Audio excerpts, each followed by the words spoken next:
Welcome everyone, Stormy Sensei here. Saturday, normally we would be doing viewer battles, but I actually have a tournament today, so you'll be watching my matches from there. Hey there, I Like Pie. You also got a tournament today? Yeah, Saturday is a very popular Wi-Fi tournament day. Mine is also in 5 minutes. Because 2 p.m. Eastern is a very popular start time.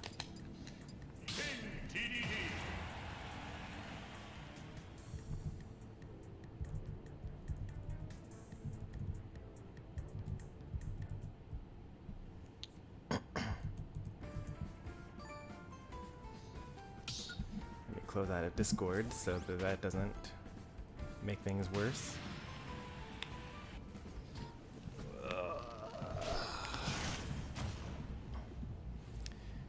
Have I even fought a Sephiroth as DDD yet? Oh, Gordo's so bad.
Oh yeah, that's right. He's got that thing going on for him.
That's supposed to be inhale.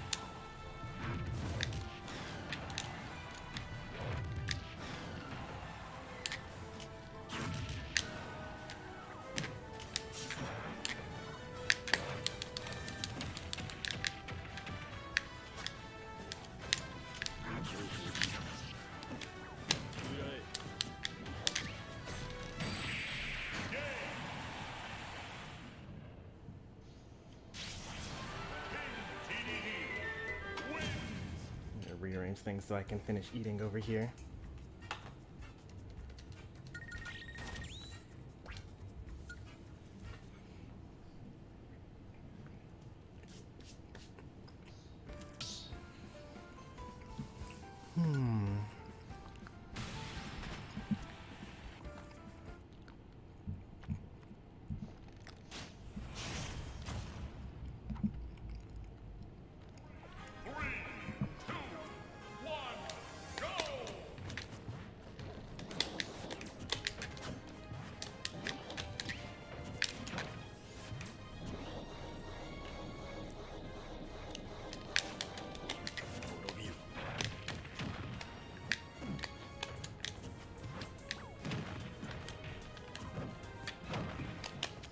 tried to shield. Got the Wi-Fi shield though.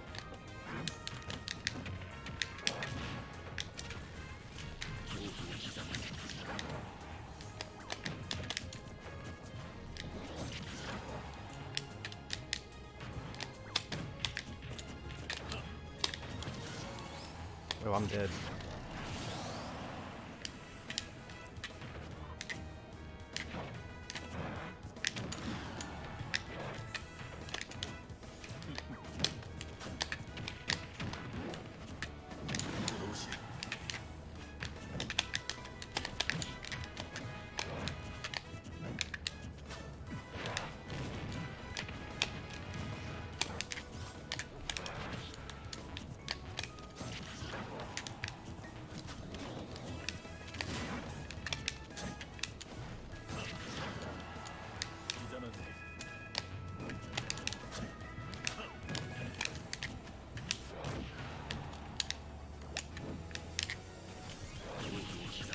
If he had reversed that, I would have died.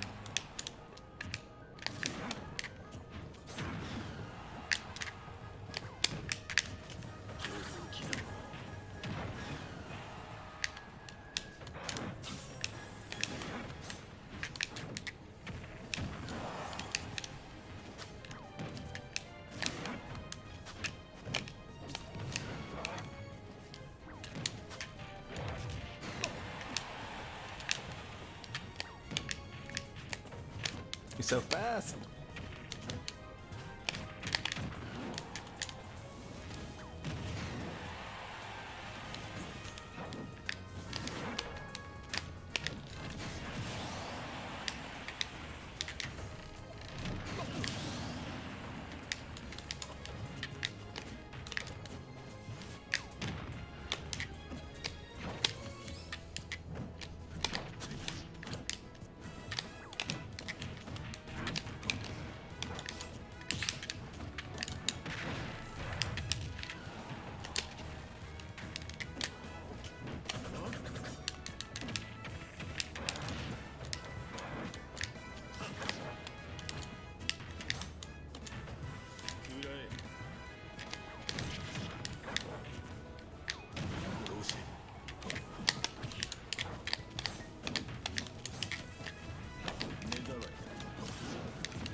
Ooh, he got me. That was very nice.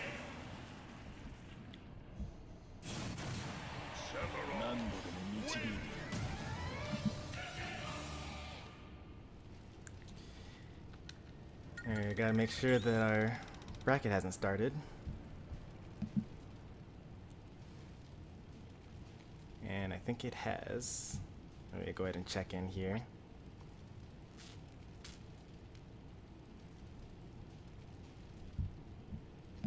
Yep.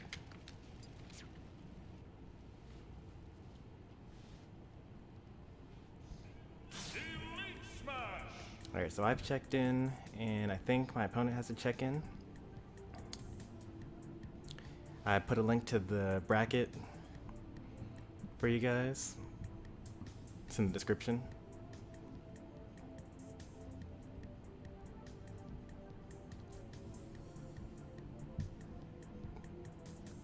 I'm going to close out of some of these unnecessary tabs here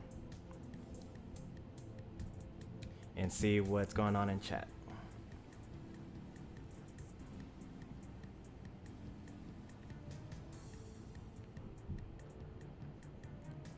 Yeah, Sephiroth is pretty good.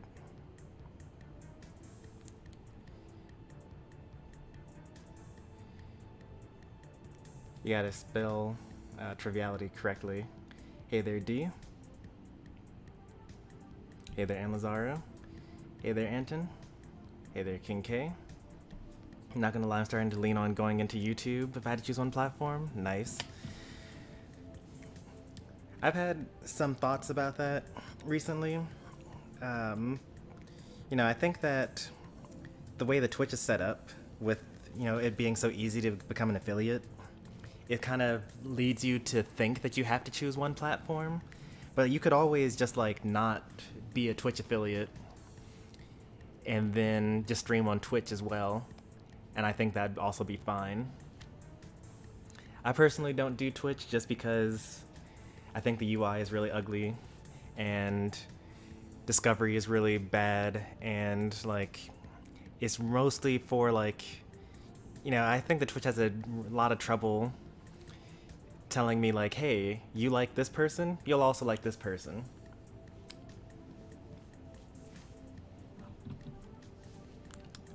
You're gonna head out, Anlazaro? Alright, see you around.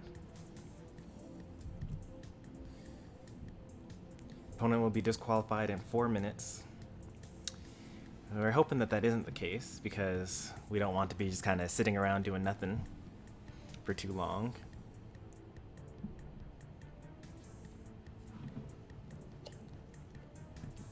Let's see how the rest of the bracket is going, though.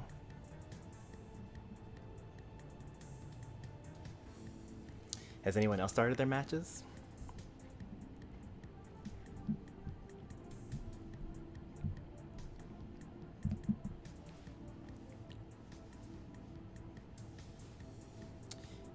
Yes, they have.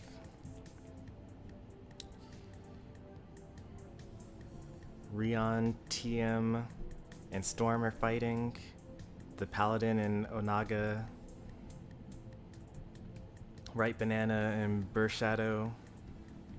Jingar and Max Kirby. But literally everyone else. So out of the 16 tournament sets that are supposed to be happening right now, only 4 of them have started so far.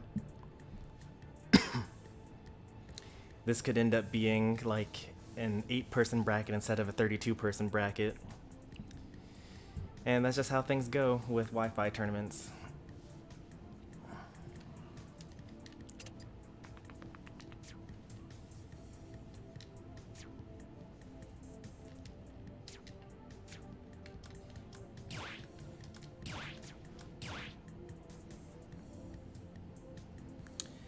Good luck in the DDD Discord tournament, I Like Pie.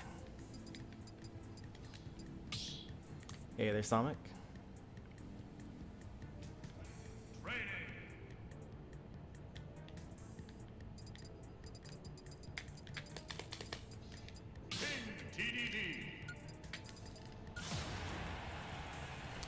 I guess just to keep our hands warm, we'll do this. Our opponent DQs in 2 minutes.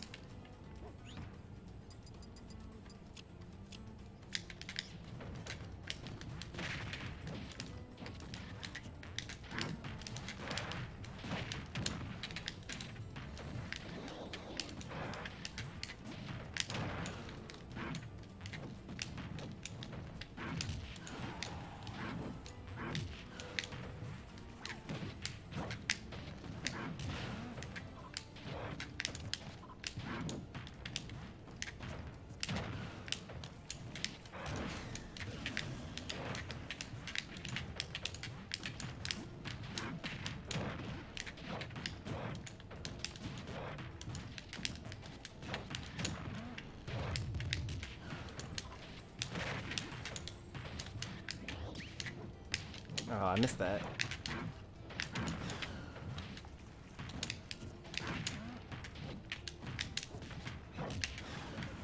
I've never actually really considered, like, drop down from platform into Nair.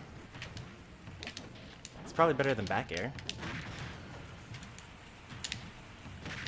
It's a shame that shield dropping doesn't exist in this game, because then I could do, like, shield drop Nair. I guess I could do parry Nair. That's what everything is supposed to be parry now.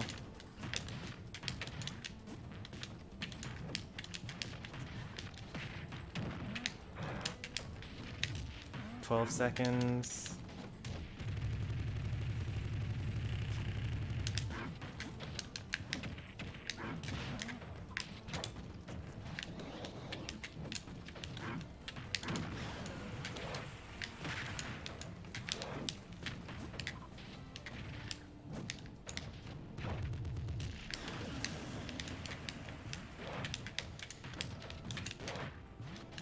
That's no good. We got our first win, but at what cost?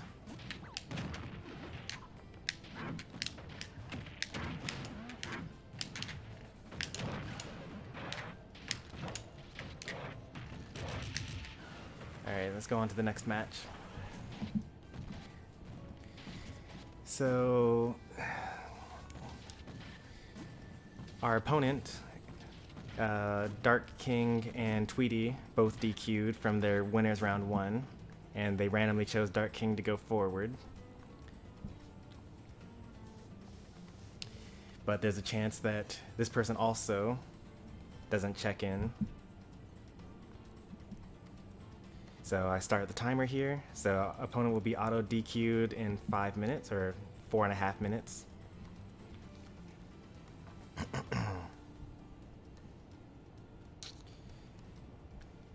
So I'm looking through the bracket, and we got a couple people that actually showed up, at least.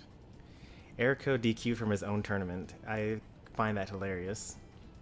But his opponent did not DQ from the tournament. And Cruelty, I see, also showed up, and their opponent DQ'd. So this is, okay, so let's see here. In round 1, we got 1, 2, 3, 4, 5, 6, 7, 8, 9, 10, 11, 12, 13, 14, 15, 16. 16 people, that's still a pretty good bracket, actually. That's like reasonably large.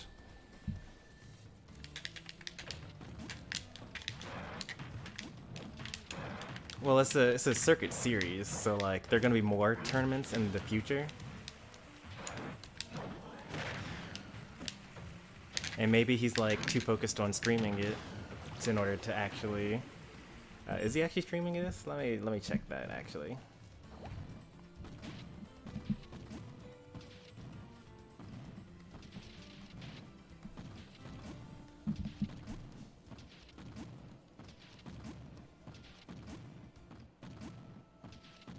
Nope, no stream, but that's okay.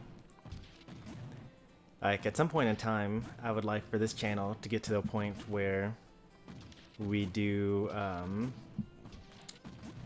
you know, tournament series, and I'll stream some of them, but not all of them, and I'll participate in some of them, but not all of them.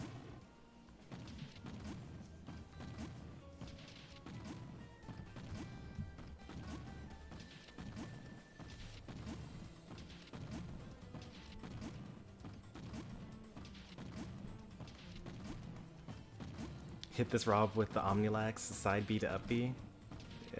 No. That's not a thing.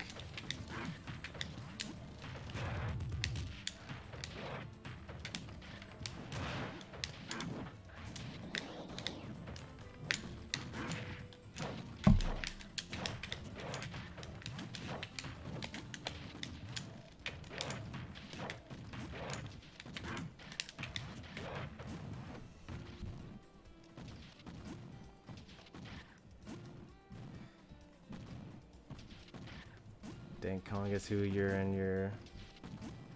Fought in my second tournament, made him rage. Not so necessarily rage, but he was just upset. Need help on something? What do you need help on? Send me a DM. I don't open up my... Discord is completely closed when I'm streaming, because I don't want it to use up internet or bandwidth. Just shield break them and then do side B to up B. Well, for one thing, I'd have to shield break the Rob here. I thought he was gonna shield there.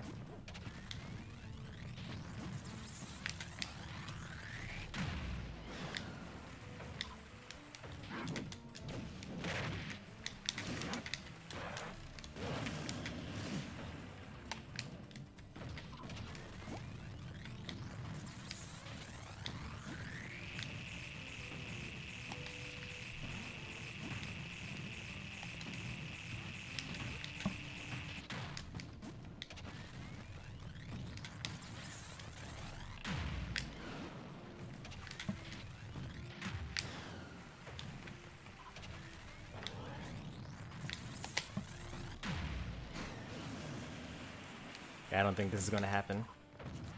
But if you want to do the side B, I think it's... Oops.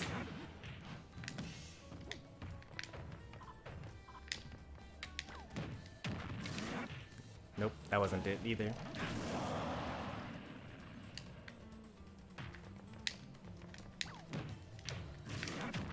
I missed. Yeah, this is what happens when you don't actually practice the technique.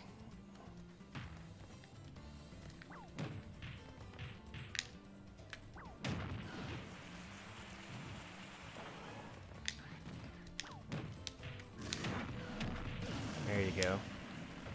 Just for you, Sonic.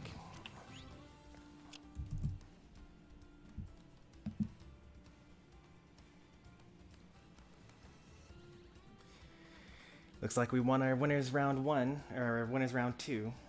This is going to be very sad. I normally upload playlists for this, but there's just like not going to be a playlist. It's going to be like me in top 8 already.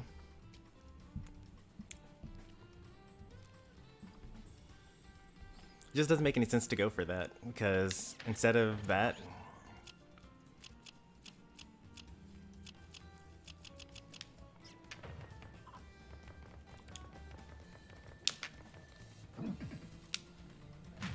you know, that pretty much almost killed at 0. And it'll definitely kill here, but you know, you can also do Jet Hammer.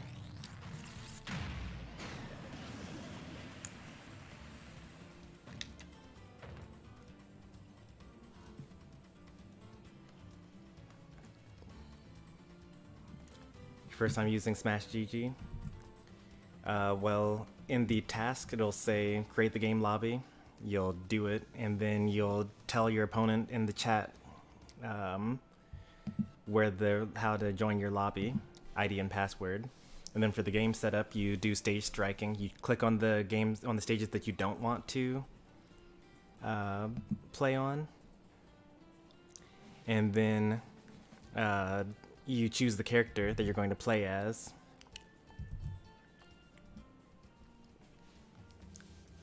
In theory, Smash GG is supposed to be better than Challenge, but, you know, if you don't actually know, if you're not familiar with offline tournaments, then it's pretty difficult to use as a UI.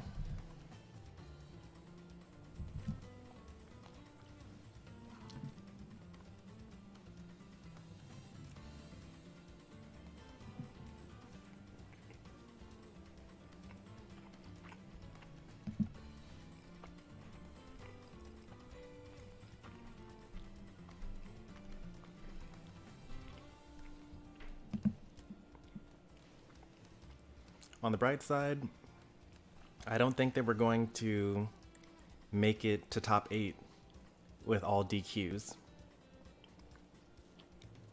because the person in bracket C is actually playing out their set, even though it's been going on for 17 minutes now, which means that I don't know how it's taken this long. I mean, they must be lagging really, really badly, because it's been one game so far, and it's been 17 minutes of gameplay. Like, even if they went to time twice, that's only 14 minutes.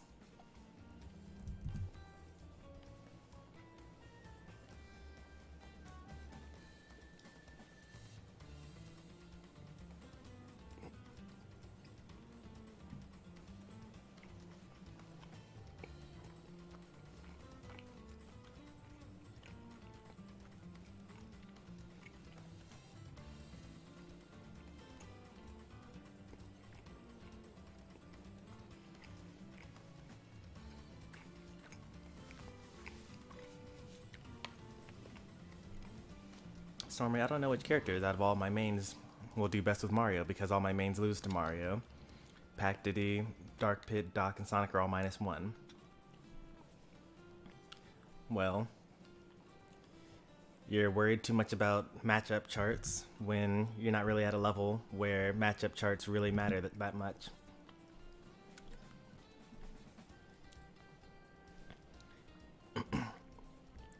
Instead of focusing on you know, which one is best, or like which one has a good matchup, just figure out, if Mario plays this way, how do I beat that?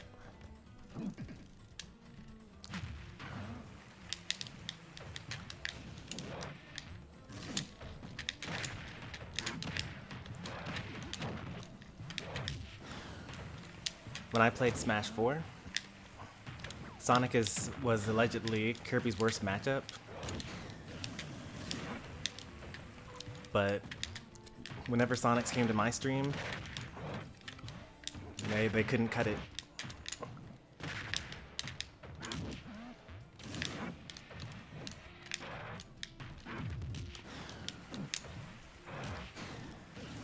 Because if you play against enough of the character that you're struggling against, then you'll get better at fighting them.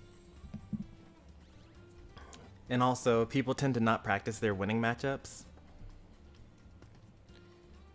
You know, I mean, this is exactly the reason why, because I'm about to tell you, you should practice your losing matchups, because those are the important ones. And then get really good at them, and then when you come to a losing, quote-unquote, losing matchup, you'll probably have more experience fighting their character than they have fighting your character, and then you'll just win because of matchup experience. Of course, that's the very reason why no one practices their winning matchups, because, you know, everyone's too busy practicing their losing matchups. But, you know, in theory, it's winning because it's easy to just play however way you feel like and still win, but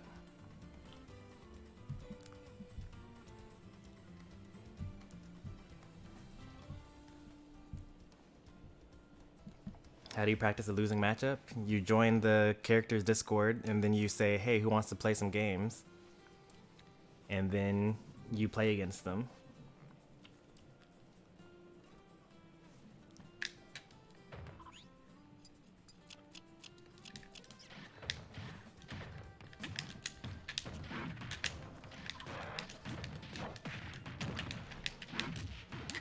I mean, that's literally the reason why the character Discords exist.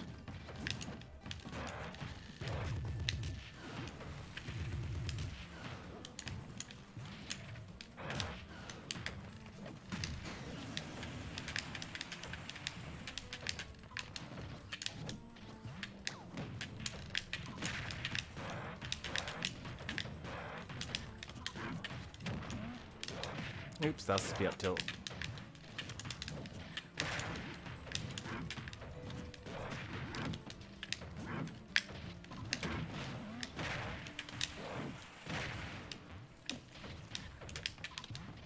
That was also supposed to be up tilt, but I'll take the free up smash.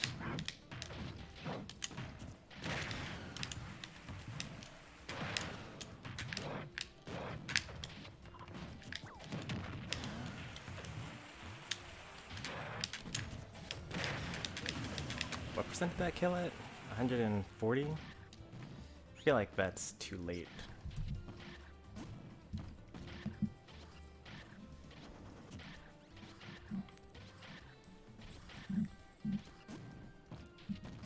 Still says waiting for opponent. Opponent will be auto DQ'd very shortly, but it is not being short at all. Let me refresh the page.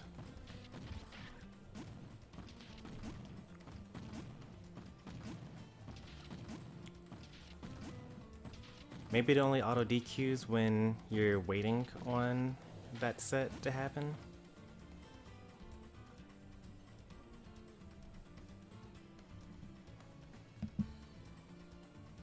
Refreshing was a bad idea. It reset it all the way back to the original view.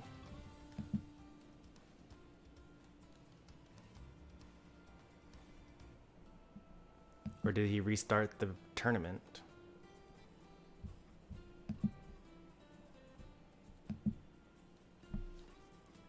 What's going on here?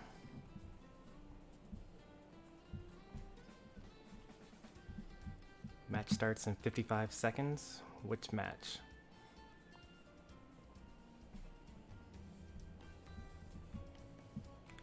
Oh yeah, okay. The tournament was rescheduled, so all of the matches that happened up until now don't even count. That's fine.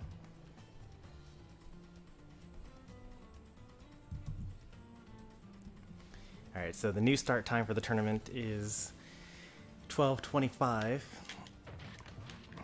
feel bad for anyone that like actually played out a whole set. There's only like one person that was in the middle of a set.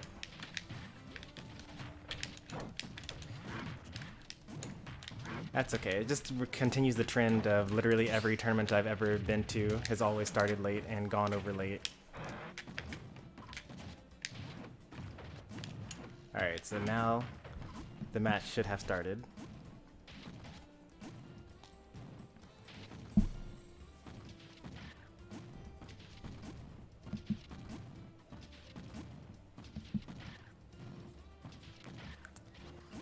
And we will check in.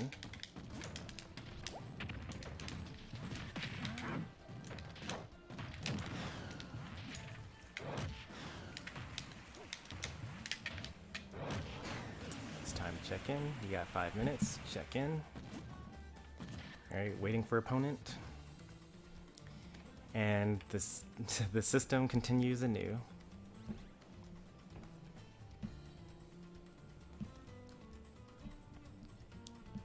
Alright, we got 2 people that are actually running their set already. That's good. One thing I like about Challenge is the fact that it has the check-in system. Like if you don't check in at the very beginning of the tournament, then you just get eliminated altogether. Hey there, Terrence. Good to see you again.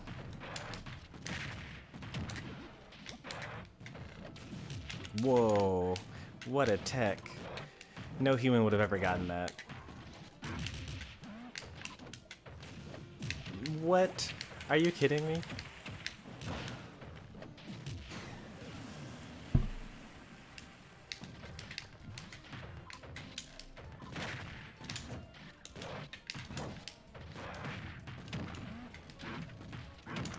Alright, now we're really starting the tournament.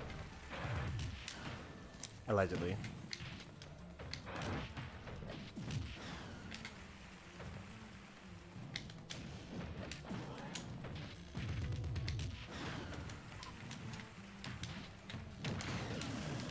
What percent was that at? 108? Okay.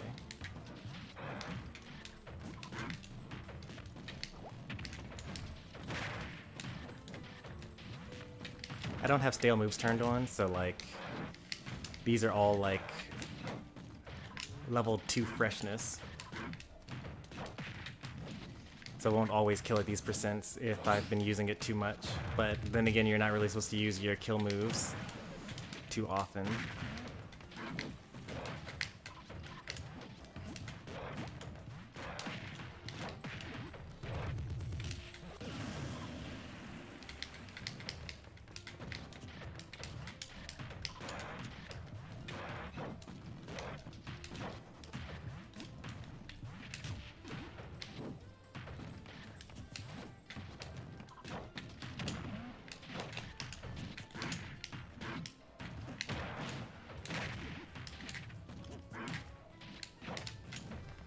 Alright, let's see if they've shown up yet.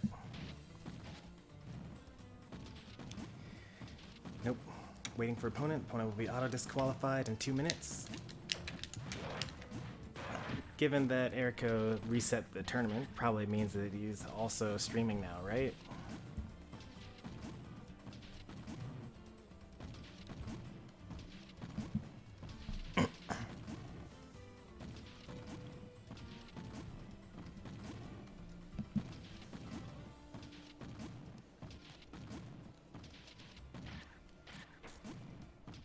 Nope. That's okay.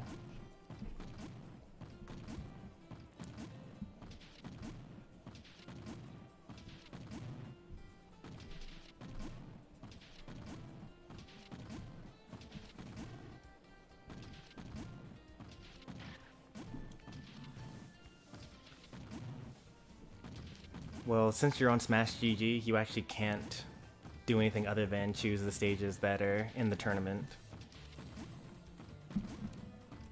Like the tournament creator chooses the legal stages, and you can only click on the ones that are actually legal.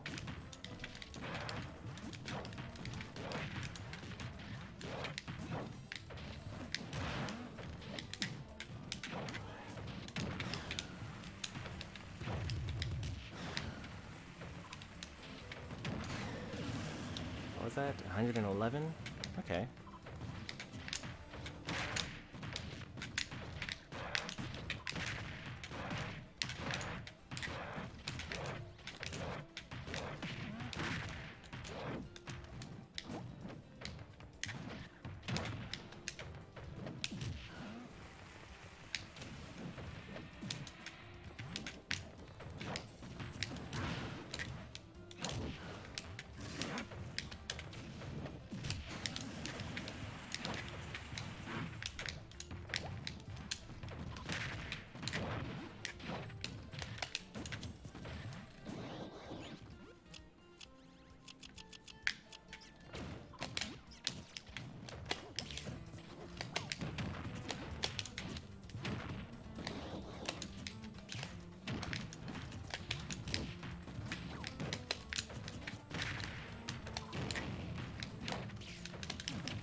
Word is so bad.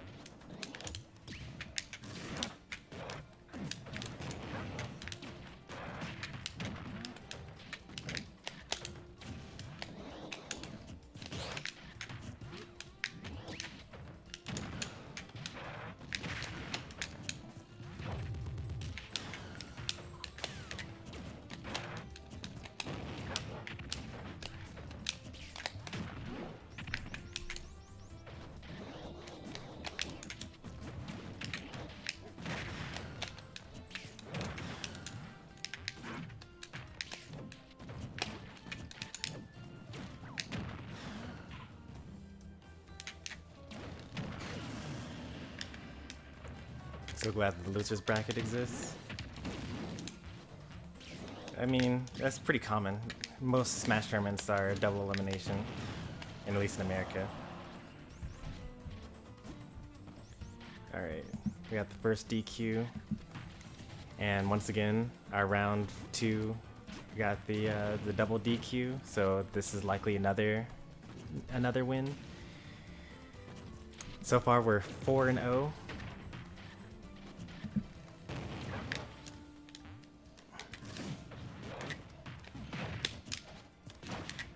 Even though we're on winners round 2. That's pretty hype. I guess technically they haven't DQ'd yet, so... And we never got the official word that they had DQ'd the last time either.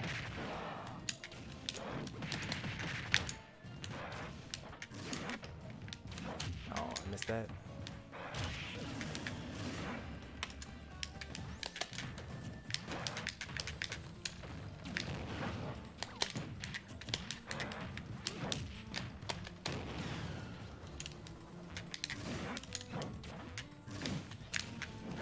Did not mean to get the footstool there.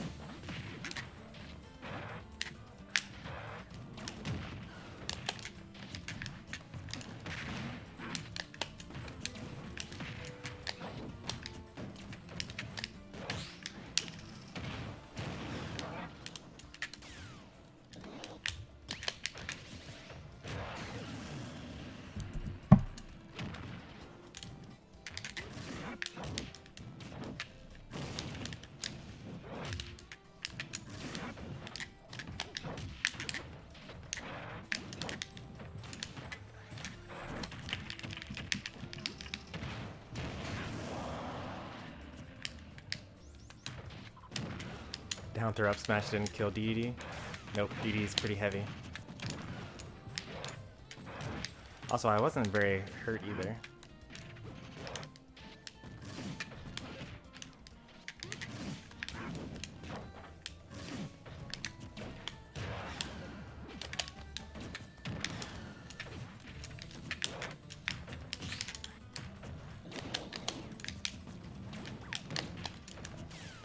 Should have up smashed there.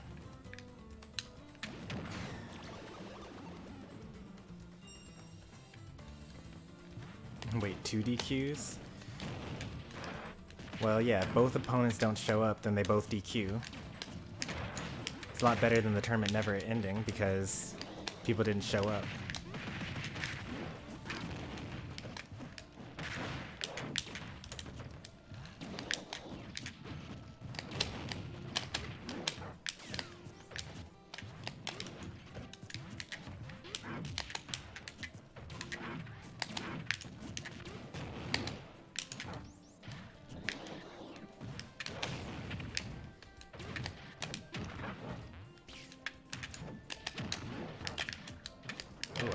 Ooh, I'm getting mixed here. Chill, CPU.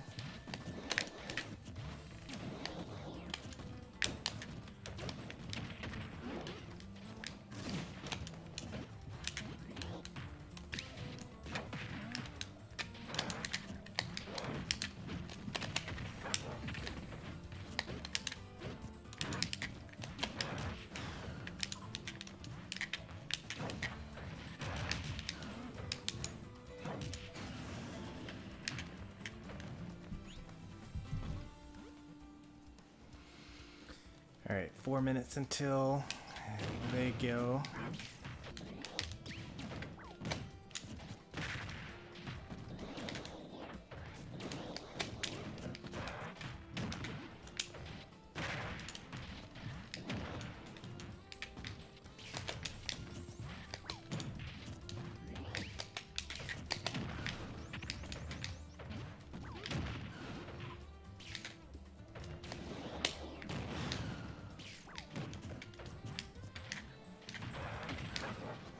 Ooh, got me.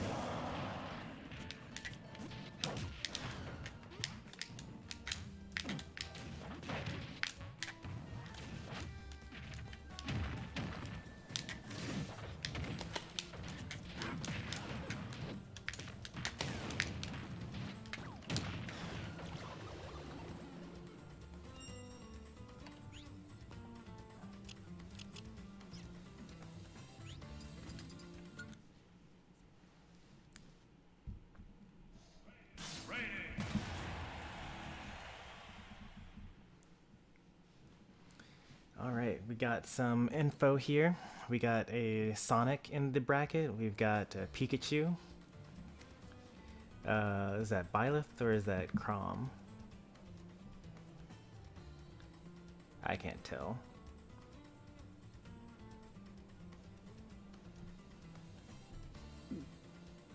That is Byleth, I believe.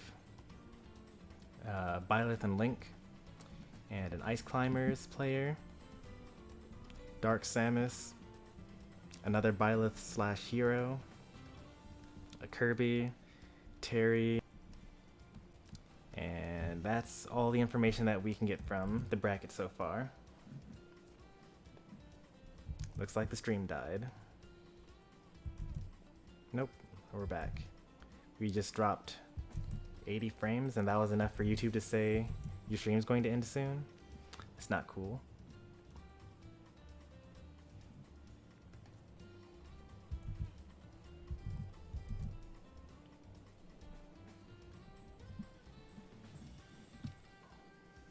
All right.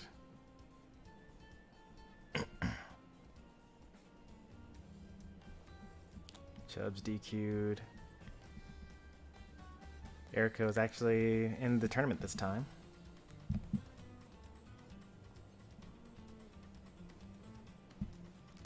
It's pretty cool.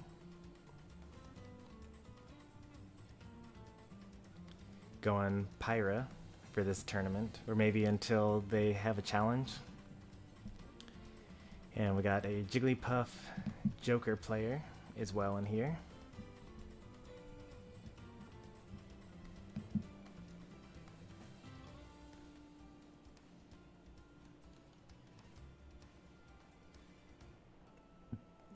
What else we got?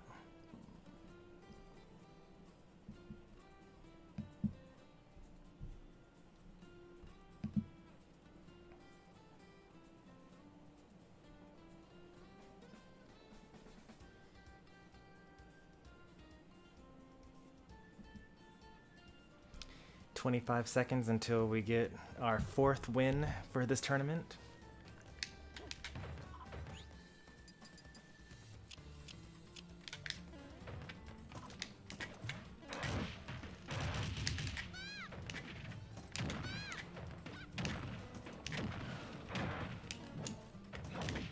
Fourth win. Yep. Even though it's winners round 1, or winners round 2, gotten 4 wins so far.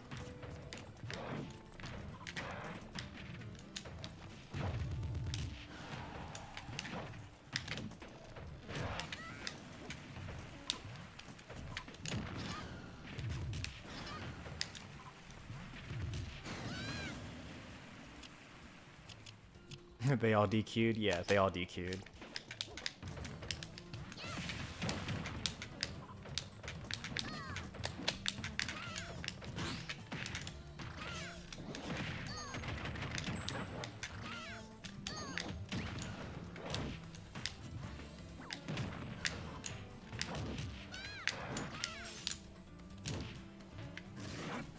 Poor ice climbers.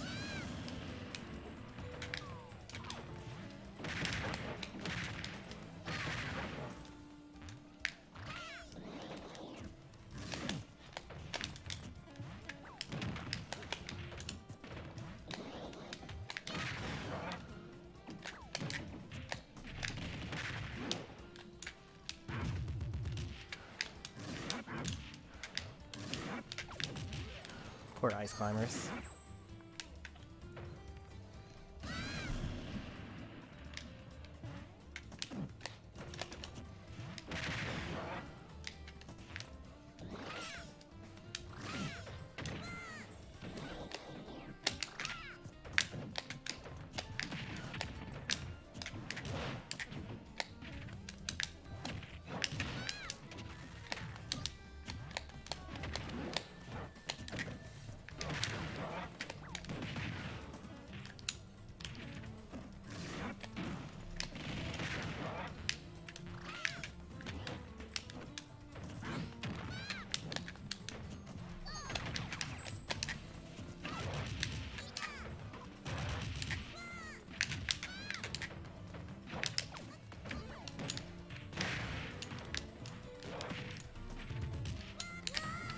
Poor ice climbers.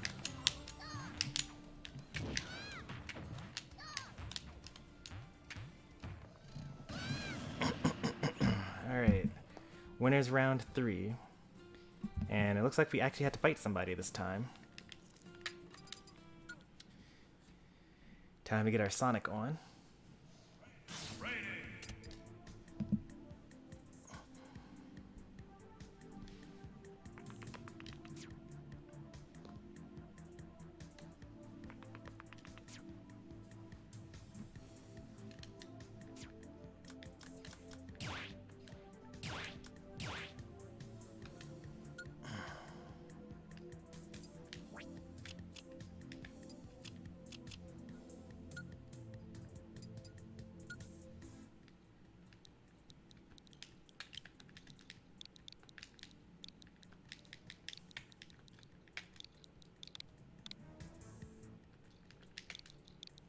Goes without saying, no one from chat should be joining this arena. Oh. Step into the ring.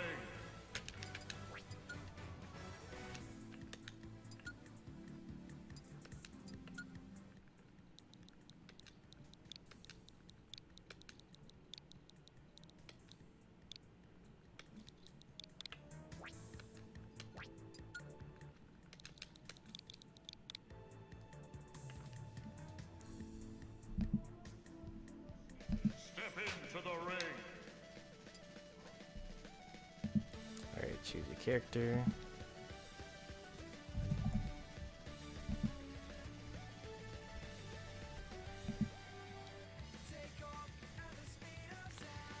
They literally chose this so that they could play their music here. These Sonics, man. Let's see. I think the goal is going to be to bring Sonic to Pokemon Stadium 2 if we can. But Final Destination also works out, so they're probably going to take us to Final Destination over Pokemon Stadium 2, I'd have to guess.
Oh, you can angle that downwards, that's right. They go for that all the time for the 2 frames.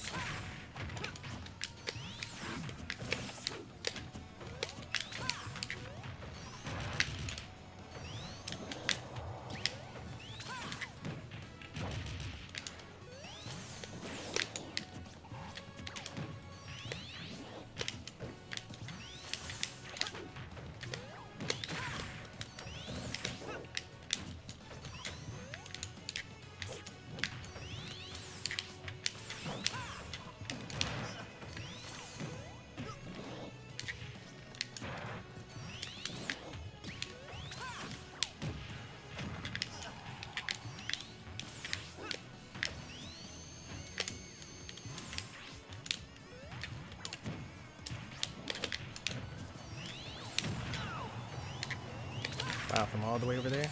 I didn't know that was going to work.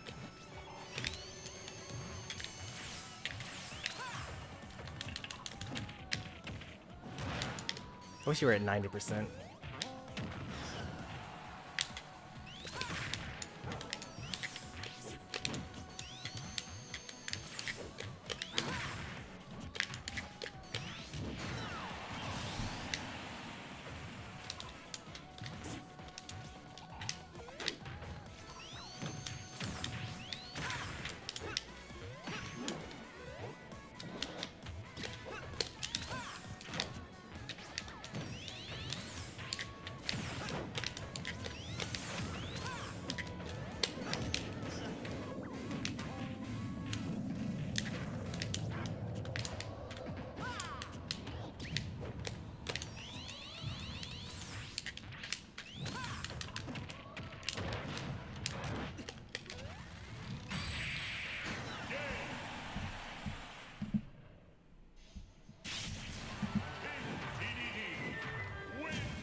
Alright, stages I don't want to play on against Sonic. What is this stage list? I'm actually okay with most of these, but let's get rid of Lilat and Battlefield. This will probably make him go to Yoshi's Story as the stage pick. Unless there's some sort of super secret ultimate Sonic stage that I don't know about.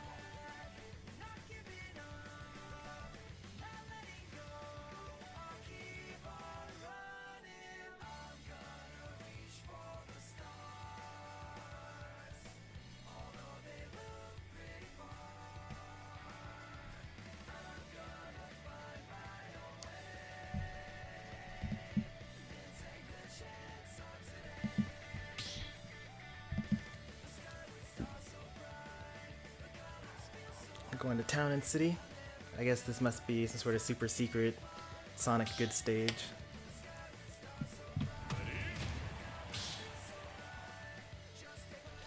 I didn't want Sonic to be able to like spin shot from platform to platform all over the place. I want to have like kind of a flat area where he has to kind of approach me in as limited number of ways. 3, 2, 1, go!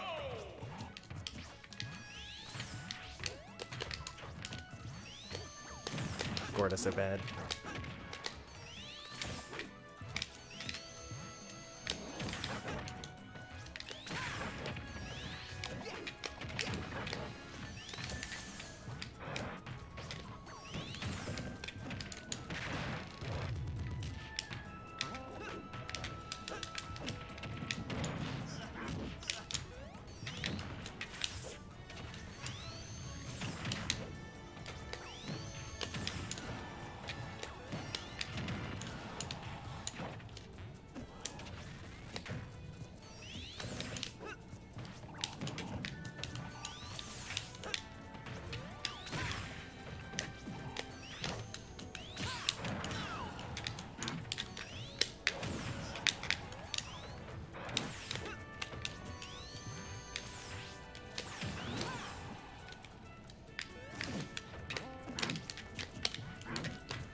hit. Oh no. This is bad.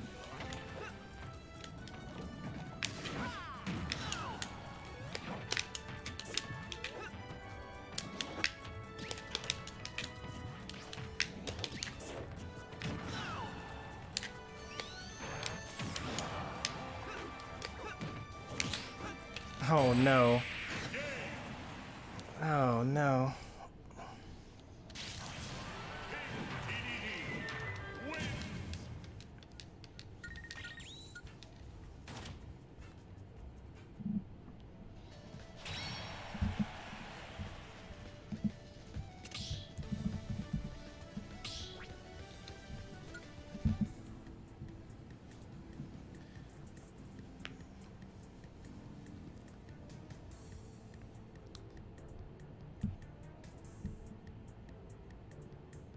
Gordo was bad classic. Gordo was so bad. Sonic's not good on Yoshi's.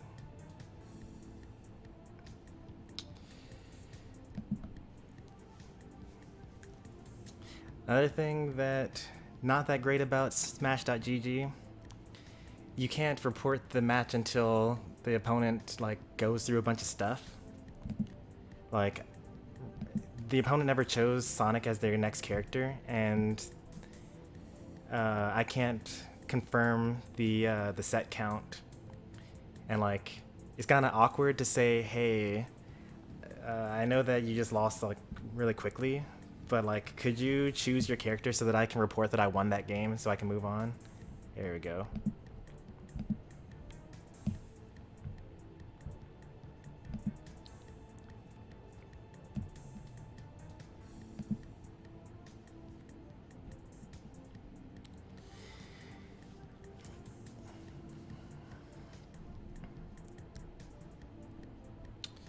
Alright, we made it to top 8.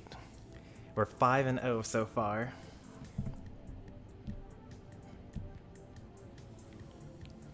Let's see how the rest of the bracket's going. So Ripe Banana is a Dark Samus player, from the looks of it. And Onaga plays Ice Climbers and Duck Hunt. And they just started their next match, and I fight the winner of that set. Except no one has checked in yet. Oh, there it goes. They just checked in, so they're about to start their set now. So we got a ways to go. Max Kirby versus Ice Zero, which is a Kirby versus a Mega Man, is currently being streamed on Ericko's Twitch channel. Oh, that's why he's not streaming it on YouTube. He's streaming it on Twitch. Okay, I gotcha. And meanwhile, I guess that means that Ericko will not be streaming his... Oh, he'll be streaming his own match, but he's actually streaming someone else's set first. So we're gonna have to wait until Max Kirby versus Ice Zero is finished before before Ericko versus Bicho can go on. And I guess King Cruelty is fighting Mr. P at this point. That's a Joker versus K. Rool match. Bicho plays Terry, so it'll be Pyra versus Terry. I think that Pyra should probably win that matchup, but it's hard to say. It's so early on.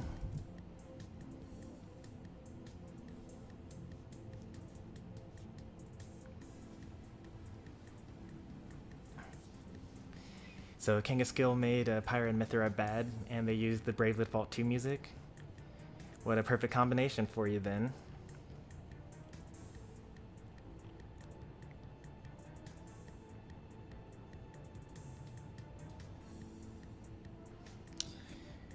Hey there, Chomper.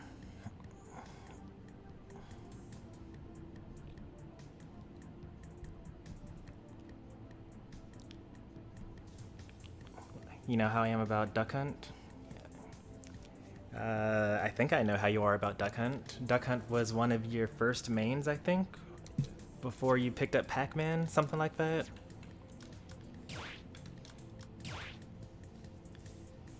I think Pac-Man's the better character, So you're probably better off for that choice.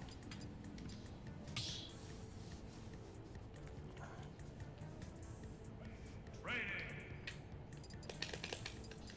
King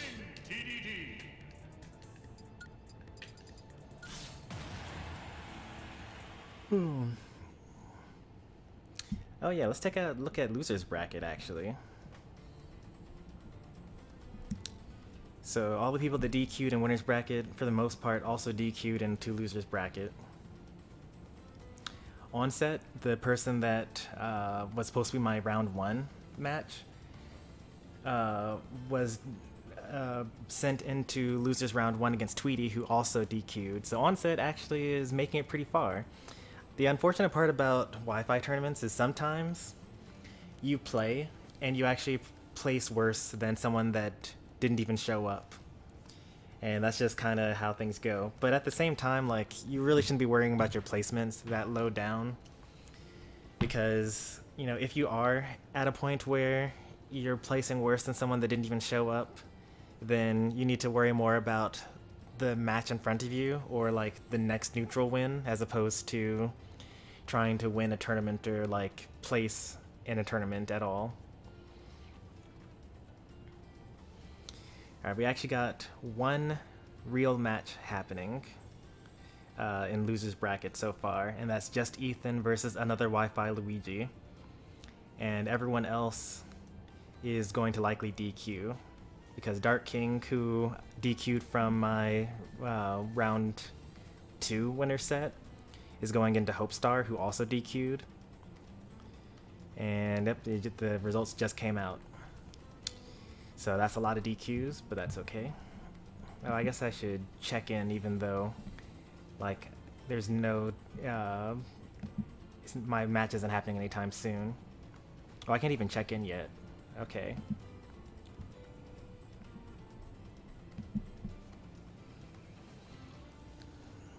So we'll just chill out, I guess. How's everyone's day going?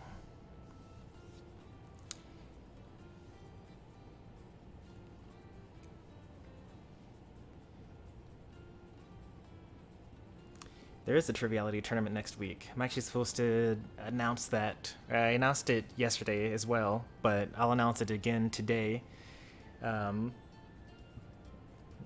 Another streamer. So this is Ericko Nation's stream, or not stream, but this is Ericko Nation's tournament.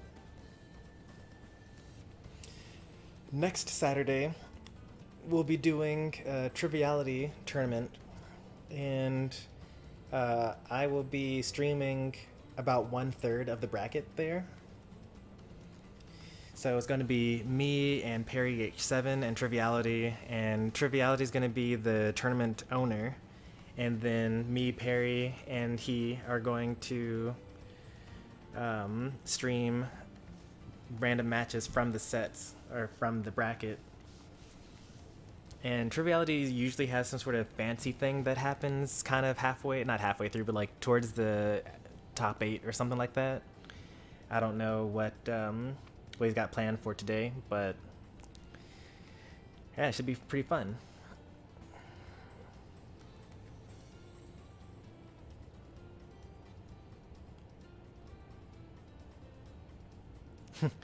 Little Mac, I defeated boxers twice my weight and became champion. Also, Little Mac, please don't throw me off stage. But to be fair, like, how important is it that you beat the world's best boxer when you're fighting against, like, evil clone of this most dangerous bounty hunter in the galaxy? Or the King of Dreamland?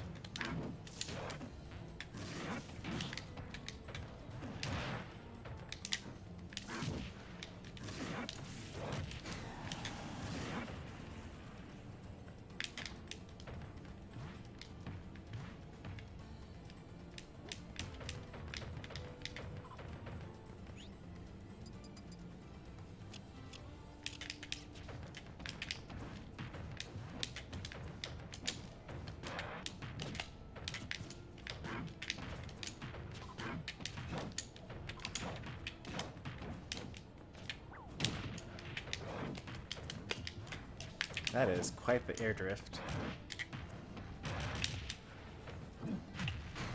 Supposed to be dash attack. It would have worked the same, but I accidentally got forward smash.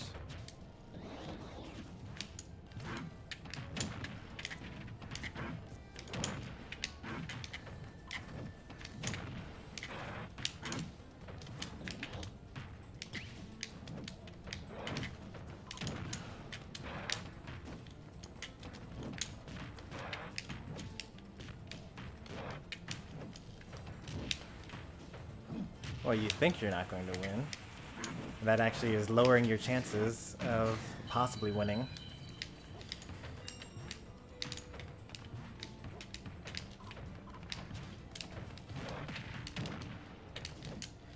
Like, you took a game off of me the last time that we played.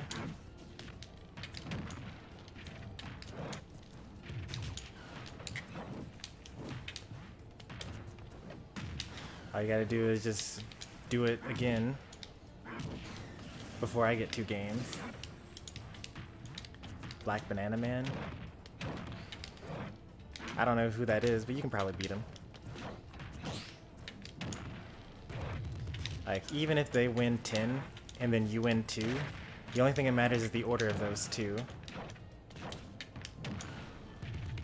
You just gotta win 2 times before they win 2 times.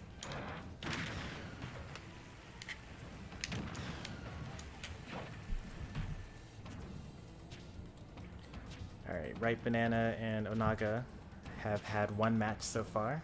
Oh, interesting. Ripe Banana is Dark Samus, and I'm actually fighting a Dark Samus that I got on random now.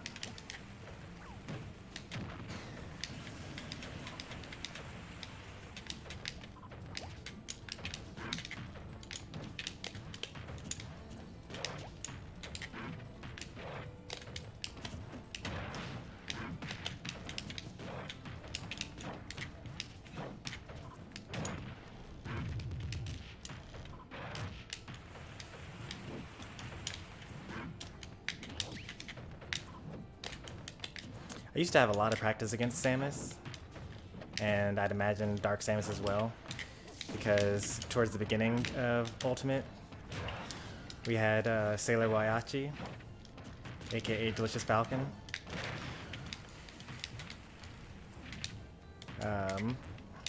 show up, but now they only play tournaments in like, well, for one thing, they mostly only play tournaments for Supergirl Kells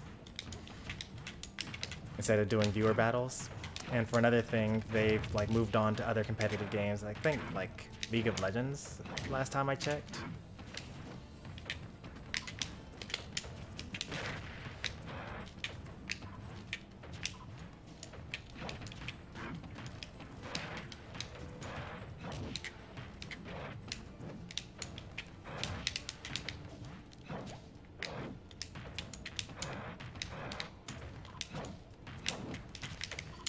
And Dark Samus is really, really squirrely.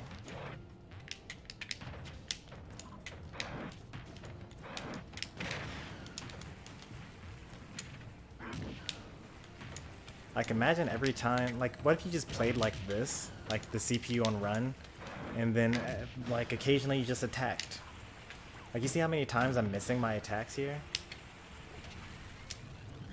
Oh. I thought that it was going to bounce more favorably for me.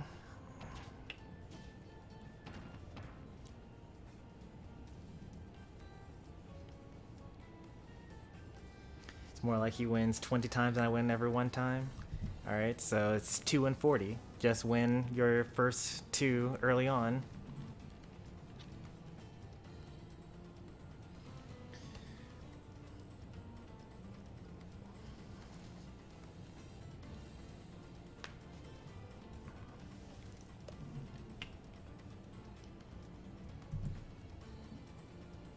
Maybe you should start saving replays and see why you're losing. Rather than just saying, I lose because I lose.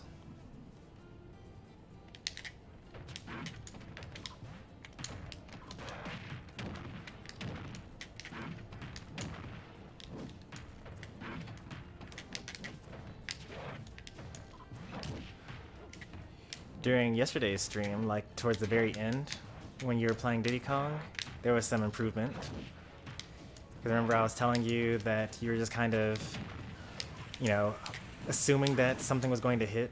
Like you just assumed, oh, they're probably going to get hit by this banana. Or, you know, they're probably going to just dash attack my shield while I'm holding a banana in my hand. And that was kind of getting you killed a lot because, you know, if someone actually knows how to play against Diddy Kong, you know, that's not going to happen typically.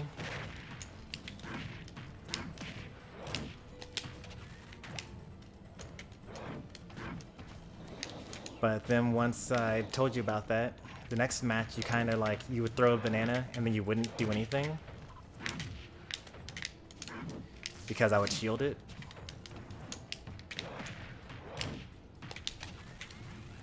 Oh, that really didn't hit?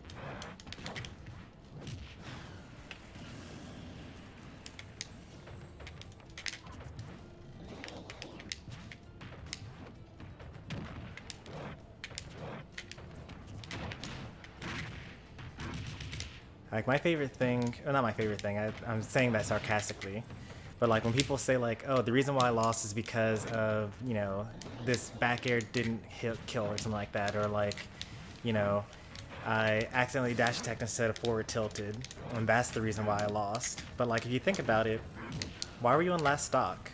Like there's no way that, you know, you missed one edge guard and then suddenly you lost all 3 of your stocks. There had to be things that happened along the way.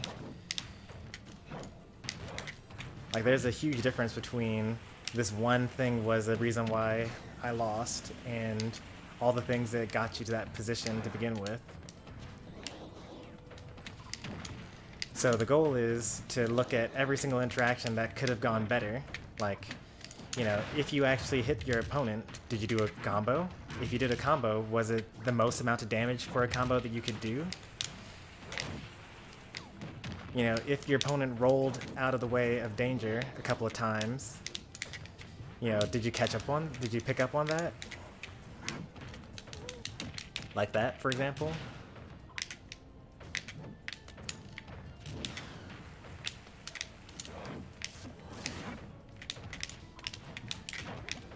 Like even just now, like I'm hitting the Dark Samus way more now than I was when I first turned him on to run. So there's always like improvements to be made in everything that you guys do. This isn't just a Smash thing, it's like pretty much everywhere. Like you can't say like, you know, oh, you know, I failed my class because, you know, my teacher didn't like that one answer for that one test that I took because, well, that one test probably wasn't 100% of your grade.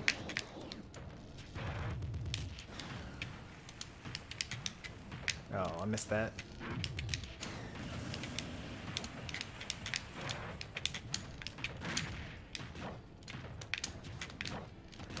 As in Smash, as in life. Let's check up on our bracket here. Ooh, it's a close game. Game going to game 3.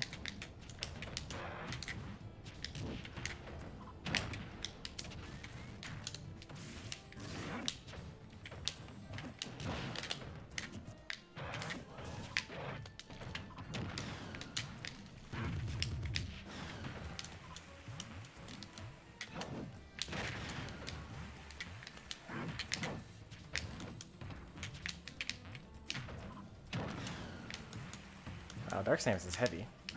You see that? I killed Rob at like 111. Dark Samus did not die at 136 from up tilt.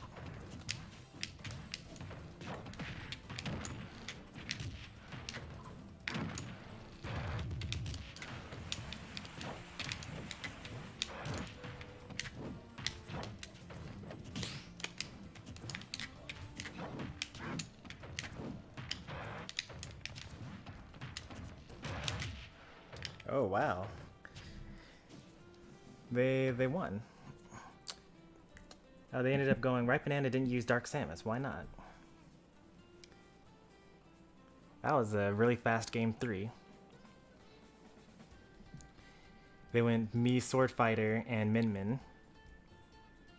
So it looks like we got Ice Climbers or Duck Hunt to fight for this set that we're about to go into. I wonder if we're supposed to wait until the stream.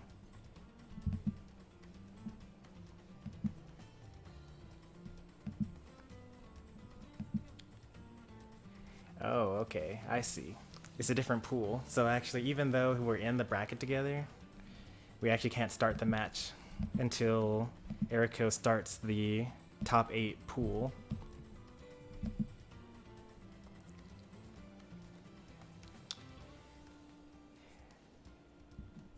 Let me see if I can look up more about my opponent here, since I have the time. Oh, Naga. What other tournaments have they participated in?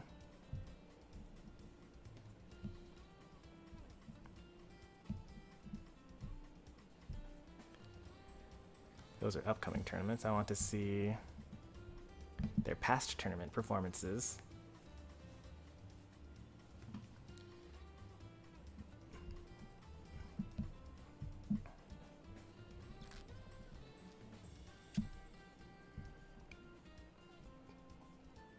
First out of 15, 13th out of 53, 17th out of 76, second out of 39, 97th out of 294, 25th out of 58, 33rd out of 88.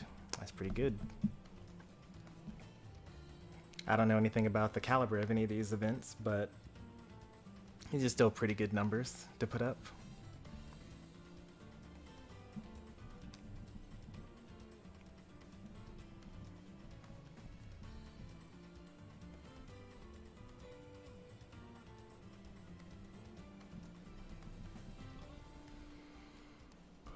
Ooh.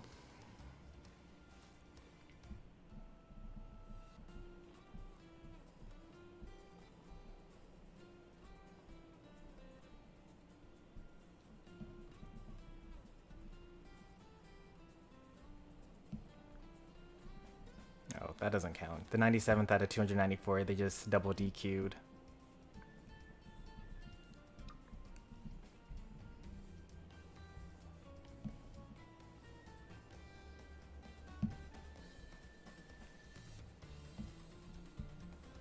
Should be fun. Ice Climbers, hopefully so every other set so far, they've gone Ice Climbers game 1. That's kind of the hope. I think that's unwinnable for Ice Climbers. It's not unwinnable, nothing's unwinnable. But like, the Ice Climbers are just like, they have a smaller hammer than DDD, and like when he inhales one of them, he spits it out into the other. And when he grabs one, he like smacks the other one with the hammer while he's throwing away their partner. And you can actually like edge guard too. Duck Hunt is much tougher for DDD. He can get hit by like side B chains, and then he has to like work really hard in order to get through the can and the gunman and the clay pigeon. And then once he finally gets in, Duck Hunt just uses nair and like back air and things like that, or just like runs away.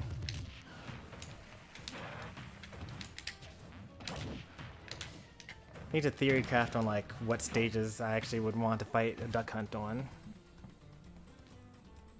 Does Ari still have a server? I don't know who Ari is. Unless that means Ericko.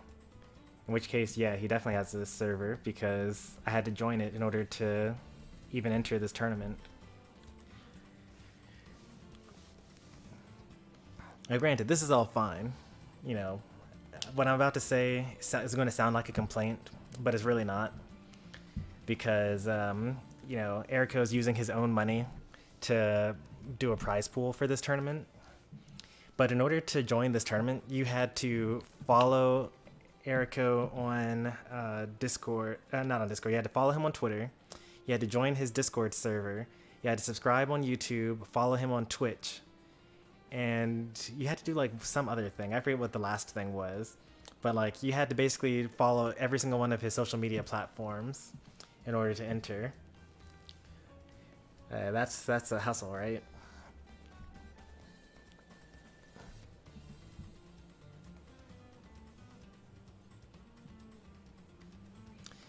You guys are guessing some of these right, but for whatever reason the bot doesn't want to actually give you any points. I'm not sure what's going on with that. But just be pleased that you actually are getting these things.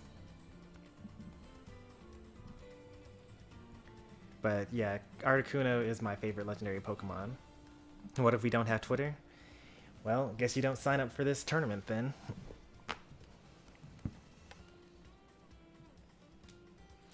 And the other thing about that is, like, in order for you to sign up for the tournament, like, let's say that I subscribe to Ericko on YouTube, right? But my YouTube account is not linked to my Smash.gg profile.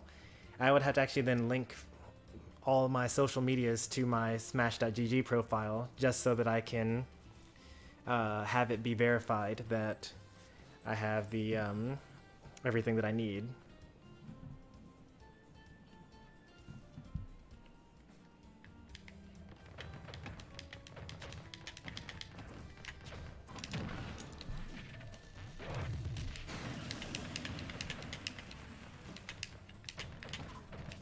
Maybe I put the answers in wrong or something like that.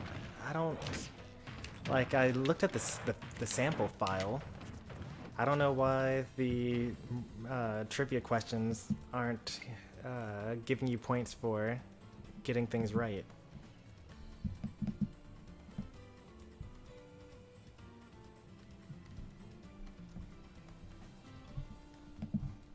There's a website in the README file. So I guess I'll go to that website.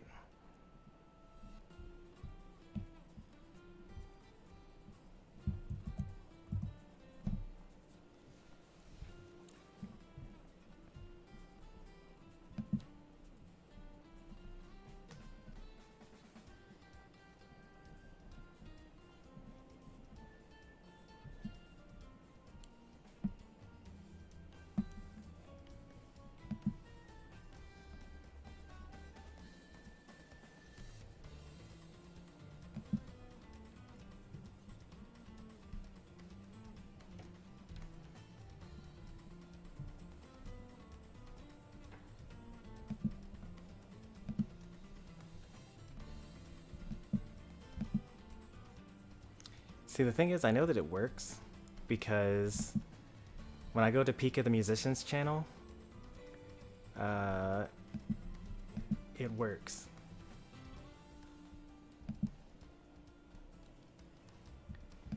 I don't really want to download the files.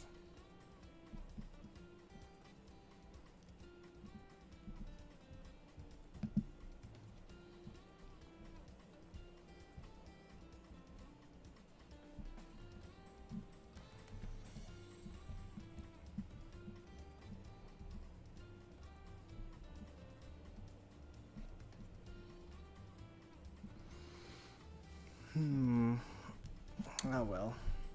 I'll have to play around with that afterwards.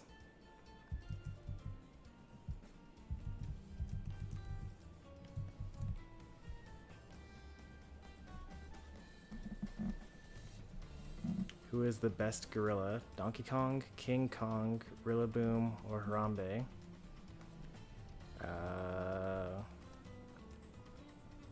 Probably King Kong,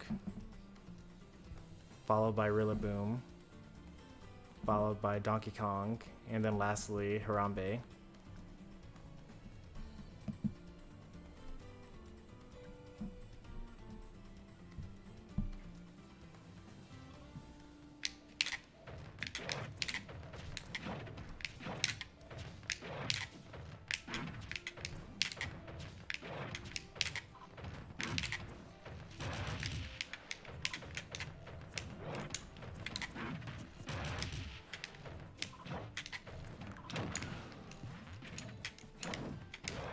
I'll have to ask Pika about it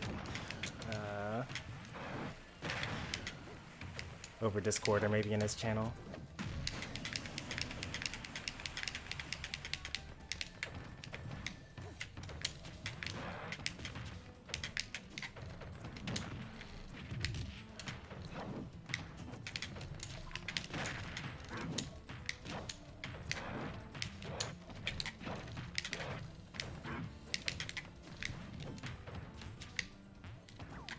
Oh, that was a sick spot dodge. No human would have done that.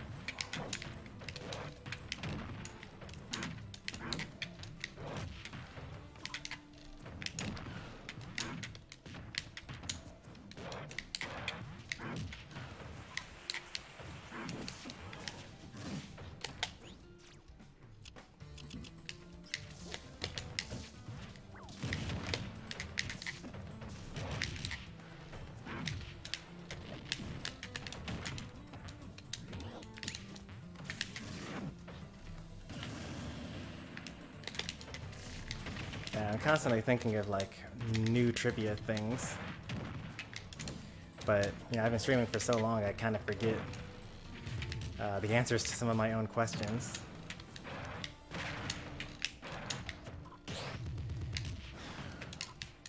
Like I wanted to have a question that's like, what was the name of like what was my first mod? But like they've since changed their name, so I like don't actually remember what their original name was. But like things like that.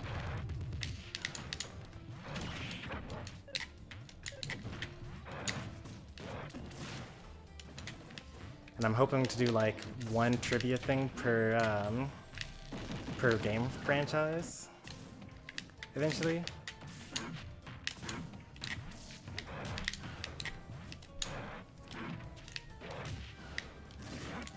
Oh, they got me. I jumped out there too early.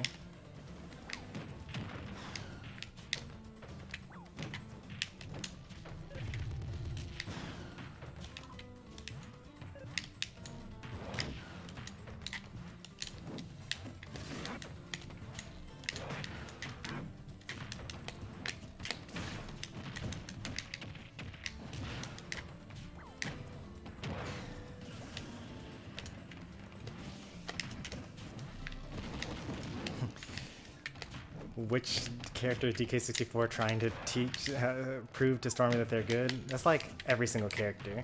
I feel like so many of you guys like really want to prove that whatever character you have is as good or bad as you claim it to be.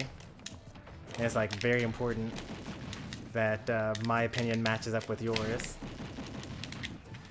Like you guys want me to think that Steve is good, you guys want me to think that Little Mac can be good, and like, you know, K-Roll has to be like something or the other, and DDD has to be like really, really bad, and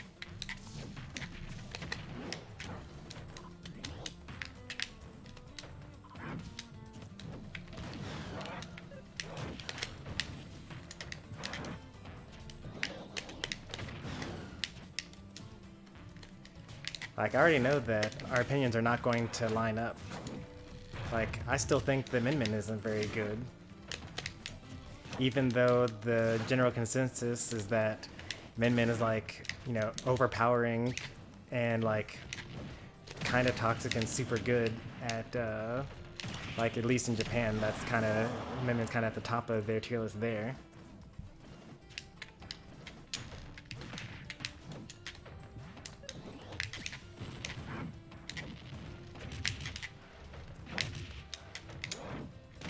Oh, human wouldn't tech that. Actually, human probably would.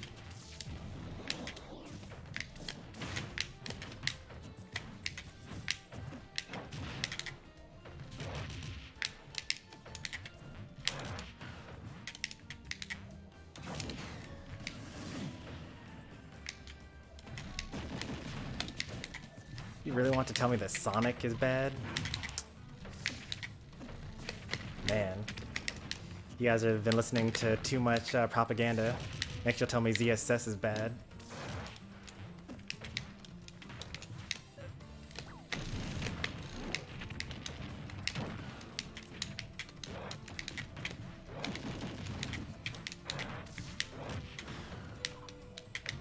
Oh, what? That made no sense. No one would ever go for that. Yep, I can manually award and remove channel points. I'm probably not going to do it because it takes effort.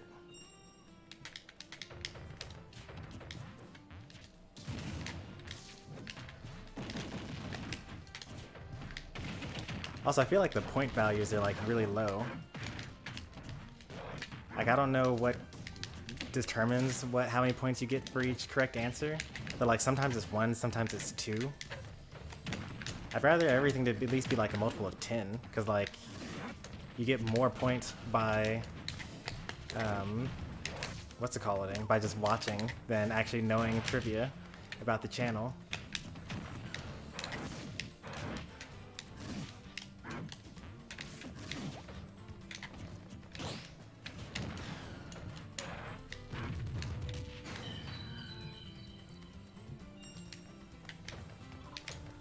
And what do you expect me to do? Put down the controller?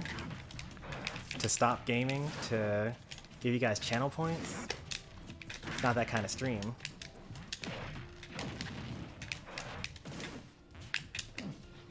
Oh, I messed that up.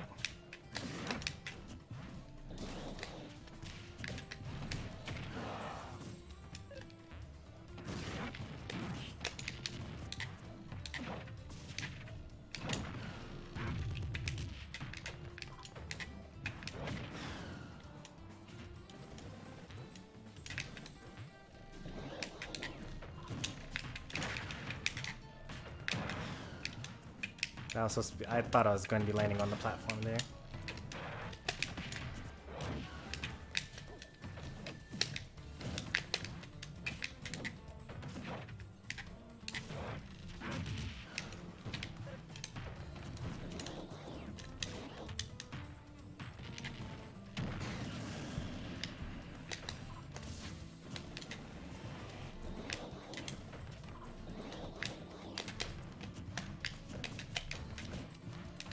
Got me.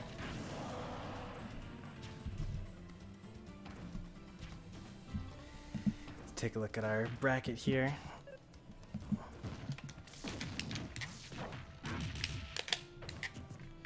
$10 is sparse? I don't think so, actually. I mean, the trivia minigame is just supposed to be like an addition to the stream. It's not supposed to be the whole stream. Like, it's supposed to be like a, hey, we're having a regular conversation.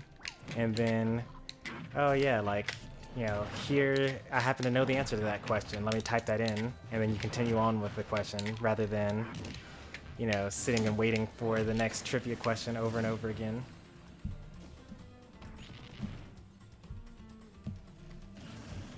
Alright, right now we got Ice Zero versus Jay on stream on Ericko Nation's Twitch channel, followed by Ericko versus King Cruelty, which will also be on stream.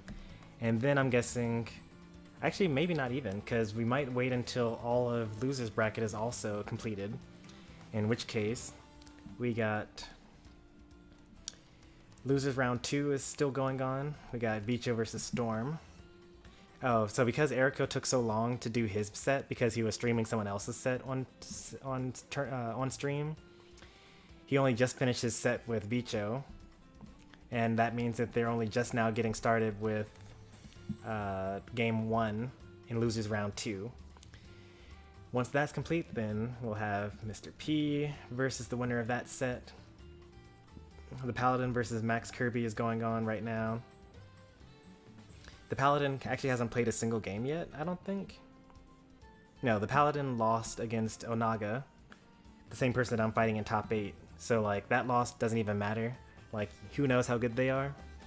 They lost to a person that's already in top 8, and then the rest of their sets have been DQs. So now the Paladin will be fighting Max Kirby, who has actually won one set so far. They beat the Terry, and then they lost to the Mega Man. That same Mega Man is currently on stream right now. And then they beat Bear Shadow, who is a Marth hero main, looks like. Is that what those icons are? Like Marth, Crom, they all just kind of look the same. They have the same kind of Fire Emblem Lord hair. Yeah, so that's Marth. So that's still in game 1. And then Chingar, who is the Terry, who's only lost to Max Kirby so far, has And then they had a couple of DQs to get them to losers round 3. They are now fighting another Wi-Fi Luigi. And I will not be surprised if they don't play Luigi, but let's see what they're actually playing in game 1. Yep, they play Snake. So another Wi-Fi Luigi playing Snake and winning game 2. Moving on to losers round 4. And Vector versus Dark King. Dark King, I fought. Well, I didn't fight them, but they were supposed to fight me winners round 2. They DQ'd. Then they just got through giving Vector a free win. Vector has only had to fight 2 people so far. Let's see. Vector.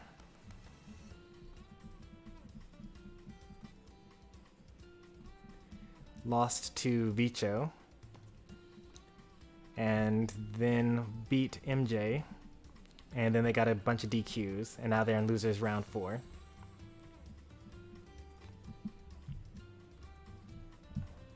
Wi-Fi tournaments, man.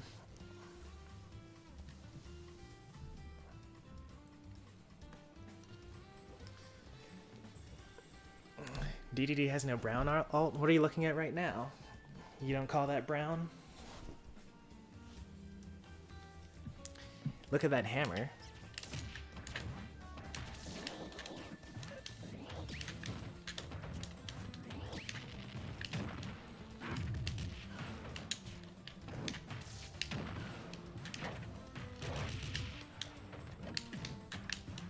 Tried to do a turnaround grab.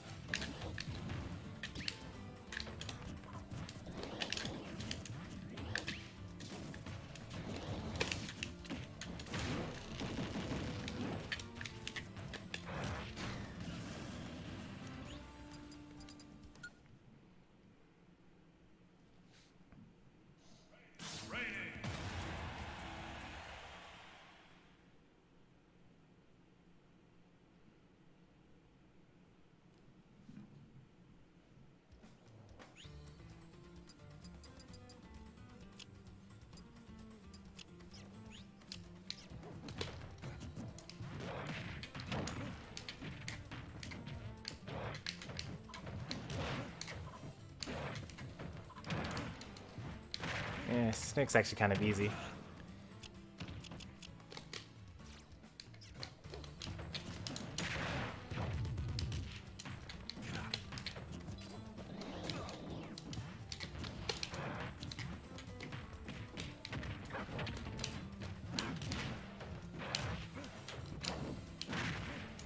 Oh, I missed.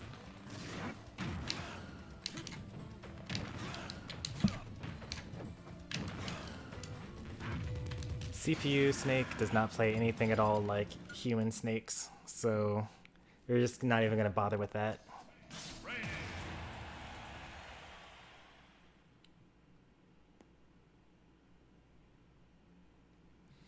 I say Snake is easy because like he's so slow in the air that even when he air dodges, my neutral air still hits him. Like I start the neutral air, the computer reads your inputs, air dodges, but Snake is so slow that he still gets hit by weak Nair.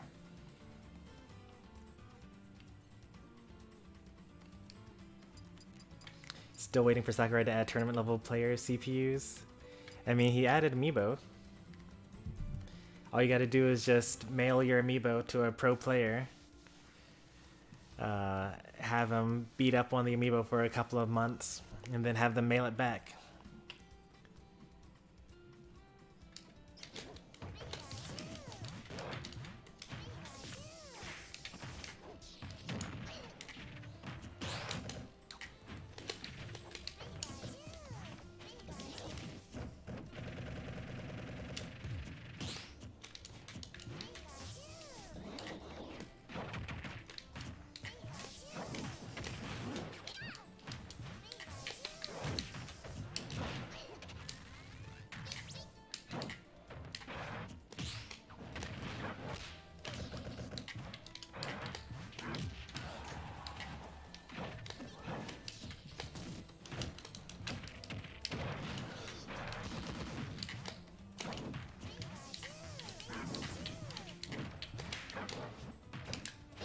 Oh, he was able to air dodge that? That's crazy.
Ice zeros up 1-0 over Jay.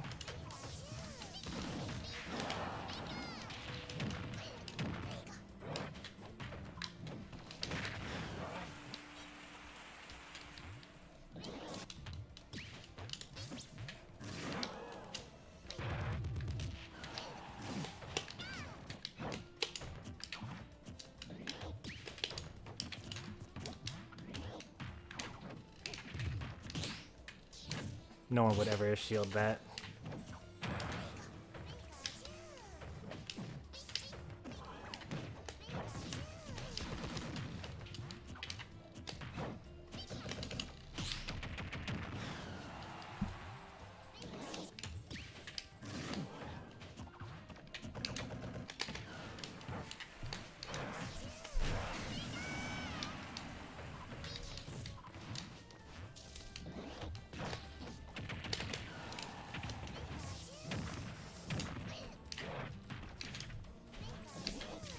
Oh, he ran underneath his own Thunder Jolt.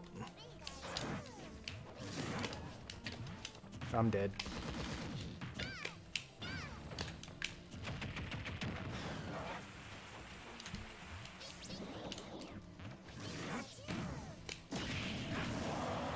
Super dead from that.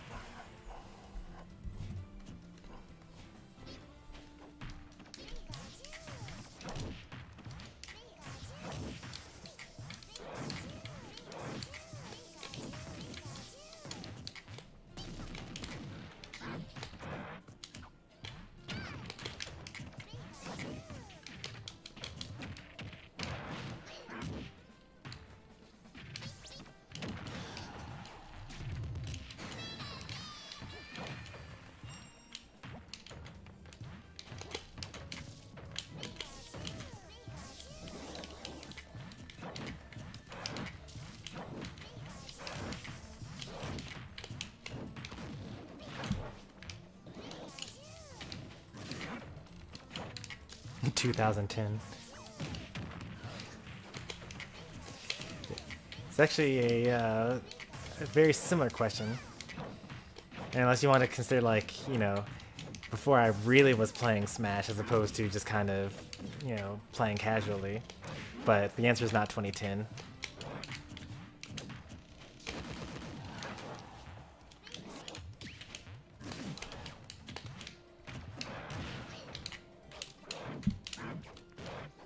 Oh wow, he went around me.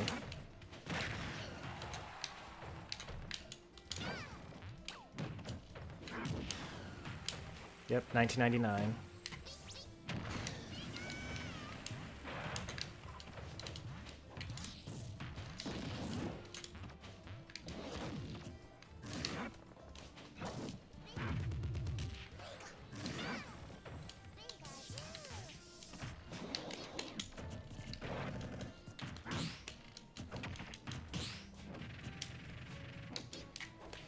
Wait, what? He just rolled out of his parry, and it just, like, worked. You know how a lot of people are like, oh, I'm so upset because I parried the thing, and then I still got hit because it was a multi-hit move?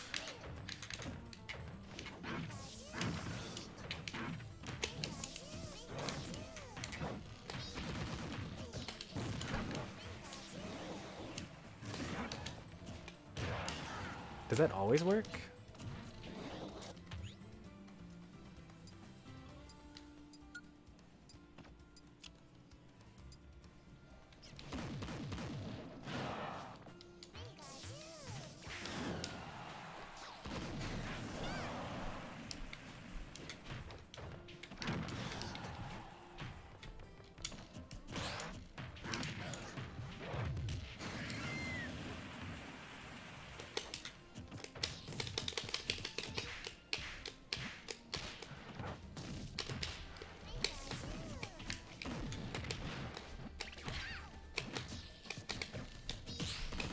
So I got the parry down for once in my life.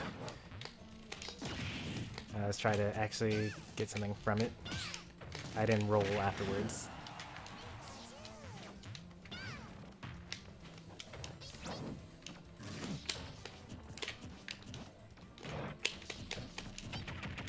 You know, I've been meaning to do something for quite a long time. I should do that now. Training.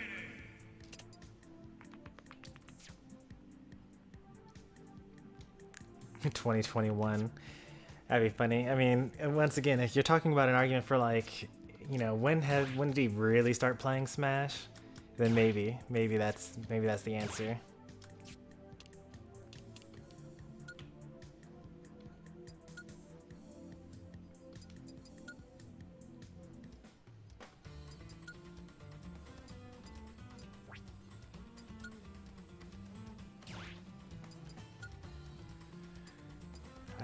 What do I use to jump when I play on this thing? I use X, okay. So Y should be my shield button there.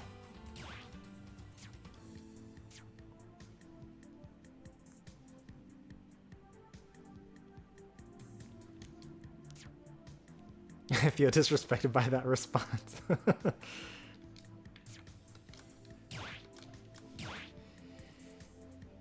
I mean, you know, it's kind of like a lot of people that say, like, you know, oh, you know, I played, like, for example, I played Mortal Kombat 3, right? And I played Mortal Kombat Gold and Mortal Kombat Deadly Alliance. But, like, I didn't really play them. Like, I played them, I went through the campaign, I went through story mode, I went and beat arcade mode. But I'm sure that if I'd ever went to an arcade, then I would just get perfected over and over again. So, you know, in that sense, you know, I played the games, but, like, not really. Like, it wasn't any sort of competitive capacity. And I could actually use the same argument at any point in time. Like, I'm better now at Smash than I have been at any point in the past. So, maybe, you know, I only just now started playing Smash for real, for real.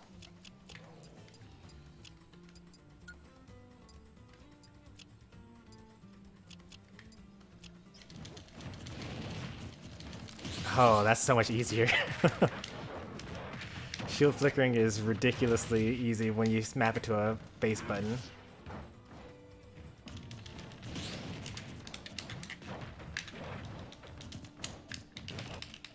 But then you get command grabbed and it doesn't even matter.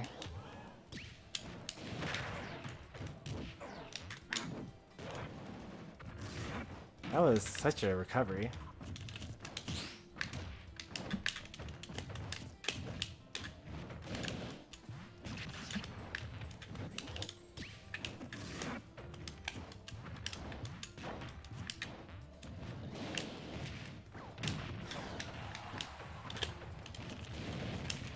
I picked random.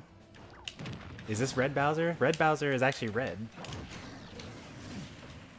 This is like Bowser with a fancy hairdo. Like Bowser with red hair coloring.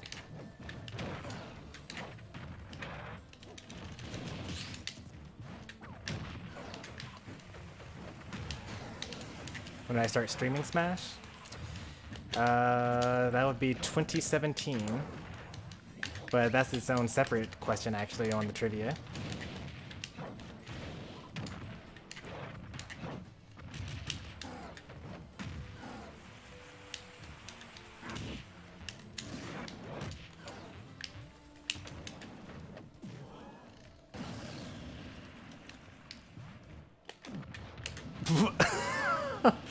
That's not a thing, Bowser. You have to space it so that you don't get, that you don't kill yourself. I've never seen the computer just like completely SD like that. Well, not since like Melee, at least. Oh wow, that mash! Did you see that? Are you kidding me? What? When I hit Sonic at like 0% with the DDD berry, which is, by the way, the strongest berry in the game, like, he didn't mash out at all. I was able to stand up and then hit him with an up smash. And I thought that that was just kind of what you got for free for managing to hit somebody on stage with the berry.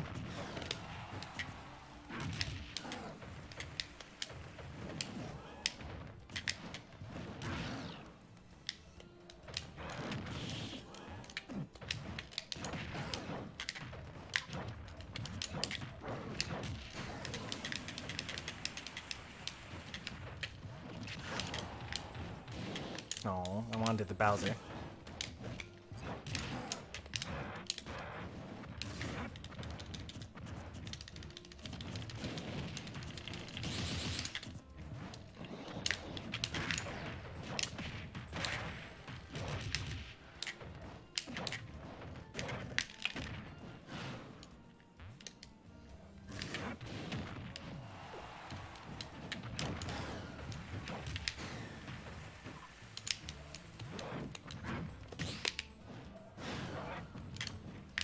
Oh, got me.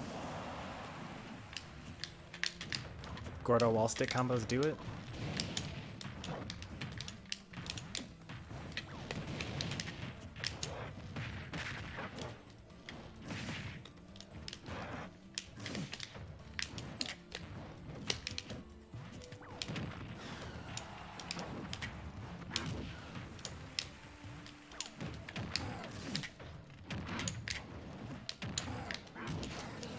We'll call that a combo.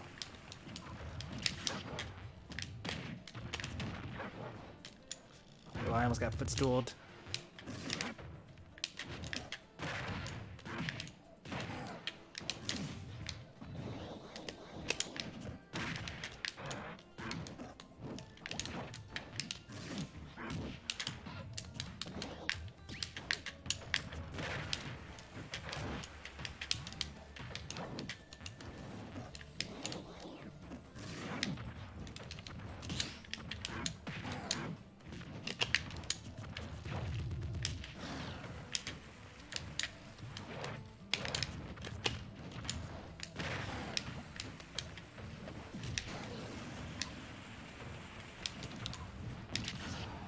It's like the least efficient option. It's the one that you have to time the least, and the one that is most likely to hit. Ooh, almost got me there.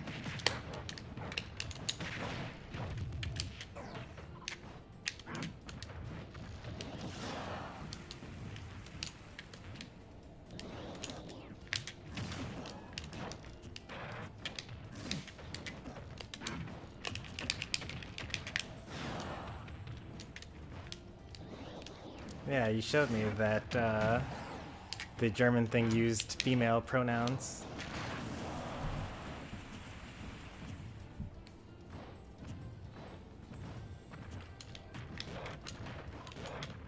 Alright, so Ice Zero, the Mega Man, beat Jay, the Cloud. And now we're waiting for King Cruelty to fight Ericko on stream. They've been going at it for 24... Oh, no, they haven't been going at it for 24 minutes. They only just started, or they're about to start because of the stream.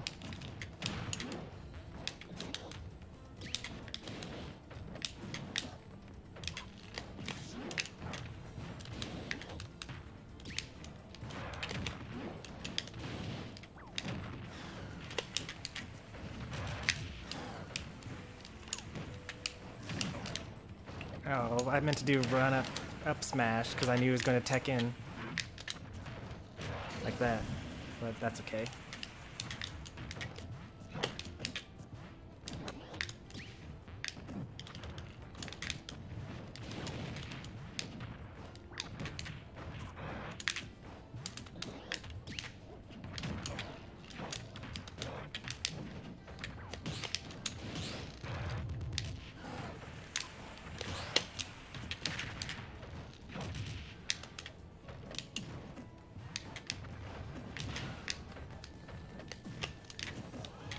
Wow.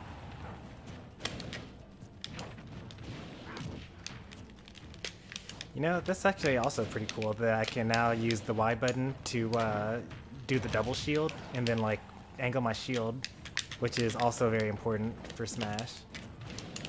Something that I don't really do that I can start doing in addition to parrying.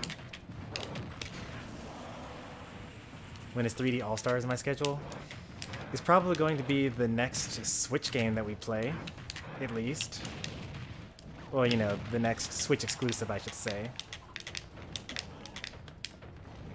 But it's going to be a while.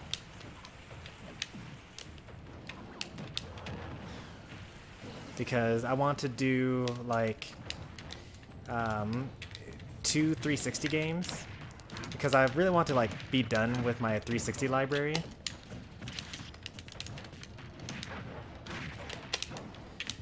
So we need to like start picking up the pace on that. Especially now that like this is probably going to be the year that I buy a PS5. Like, and we still have 360 games to stream.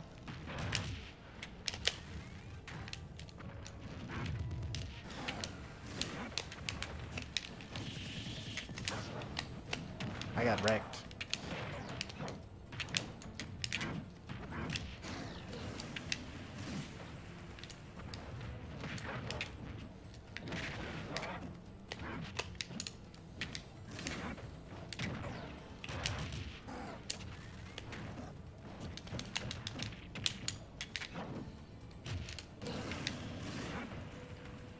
What's left of the 360? Oh no, you're not ready for this. So we gotta play Dust and Elysian Tale. Oh, he footstooled me. I knew that was gonna happen eventually. He kept on going all the way down there. Luckily, I kept all my jumps. We gotta play Jet Set Radio, or I guess Jet Grind Radio, as its US name. We gotta play Mass Effect 1, 2, and 3. We gotta play Fable 1, 2, and 3. We gotta play Dragon Age Origins, along with all the DLC. And we gotta play Dragon Age 2, and then Dragon Age Inquisition. We gotta play Final Fantasy 13, 13-2, and Lightning Returns, but technically those are like more RPGs, so we'll just kind of play those on an RPG schedule.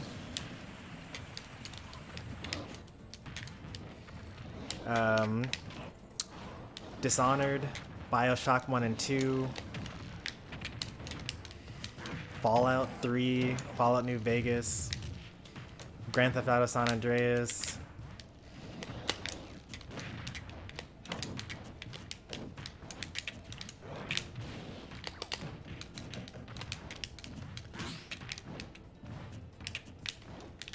the list just goes on and on. Oh man.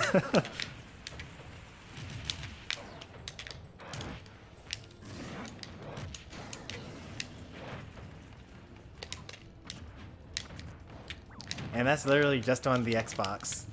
Like, I also have games on the Wii U, although not as many as on the Xbox.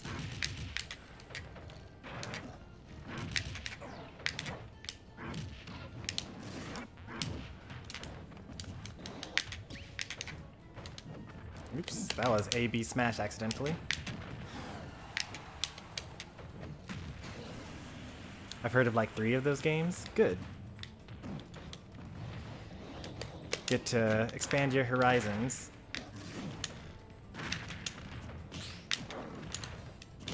Wow, I need to just inhale there.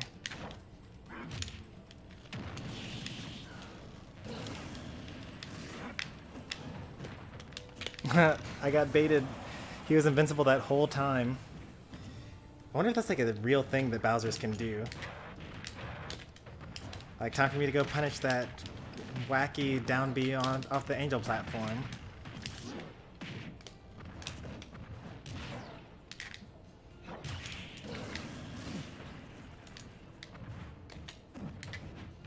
Alright, I think we're done with Bowser here.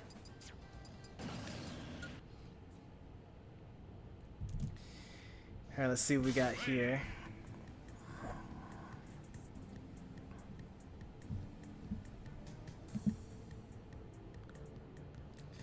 My phone should email me when I have a match coming up.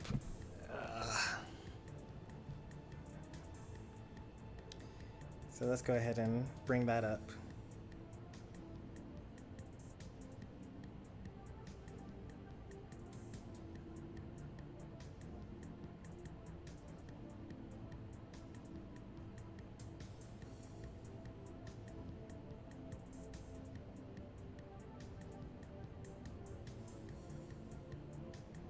I am not getting any emails about upcoming matches. That's kind of weird. What's even the point of having your email attached to it?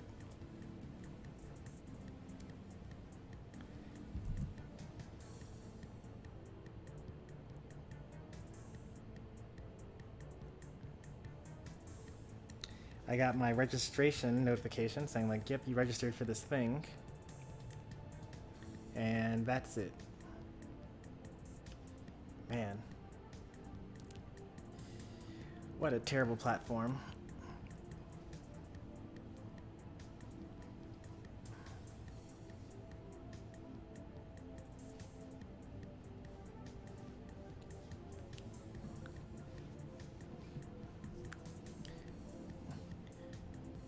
Call of Duty on the 360. I don't even think I own a Call of Duty game. I've played Modern Warfare before. Like I was at one of my cousin's house or something like that, and we played some couch competitive split screen.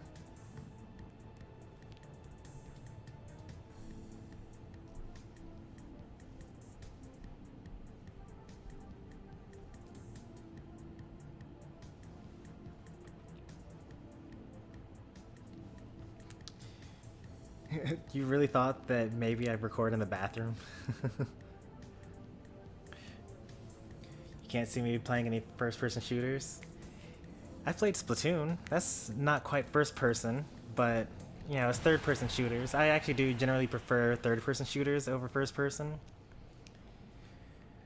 Like, you know, when I played TF2, I would swap between the two depending on what I was trying to do at the time.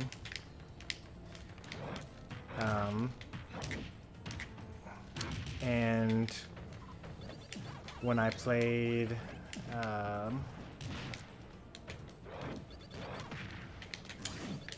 the demo, when I played Paladins for the very brief time that I did, I mostly played third person, but it took me a while to even know that I could play first person, or that I could play third person, so.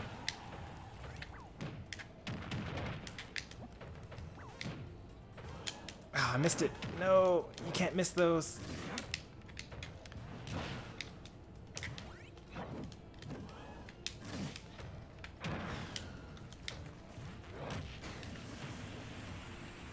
You play Destiny? Cool.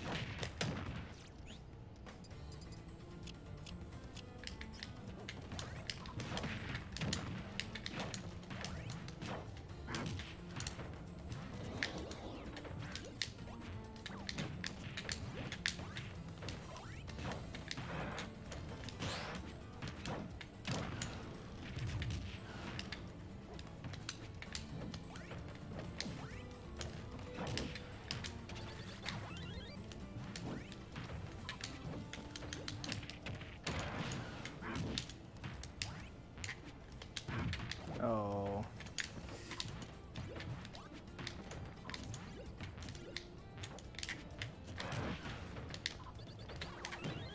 Oh, yikes. I don't want you learning how to edgeguard Pac-Man. Aren't I like the only person that edgeguards your Pac-Man? I feel like at least once a week I steal the third trampoline from you. Oh, I missed the pellet. Well, don't get better. You've come to the wrong place for that.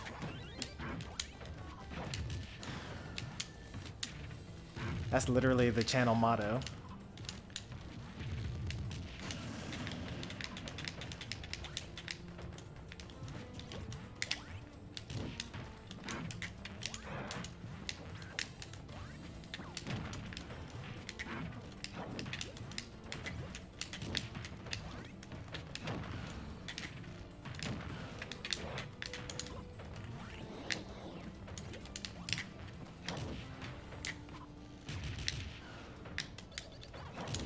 I hit him after he grabbed the pellet, unfortunately.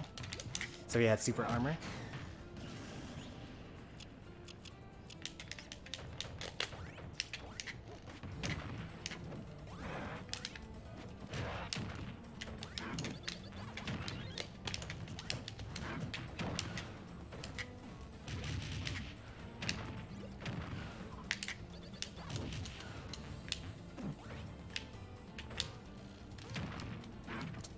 Late there.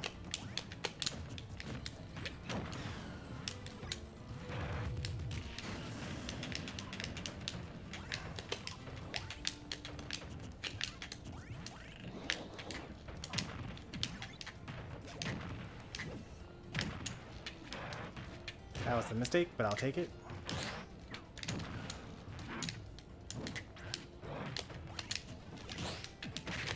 Parry forward smash. I need to start doing things like actually attacking or like moving out of parry, because right now I just started to get into parrying at all.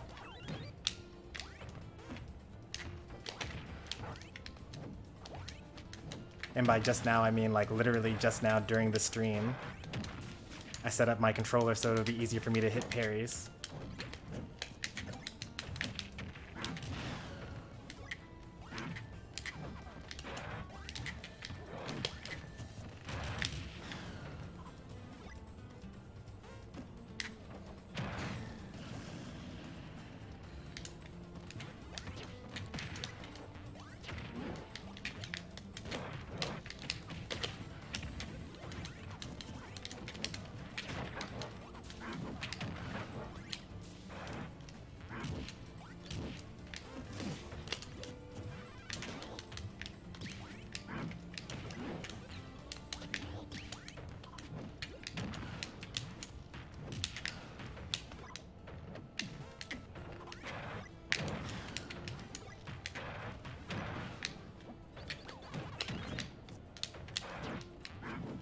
Wow, nice air dodge.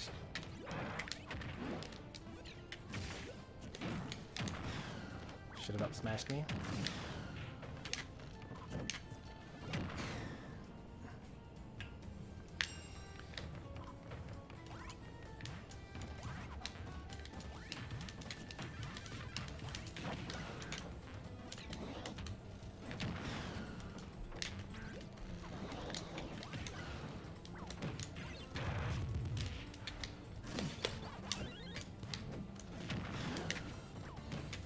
There's no such thing as not good enough yet.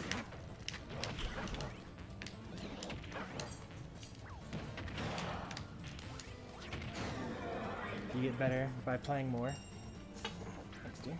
What is this? Thanks, dear. Alright, what's the name of the place? Oh no, it's got jalapeno in the name? Oh no. Here's hoping.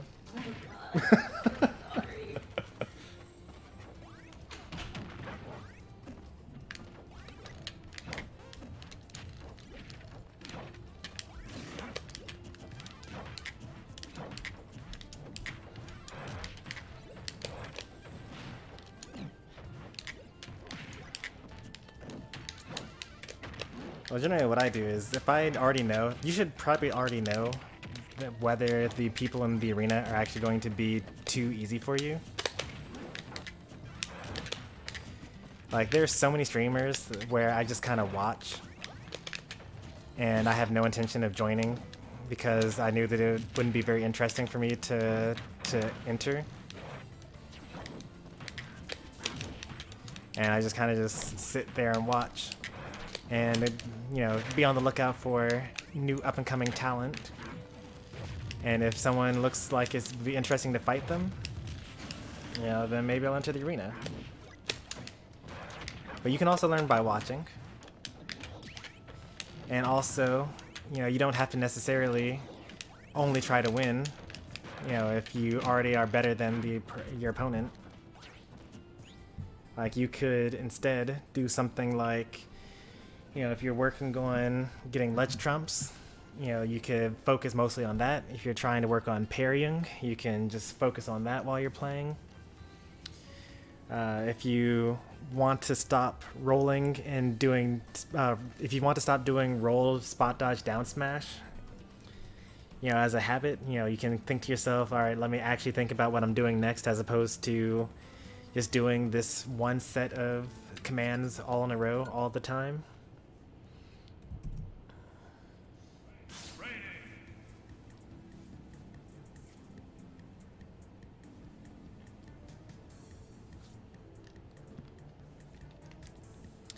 Adventure Ruler is a pretty tough arena.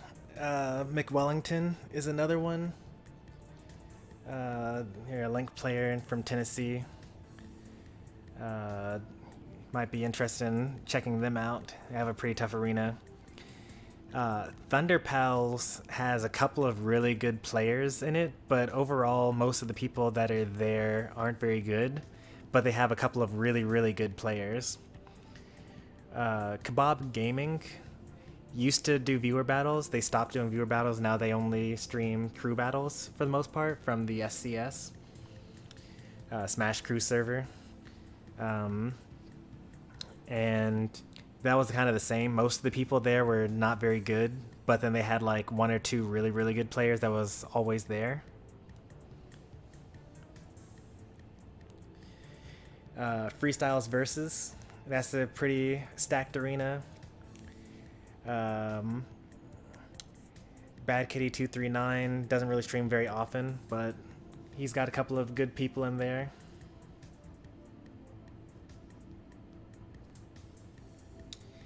Can't imagine why they stopped. Who stopped? I named a bunch of people really quickly.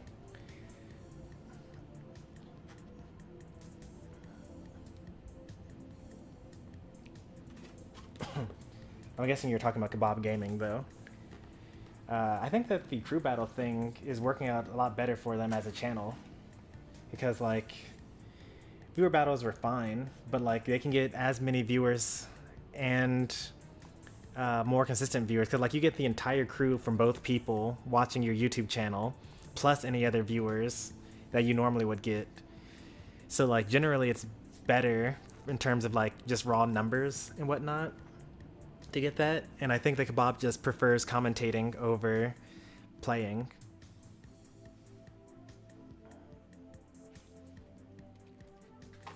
Let's see, what is this place? Am I gonna die from eating this? Yeah, it looks like refried beans and cheese and Mexican rice and a burrito. I have to learn the lightweight matchups to pick a lightweight CPU. I already fought Pikachu.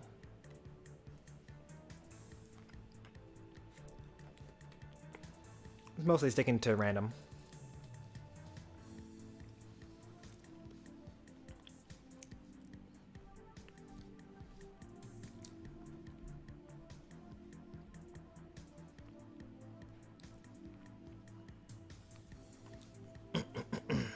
Sounds good.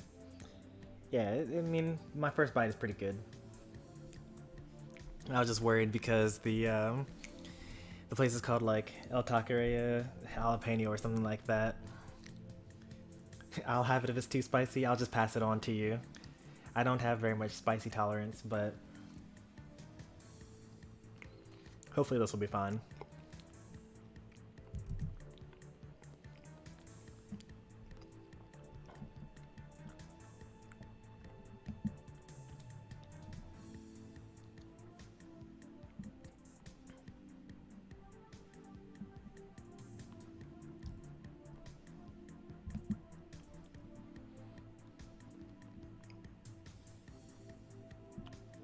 Now that's a fun one.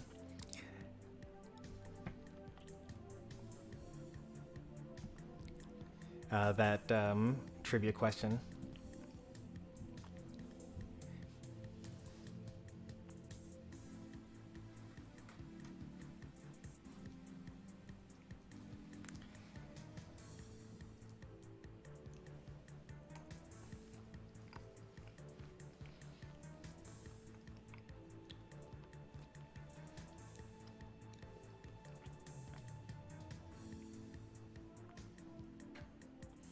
Well, the question is complete the sentence. There you go. You got it, DK.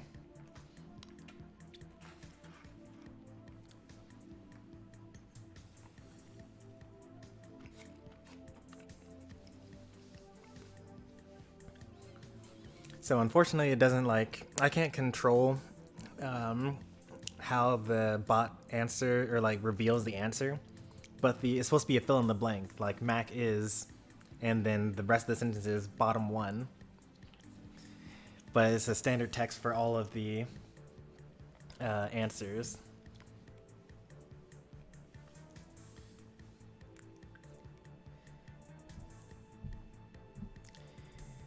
There are a couple of other reasons why that's kind of like unfortunate. So I'm going to give away one of my trivia answers right now. But the trivia question that says, what is Stormy's favorite Smash game? And it gives you the options 64, Melee, Brawl, PM, Smash 4, and Ultimate. Actually putting down literally any of those answers will be considered correct once I get my bot up and working properly. But because the first answer is 64, the bot will respond with the correct answer was 64, even though all of the answers would have been correct.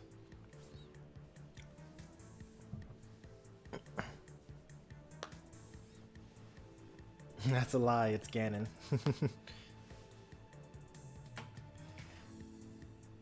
Don't worry, Ganon's down there too. He's like bottom 3.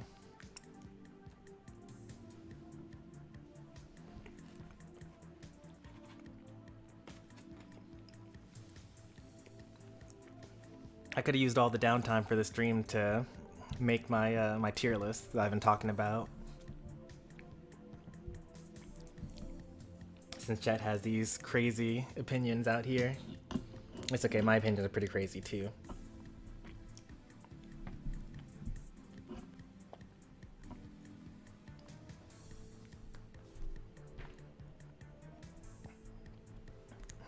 I'll make him look bottom 10. Nice. That's what I'm talking about.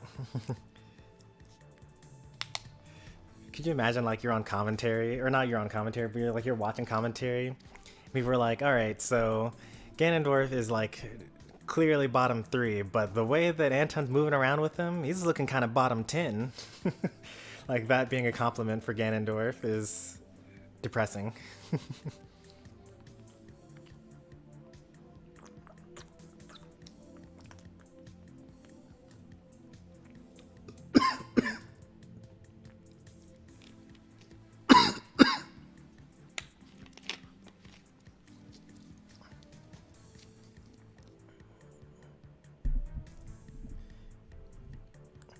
I think that one good thing about the tier list that I'll eventually make is that you guys will be more likely to understand what I mean by is a bad character.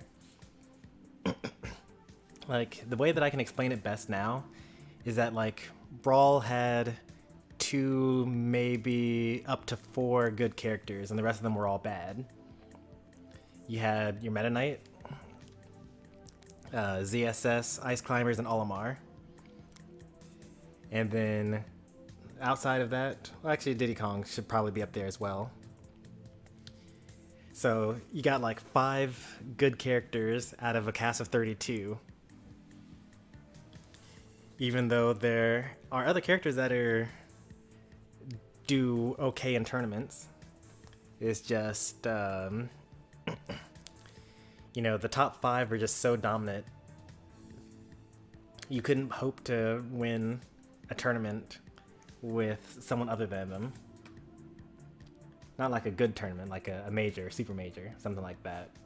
I'm not talking about your high school put on a tournament and you beat everyone playing random.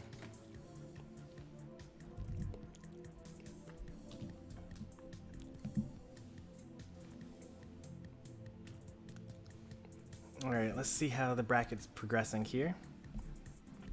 Still waiting here. Ericko beat King Cruelty. Looks like we're just waiting for loser bracket now. Ripe Banana versus Vicho. King Cruelty versus another Wi-Fi Luigi is on Ericko's stream. And then Jay versus Vector, which just ended. But they haven't finished any of their games yet. Why has it been going on for 25 minutes? Are they waiting for Ericko to stream them? Because if that's the case, this is going to take forever.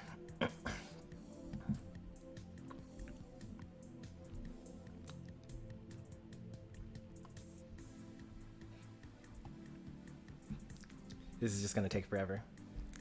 At least all of the winners bracket is complete by now. So we now know the top 8 on the winner's side. And it's going to be me versus Onaga, the Duck Hunt Ice Climbers player, and Ice Zero, the Mega Man, versus Ericko, the Pyra. And we still have 3 more sets to wait for in loser's bracket.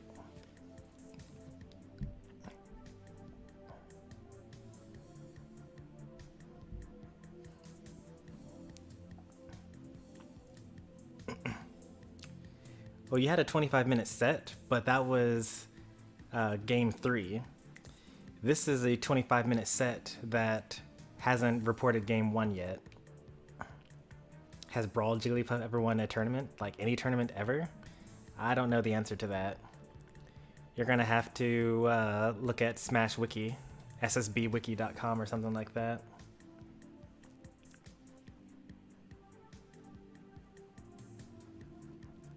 I farmed my last 50,000 GSP for DK to get Elite Smash on a little Mac that couldn't handle cargo throw.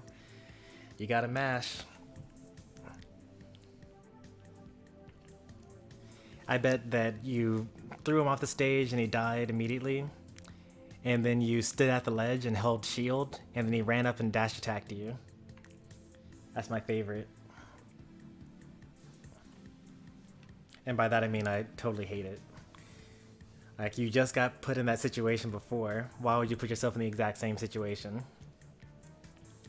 that's kind of what I mean by, like, not actually thinking about what could happen if something goes wrong.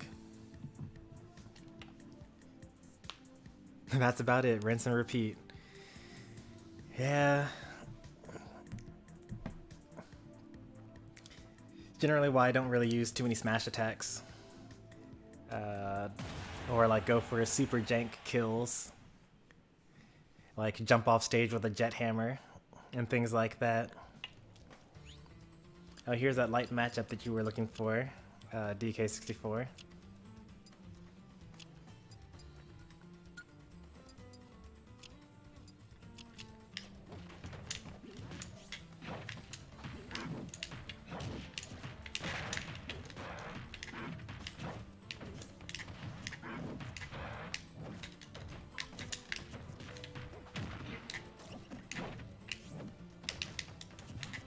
A water bottle's in the way. Let me move that so that I can actually see the whole television at once.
Wow, he really got me there. Wow, he really got me there again. Chill, CPU.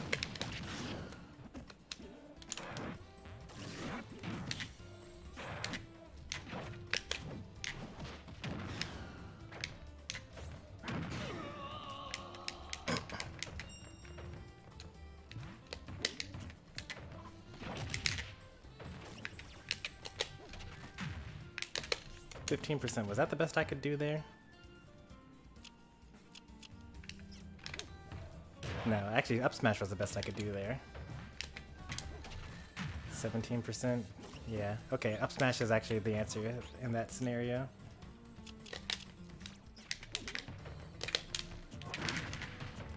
The reason why I like to do jet hammer there, though, is because they can kind of drift one way or the other.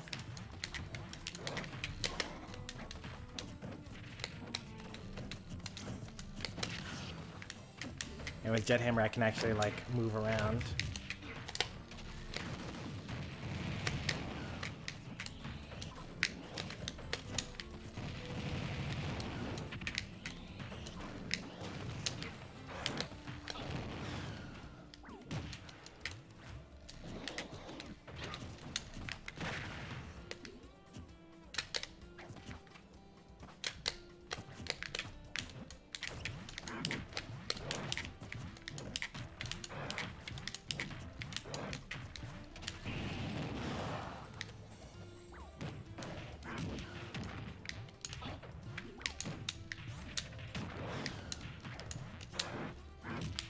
Oh, Mewtwo's so tall.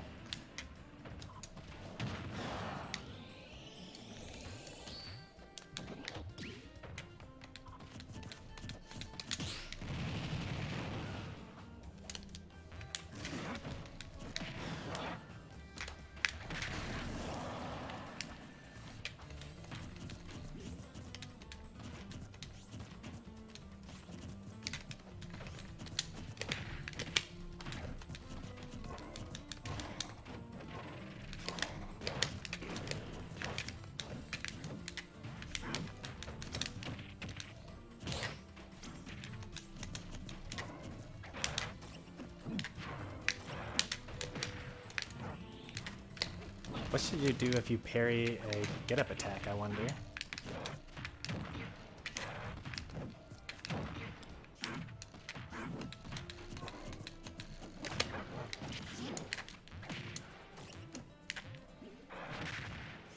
It's actually kind of difficult to hit.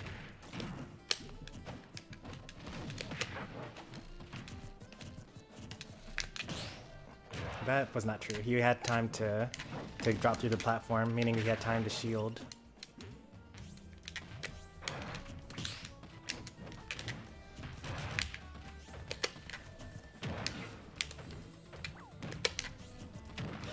If I could get a Wii, I could play Melee and Brawl, but with the Wii, I could play Brawl and Smash 4.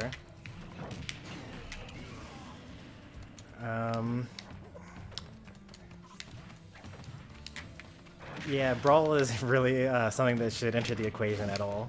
Like, unless you're like itching to play Subspace Emissary. Brawl had some very interesting mechanics to it. Like, you could, that was the first game in which you could like do Dacus, dash attack canceled like up smash, so you can like slide all over the stage. The same way you can kind of do it now. It's just not as good. Or like you slide a little bit, but like you used to be able to just like fly way over there. Brawl has the most viable DDD.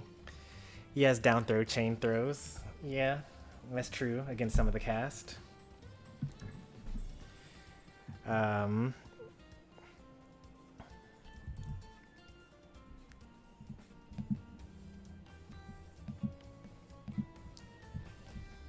That he does.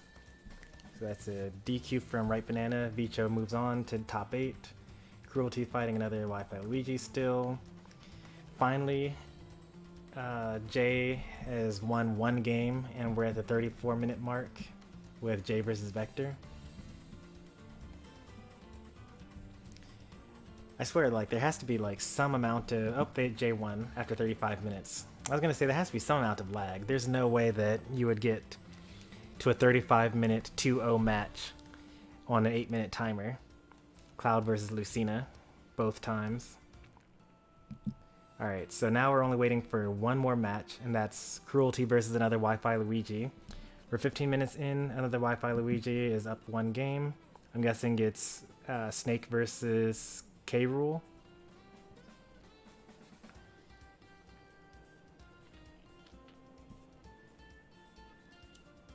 It's actually Terry, and they actually just won with Pokemon Trainer. So K-Rool lost to Terry, K-Rool lost to Pokemon Trainer. That was on stream, so now we actually start top 8, finally. It'd be hilarious if I were DQ'd. Like, I was not paying close enough attention to the bracket. Nope, we're still waiting. Bracket hasn't started yet.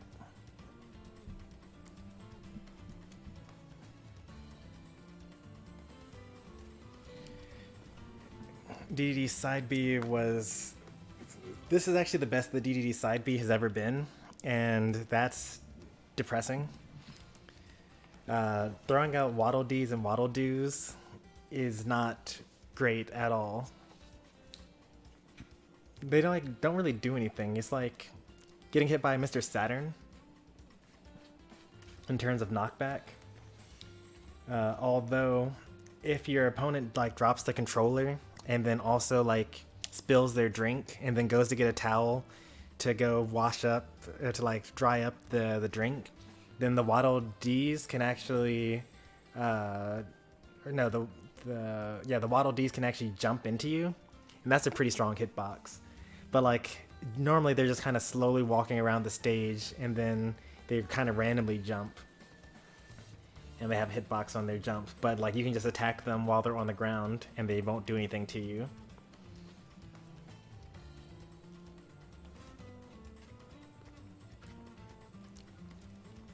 But that's a pretty decently strong attack.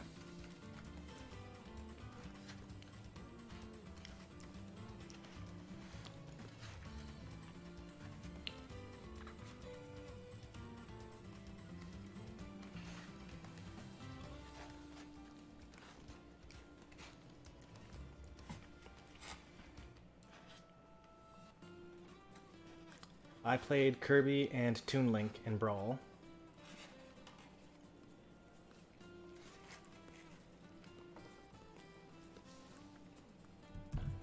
I was like finally happy that Kirby was somewhat decent again after having Kirby in Melee be so terrible, so absolutely terrible.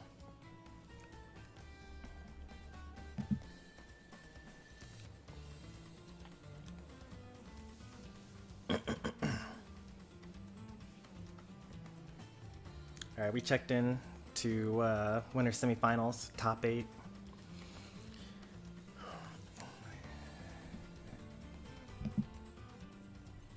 They checked in, so no DQs here. Set up a lobby.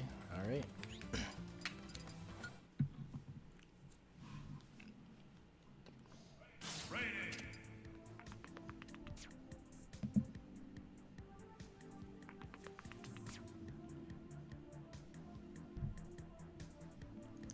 And by set up a lobby, they already have one, so. Oh, we're actually going to be on stream, so never mind.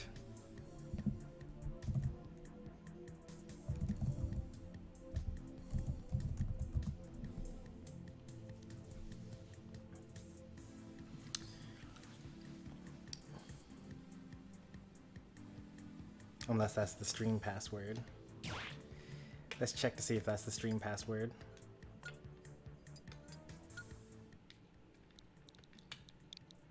Nope, it isn't. Here's the actual stream password. I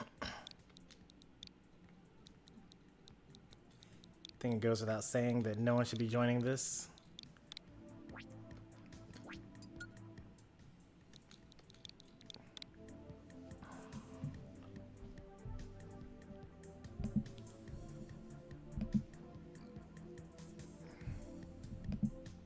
Step into the ring.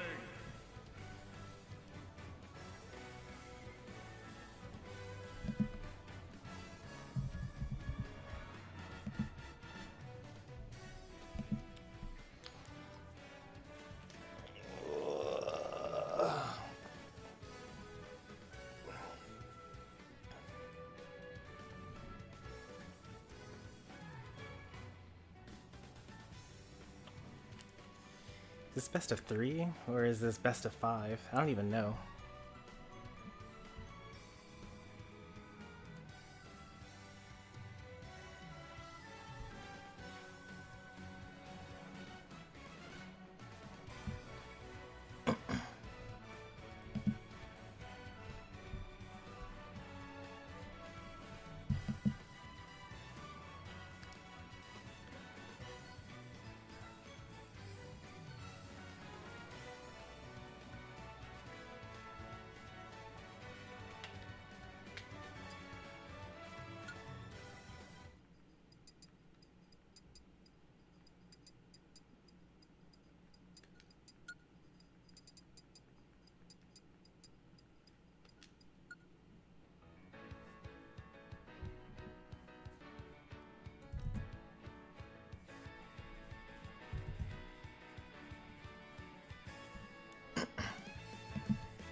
Alright, strike battlefield. We're going DDD into Ice Climbers game 1.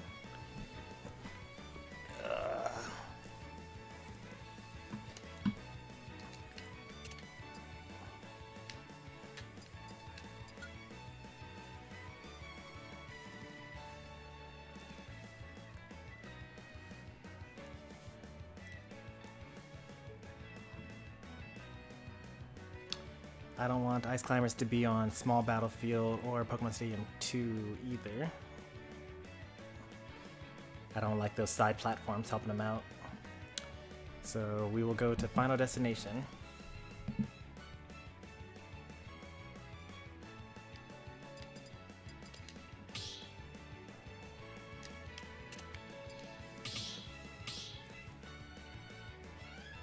It's a lot of spectators. We're over 4.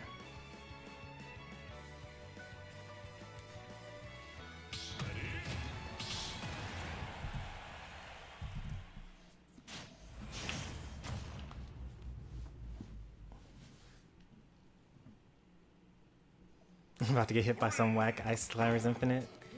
Here's hoping. I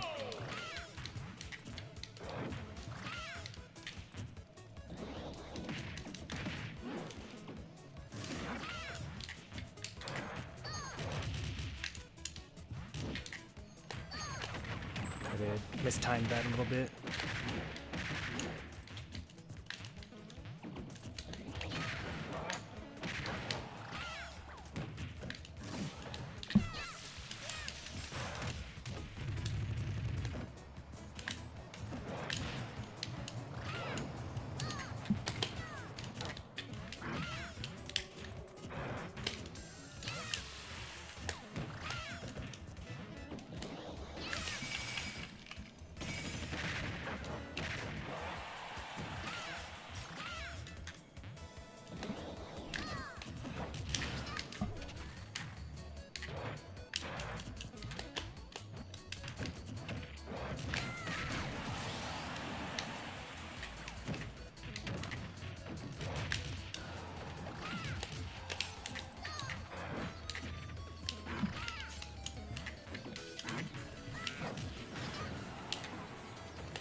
That's a big forward tilt.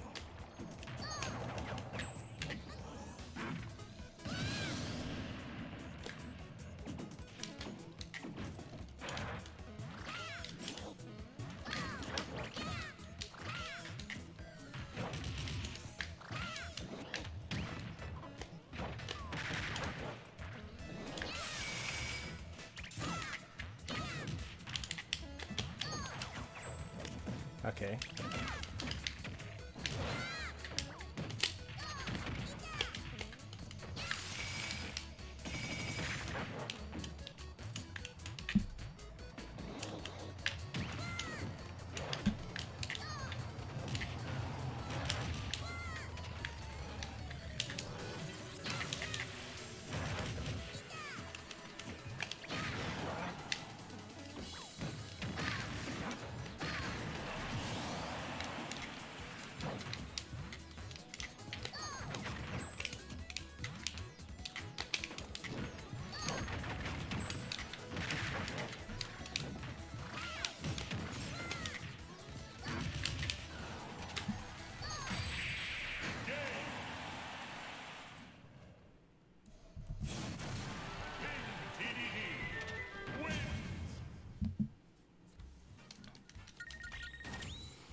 Where do we not really want them to go? It's places with small ceilings, probably. I don't really like triplats either, because they have more places to escape from.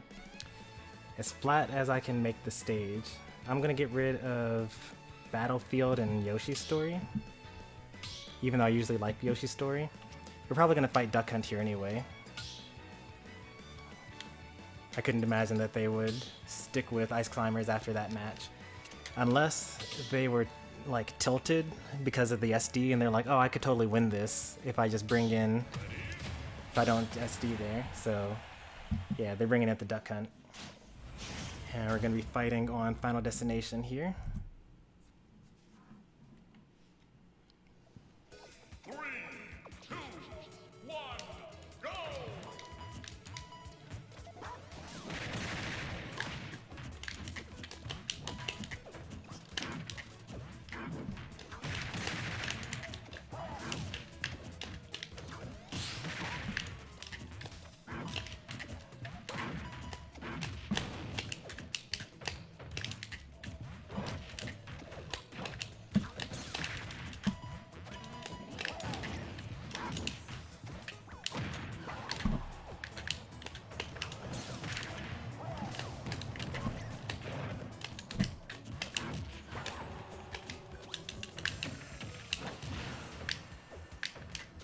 Oh, nice drift.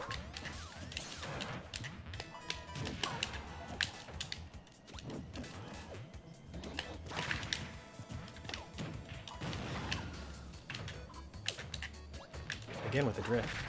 I'll get him next time though. Wait, I should just inhale there. Why would I forward air?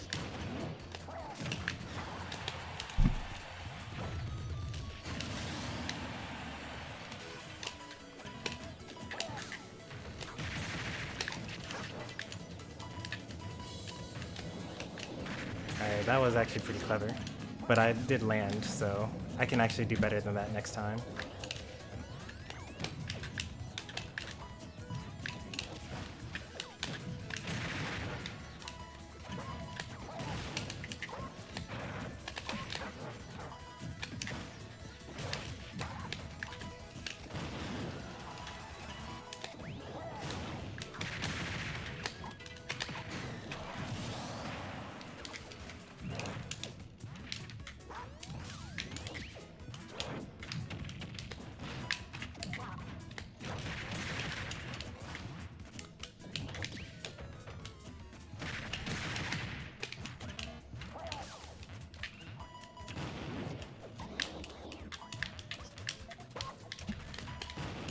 I got baited by that.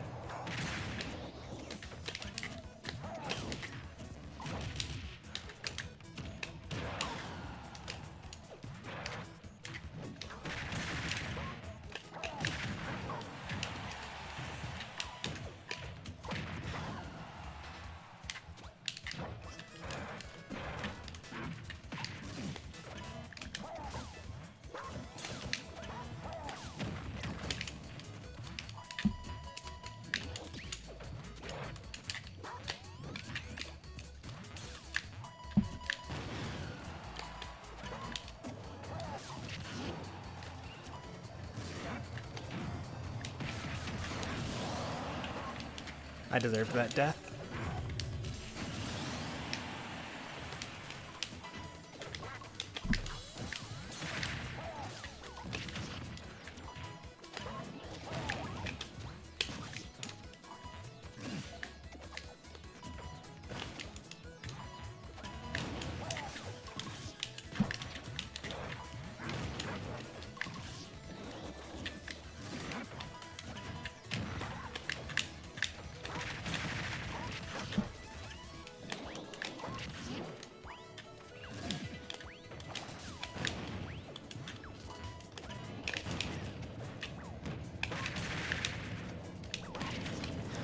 Oh, Gordo.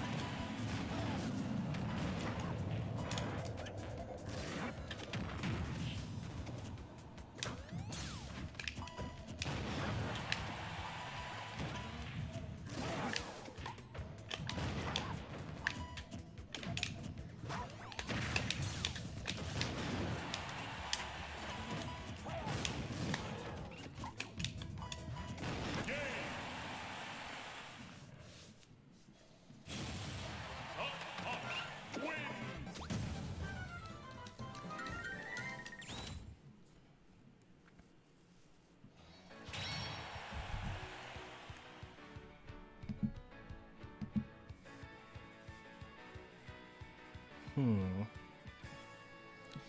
don't know if this is best of 3 or best of 5.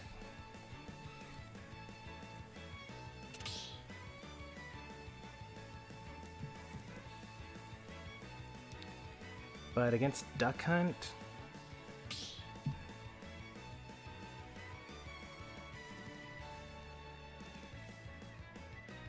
maybe you want more platforms?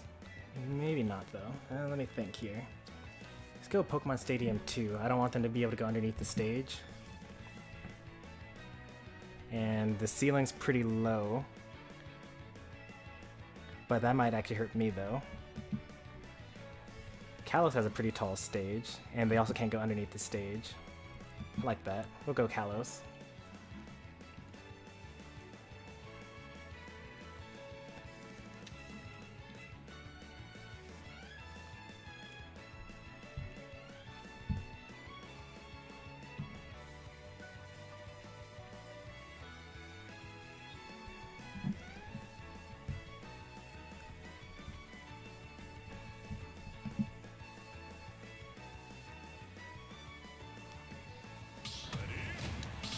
Alright, we gotta focus up because Duck Hunt is a very difficult character to fight.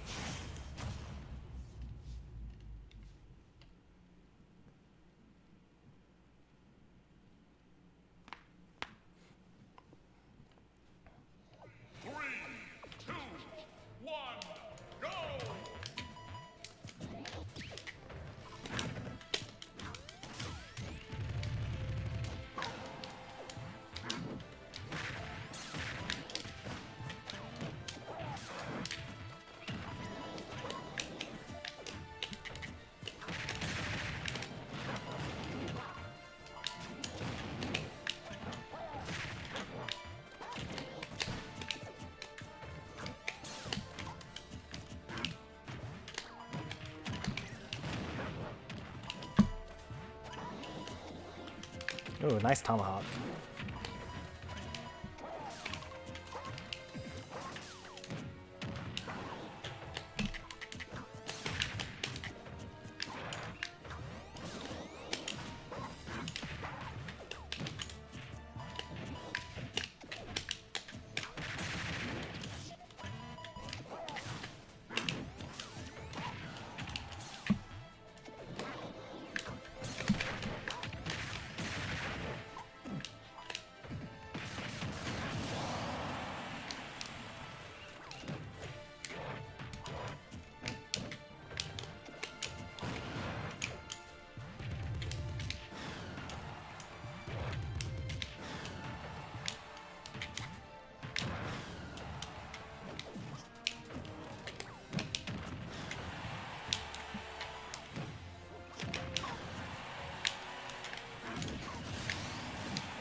Alright, this is best of 5.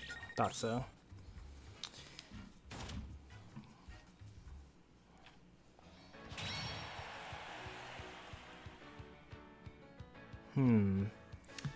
Let's get rid of Lilat and Battlefield.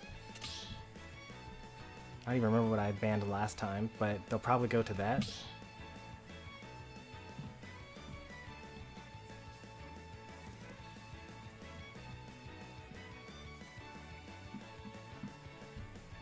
Going to Pokemon Stadium 2? Nice. That's actually where I took him game 1, although it was for a different character. I'm okay with Poke PS2. I think. 3, 2, 1, go!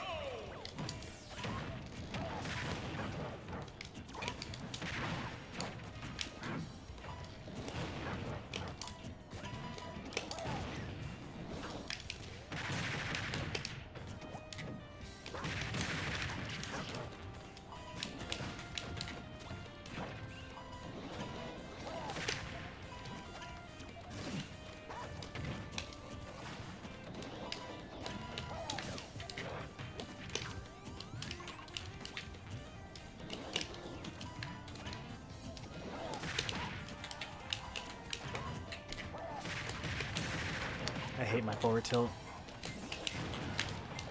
in this particular matchup. I actually usually love it.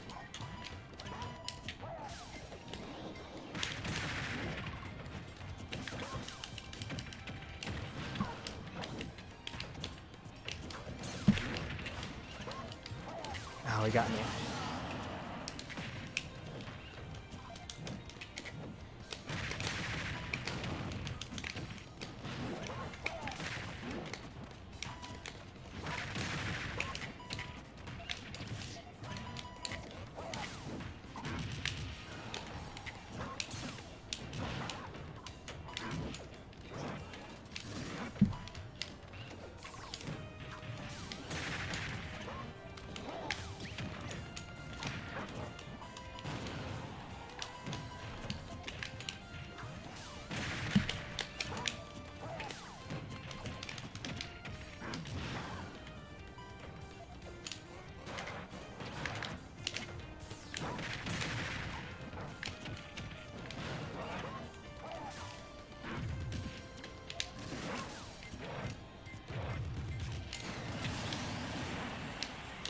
I hate that I had to go for that. I never go for that.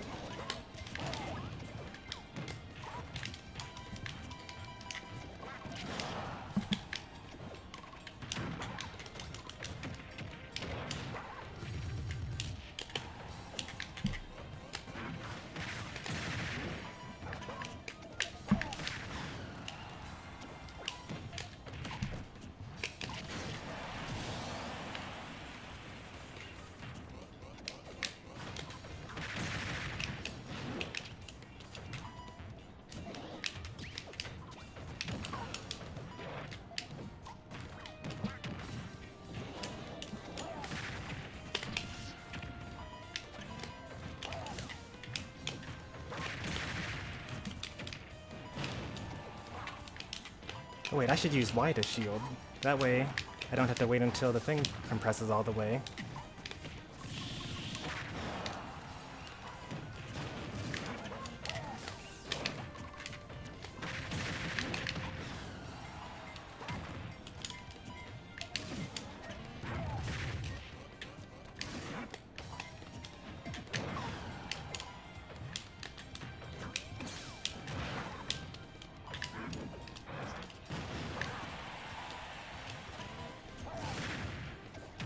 Oh, the guy actually made it work.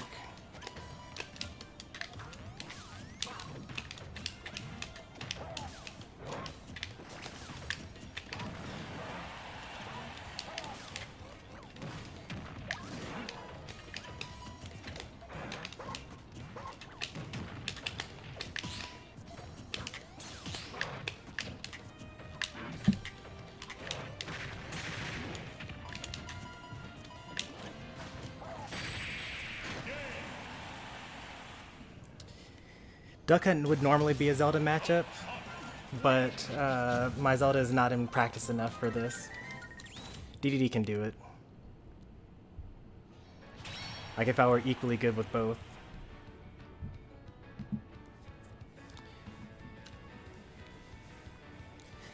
Because what I can do is I can just like, whenever I think that they're going to retreat and do a can, I can teleport to them directly. And I can also put the Armor Knight to just kind of swat the can back at them. And I can use Reflect to reflect the gunman's bullets when I know the timing for it.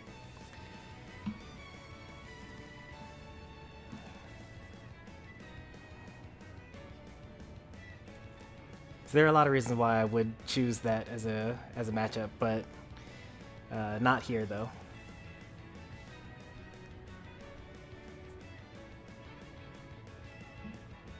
Let's try something weird.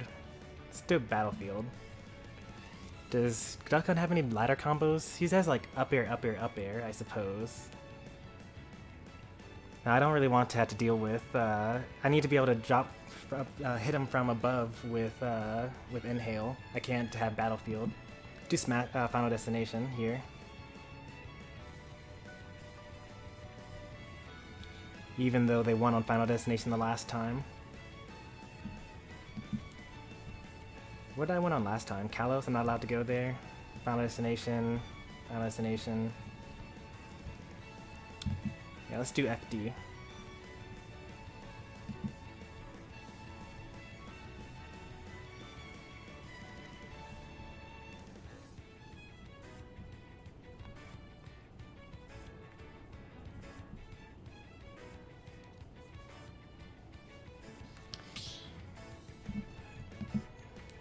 It's too late to try? Yeah, I mean, when we're down to the last game, then,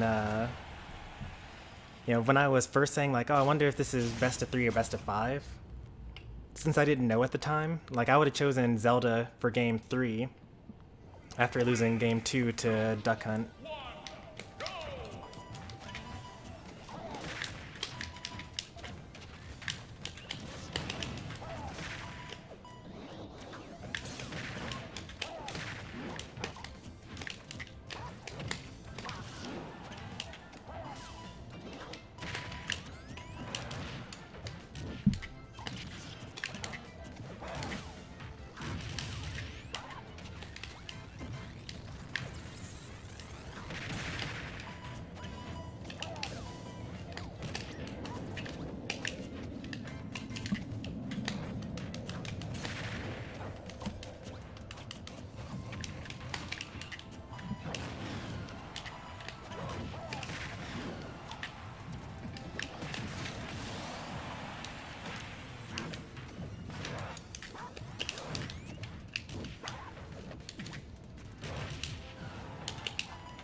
Got greedy there.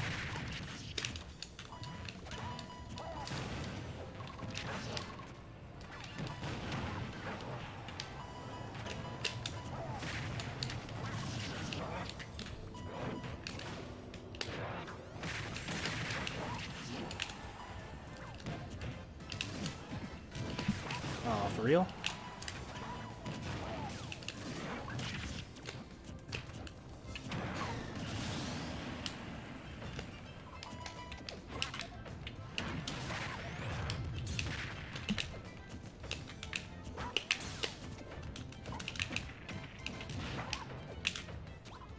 Oh, I can't believe I did that. I'm so disappointed in myself. wins.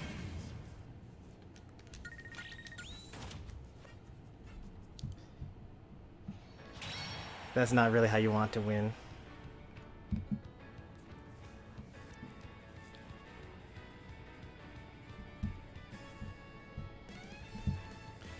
I really hit him with the jank Wi-Fi DDD.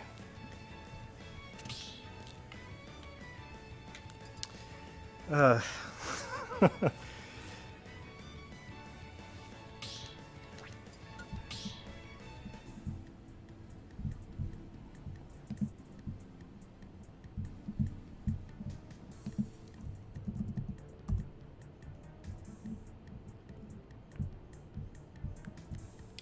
And I didn't hit him with the preset good luck, have fun. Slipping. Alright, we got a ways to wait because I'm assuming that all of top 8 is going to be on stream. So it's going to be Ice Zero versus Ericko. Oh wait, actually, Losers is already going on, I think. Let me see if what's going on with that, because they've already did one game of Losers round 1 top 8. But I think that maybe Ericko went in and said, hey, do this on stream instead. But the Sonic player that I beat way earlier on took out the Terry game 1, and so far they're 30 minutes in.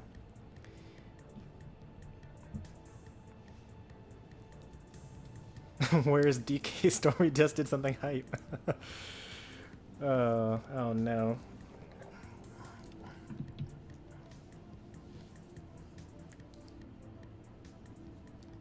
He got him real good with that forward smash. I'm not proud of that forward smash.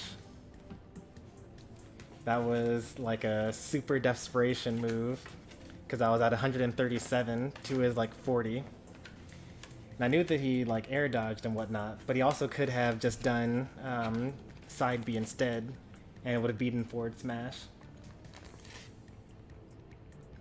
You got him though. An option isn't good just because it works. Think about if you're playing K Rule and you do like spot dodge down smash, spot dodge down smash, spot dodge down smash. You know, yeah, you can get it. Doesn't make it a good option.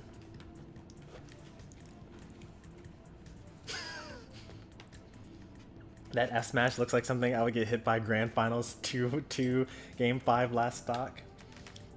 Well, I mean, that was Game 5 last stock, and we're probably gonna have to fight that Duck Hunt again in Grand Finals if we get past the Mega Man in Winners Finals.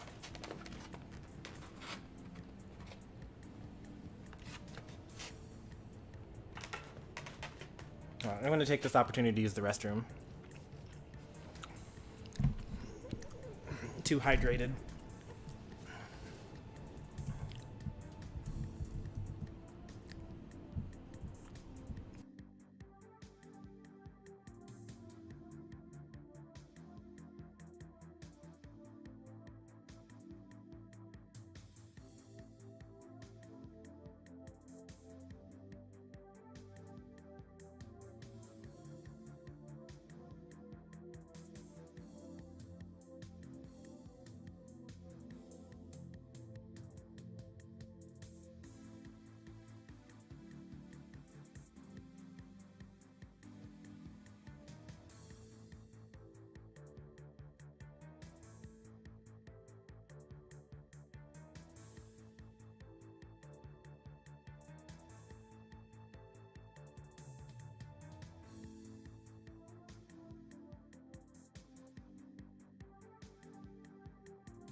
Alright, I'm back. Let's take a look at the brackets here. Alright, so it looks like Rion TM is actually just fighting Vicho because they're now in game number 3. So far he's up 2-0 Sonic versus Terry. Meanwhile, Jay versus another Wi-Fi Luigi has not started. They haven't finished a game yet. Why is it taking so long? I just don't get it.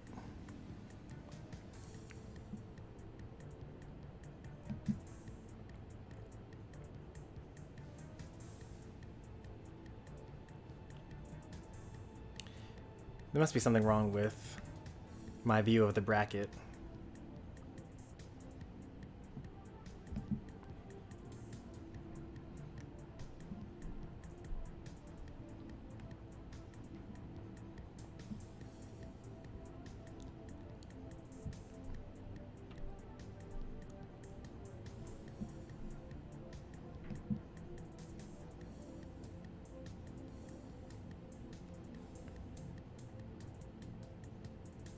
Because I would imagine this would be on stream, but it's not saying that it's on stream.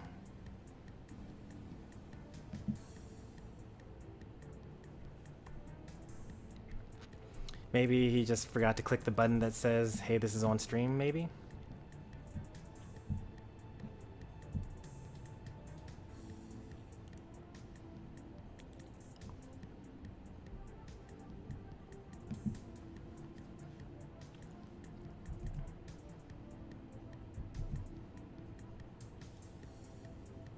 Oh, it just started like 40 seconds ago.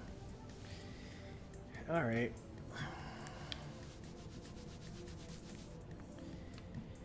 Oh, we're most likely going to be fighting a Mega Man, but if Ericko actually manages to win with Pyra, then we'd be fighting Pyra in winners finals here.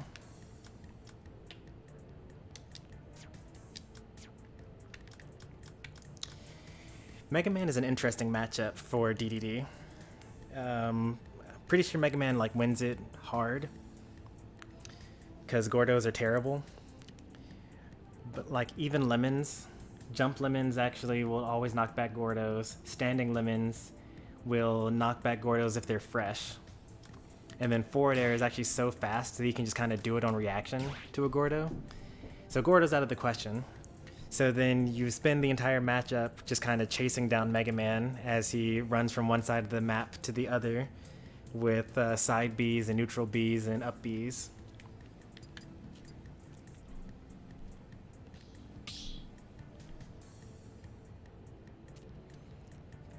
You end up having to like counter camp really hard, which is fine. Like I'm used to that style of play. I was a Smash 4 Kirby player after all. Where's DDD? There he is.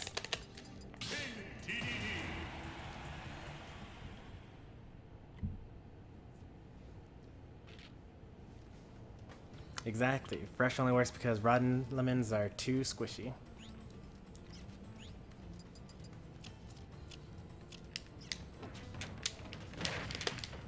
I hope that at least this tournament should kind of tell you guys why the way that I choose to practice is by setting the computer to run away.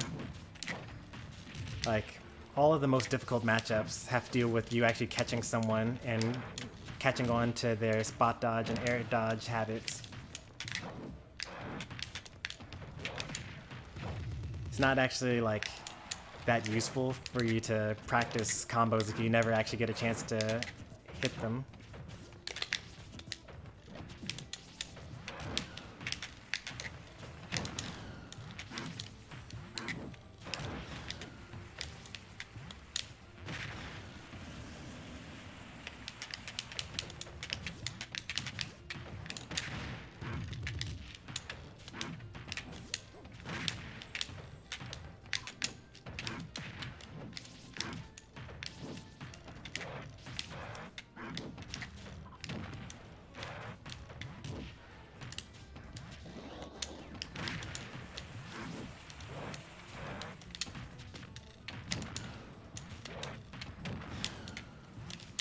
Oh, I missed that. No.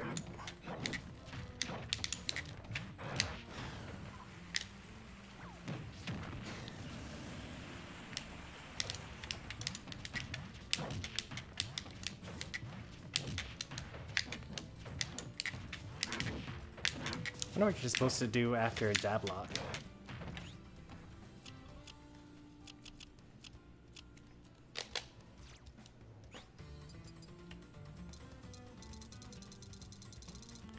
Welcome back, DK. Nope, that's not it.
Oh, you avoided that.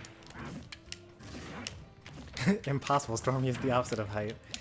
There you go. Someone that finally gets it.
Should have gotten that.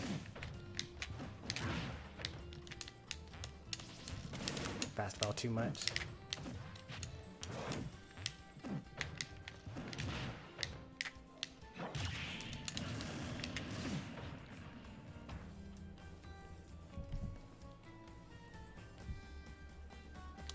Alright, Sonic wins and loses round 1 or of top 8, 3-0. Beating Vicho the Terry. Another Wi-Fi Luigi. The Snake is just one game number 1. So it'll be Snake versus Duck Hunt maybe, depending on how the rest of the set goes. It's so crazy that for the rest of this tournament is going to be Snake, Sonic, Duck Hunt, DDD, Mega Man. Lots of kind of really terrible matchups generally for DDD. All doable, but definitely not fun. But then again, you know, we're in bracket, it's top 8. We've kind of passed the point of fun for the game.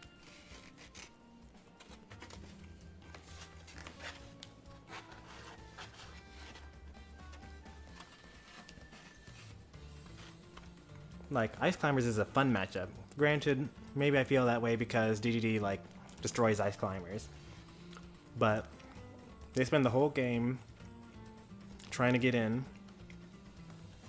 and you spend the whole game trying to swat them away with your big hammer.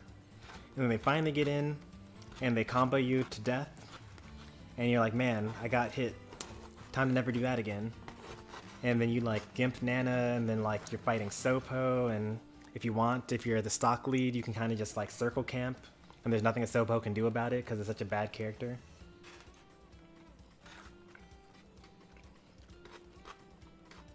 Yeah, lots of different ways to play that match, but it's very losable at any point in time.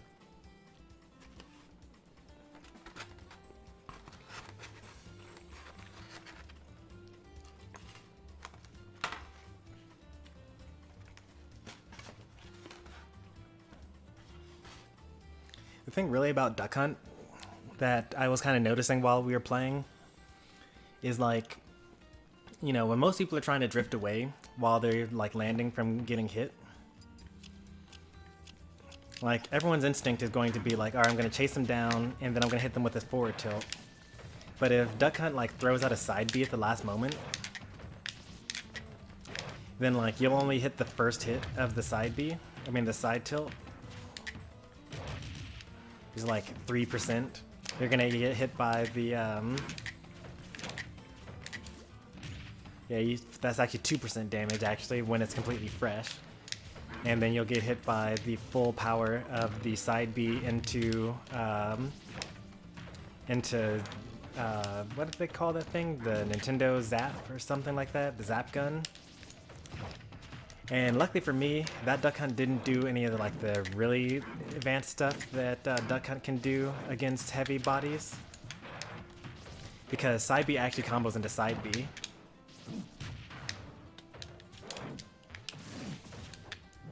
So he could have done side B, side B, side B, up air.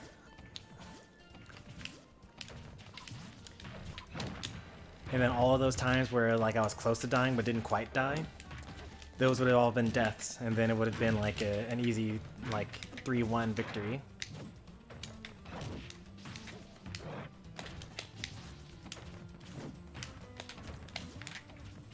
That was an accident, but I'll take it.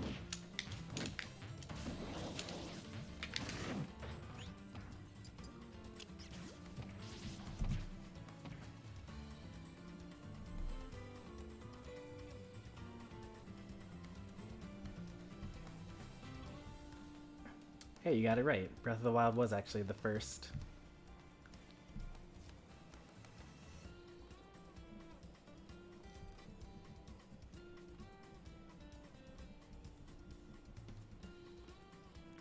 Giant hammer versus 2 liter hammers.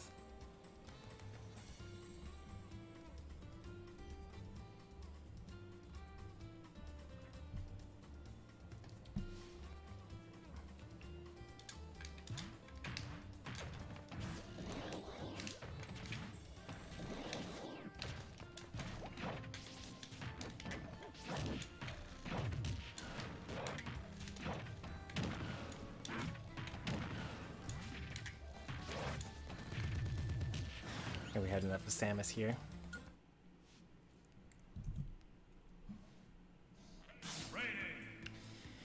Oh, looks like Jay actually took game 2 against another Wi-Fi Luigi.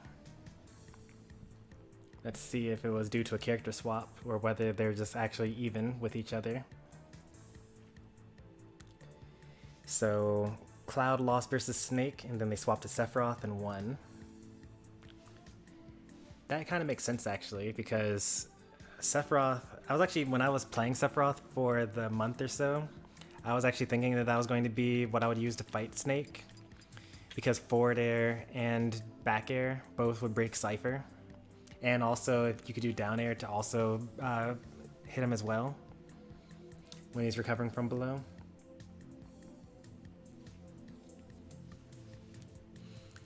And like, you know, if Snake decides to hold a grenade in his hand, you know, you don't actually have to even get close enough to have it explode on you when you play as Sephiroth. Unfortunately for DDD, he holds onto his hammer while he's throwing it out there. So depending on your spacing, you'll actually still get hit. How can I show this?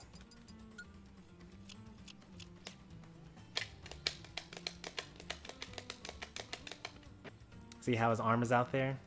So like you can do max spacing with the hammer, It'll only hit like once or twice against Snake, even if they're not shielding. But that's the only spacing that won't have the bomb explode or the grenade explode on you. If you actually want to hit the inside of his shield, meaning that if he weren't shielding, he would actually get hit by it, then you have to get close enough so that the explosion would hit DDD's outstretched hand. Snake won game 3 against the Sephiroth. Close matches. Ice Zero is currently up 2-0 against Ericko, 14 minutes into their set.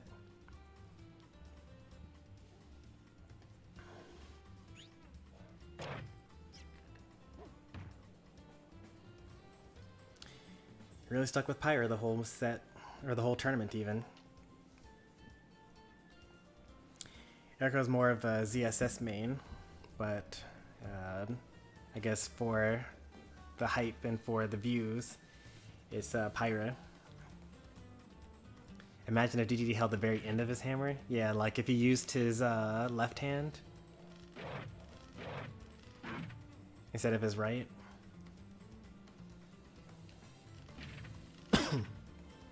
Oh wait, he actually does use his left hand. He just rotates the two together. So he's holding on to it like this. And then he just like puts one over the other.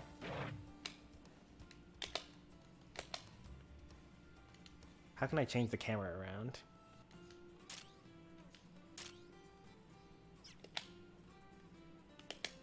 Yeah, he swaps the two right before throwing out his hammer.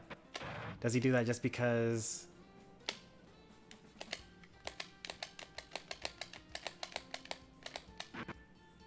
Nope, he actually uses his left hand in both scenarios. Sometimes this is just based on like whether it's facing left or facing right. And like if he decided to use the tip of his hammer here as well, it might be the best forward air in the game. It's already like pretty up there. Like as far as forward airs go, DDD's got a really nice one.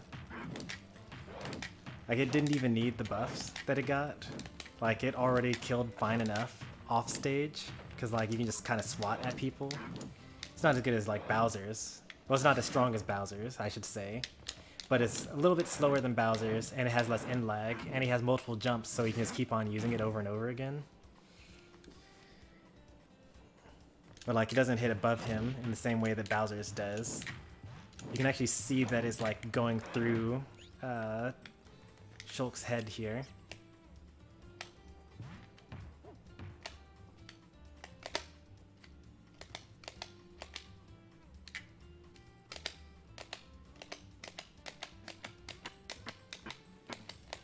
Yep, there it goes. He's swinging the hammer. But it doesn't actually stay active until here. So that's when it starts being active. And it's no longer active now.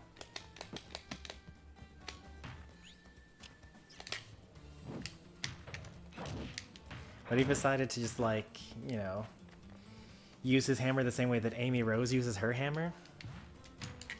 He'd be even more busted.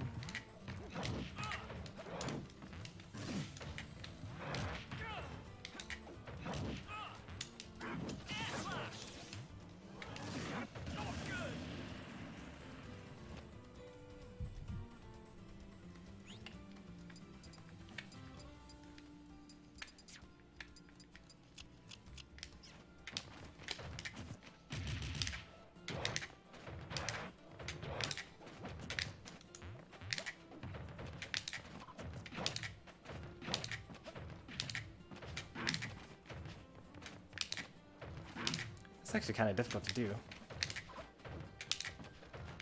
It's also not very useful, I feel like.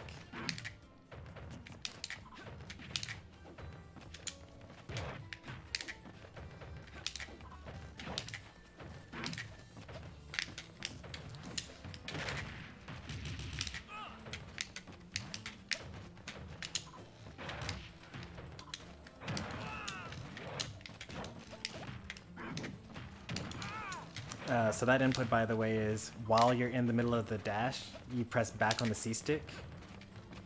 And if you do it with the right timing, then you'll be able to continue holding forward the whole time, but you'll go into a walk after your dash is over.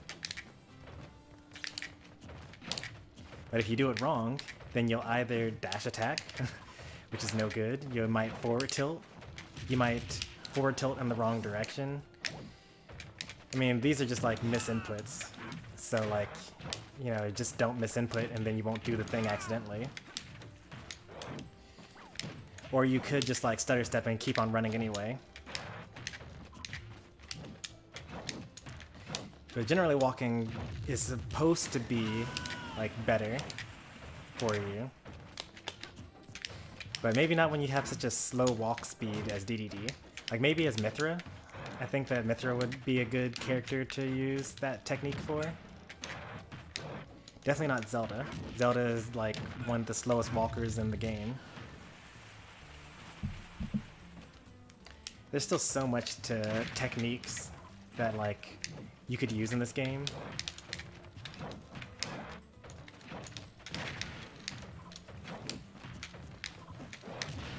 Like we still have probably a couple of years before like top level play really looks like, you know, they're doing something other than just button mashing.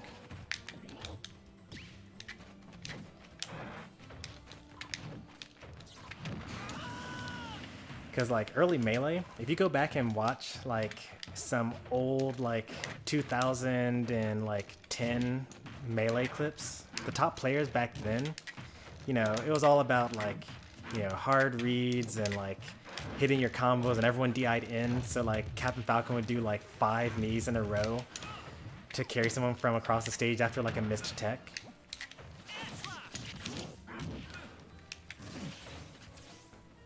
And it basically looked very similar to what Ultimate looks like today. It's a lot of like, I'm gonna pressure your shield because like I'm moving fast and I'm pressing lots of buttons and like, what are you gonna do about it?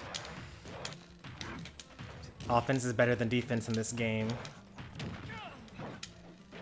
And then like, it took basically, you know, Mewtwo King Shino stalling and like Hungry Box kind of just existing before, you know, we got to see like really good super defensive play.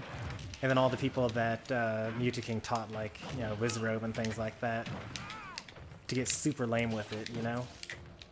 That's when Melee really got interesting.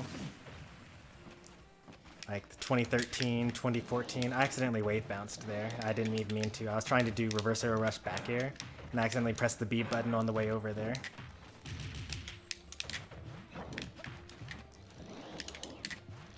Let me see if I can do it on purpose.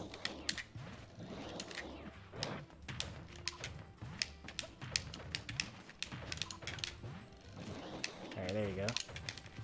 Except I gotta do it way faster if I want to get the full animation. Alright, so another Wi-Fi Luigi just got through beating Jay 3-1. Snake versus Cloud and Sephiroth, and has moved on to fight Onaga, the Duck Hunt Ice Climbers player from the previous set. Ice Zero is currently up 2-0 on Ericko. 20 minutes into the set.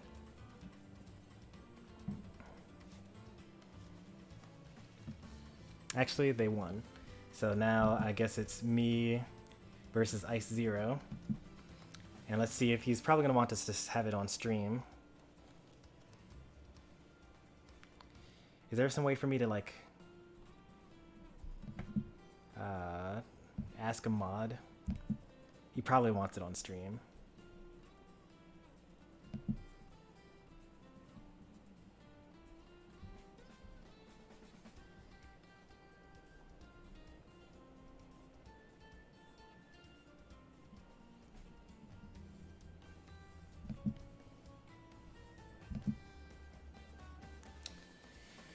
I don't actually remember what the ID is for the other place, but there it is. I was waiting for it.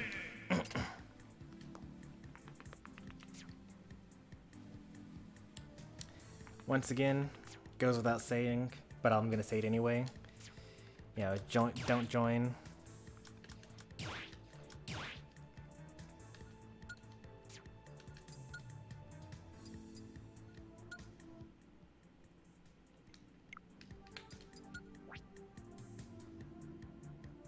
Darn. Not Ericko's friend.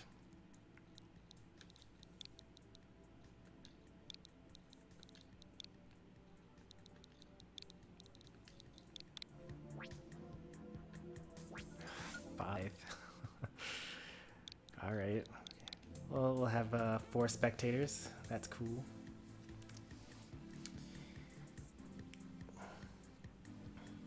Mega Man is probably still a DDD matchup, despite the fact that it's probably terrible.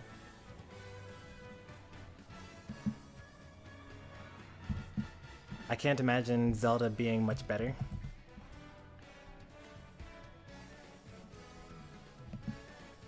The only thing that would make Zelda kind of better is the fact that Mega Man is the perfect weight for me to do like down throw back air.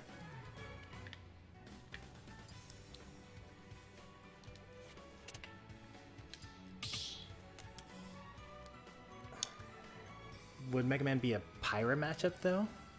There's a chance. Like if I get good at using Foresight with Mithra, maybe? So they don't like Pokemon Stadium 2. I don't like Battlefield, and don't really like Smashville against Mega Man in particular. I actually usually like Smashville. But would I rather do FD though? I think so. Mega Man has a couple of things that I don't like that he can do on Smashville, like putting Rush on the spawn underneath the spawn platform. That he can't do that on Final Destination though. So we're either going to Small Battlefield or Final Destination. We're likely going to Final Destination for game 1.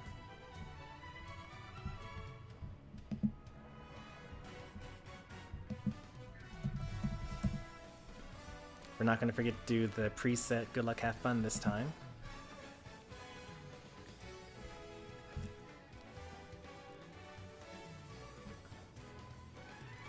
Yeah, they're only like 12 or 13 trivia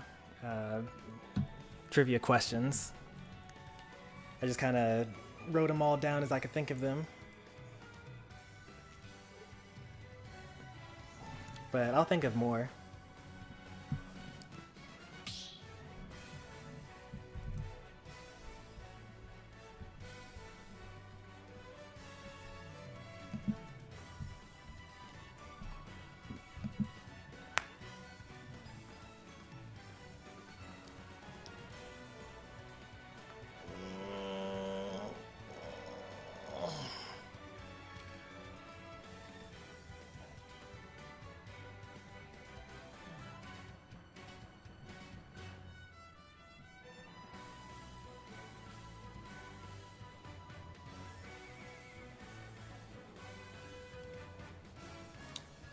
Alright, game number 1, FD.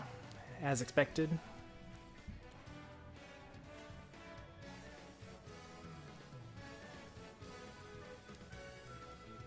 Pyra's multi-dash is faster than her run. Oh, that's pretty cool to know. I mean, that's kind of true for a lot of characters, though. Same for Sephiroth.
That would have killed him, actually.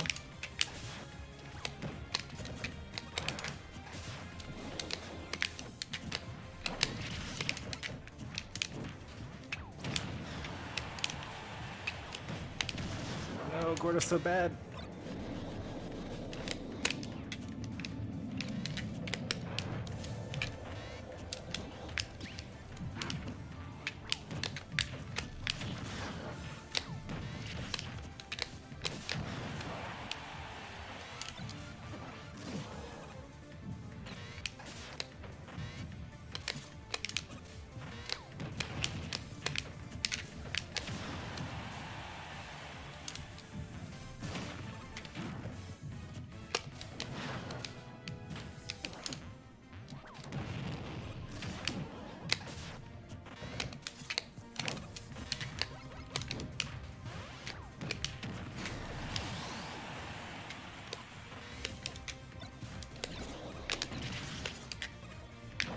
I'm dead.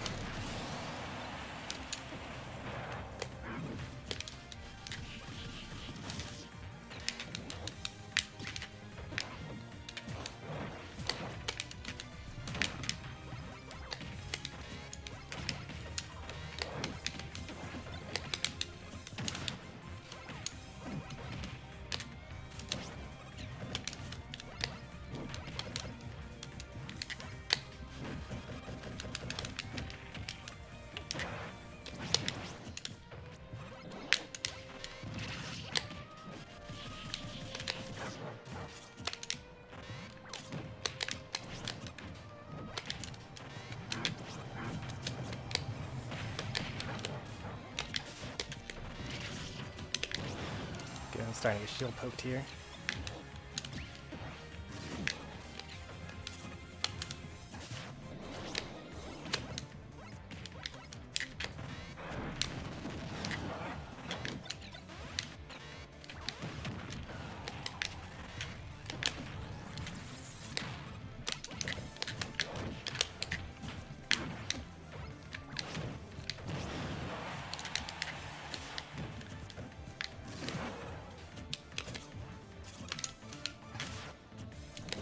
Oh no, can't be doing that.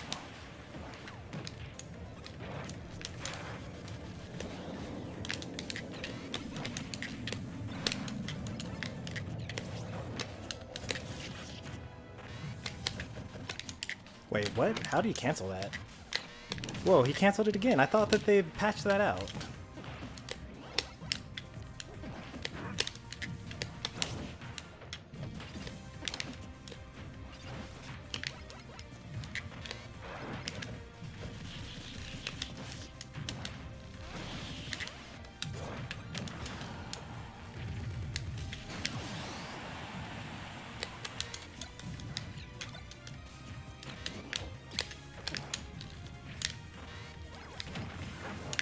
Gordo's so bad. Gordo's so bad.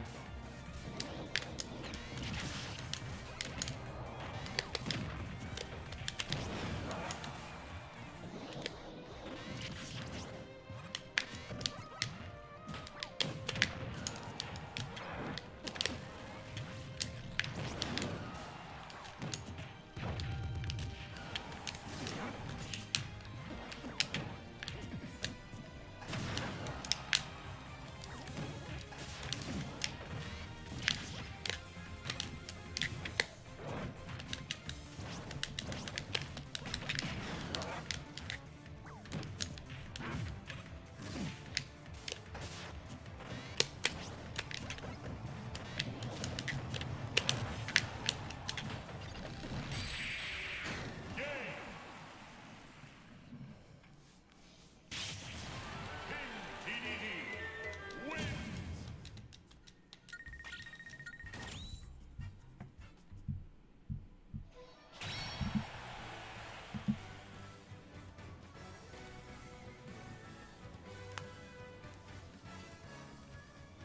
3 stages you don't want to play on against Mega Man. Let's see. Kind of like the high ceilings of FD. So I want to keep Kalos and like FD on the table. Kind of don't want to have like Battlefield anywhere where he can just kind of sit underneath the platform and then like grief me from there. Like Battlefield is out, Lilac is out. And then I don't really have anything else really that I don't really care about.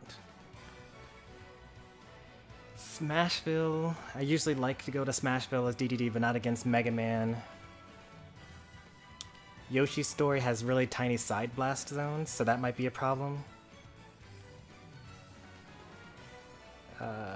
PS2 is actually fine because I can actually inhale him and then spit him out underneath the stage, and that will gimp him.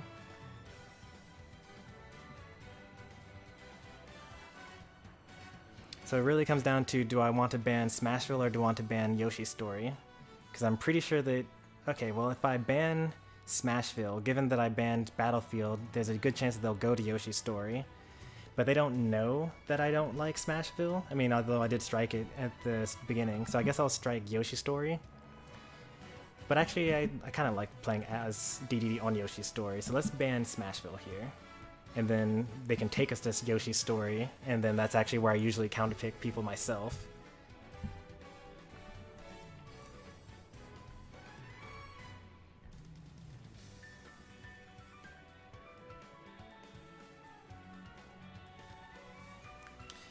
Yeah, DDD's dash attack is like really good if people recover the same way over and over again. Because like it's active enough that it easily 2 frames. I guess active for... Oh, we're going to small battlefield now. Okay. But DDD's dash attack is active for like 20 frames or something crazy like that. So all you gotta do is just like know abouts when they're going to try to up B, and then make sure you have enough lead time.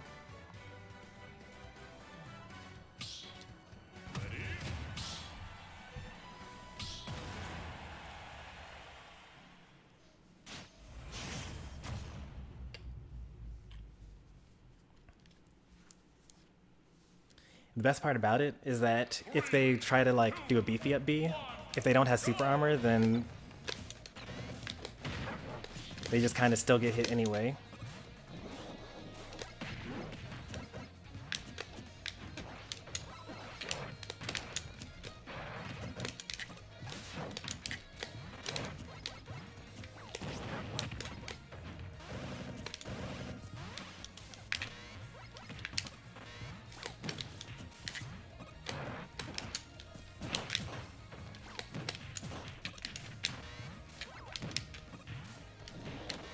Florida so bad.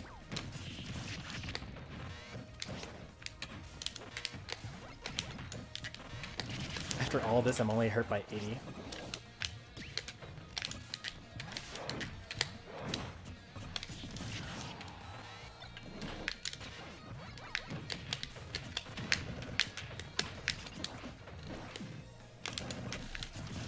Alright, he's always looking for that, by the way, so I need to not get hit by that.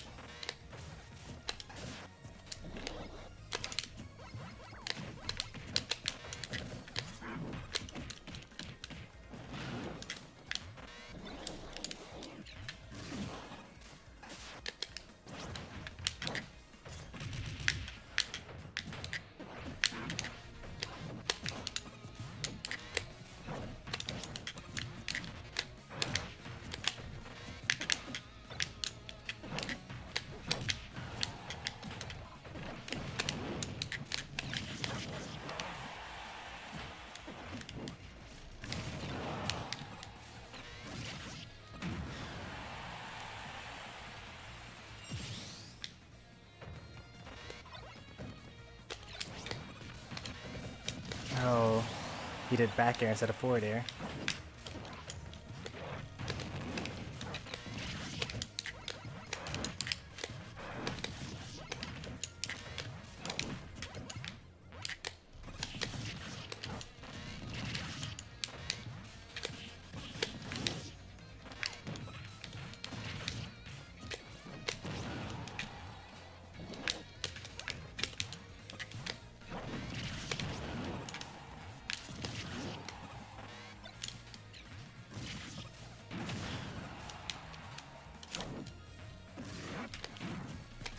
unfortunate.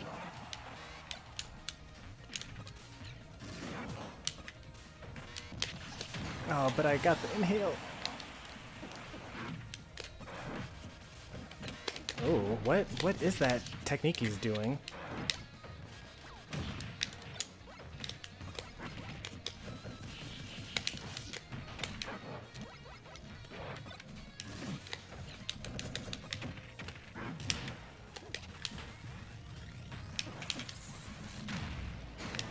He really likes to roll from the ledge there. Like he's done it 5 times in a row. So that was like not really a read, but more like finally punishing him for doing something the same thing over and over again.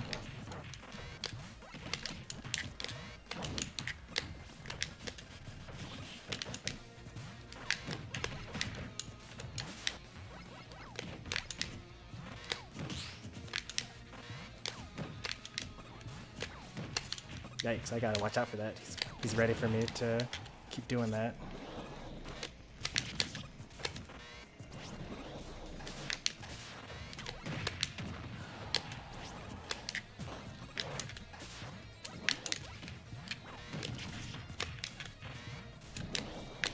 Up tilt was the answer there. You should have killed me already.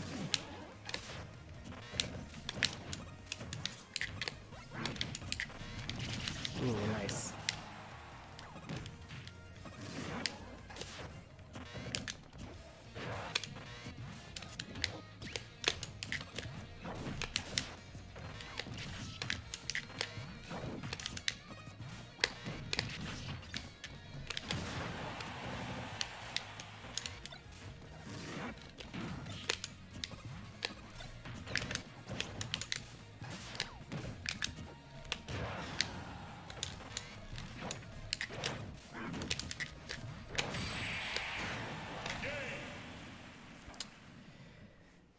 Let's see how close we were to actually hitting that back air. Yeah, I need to like keep in mind that like Mega Man isn't really going to approach.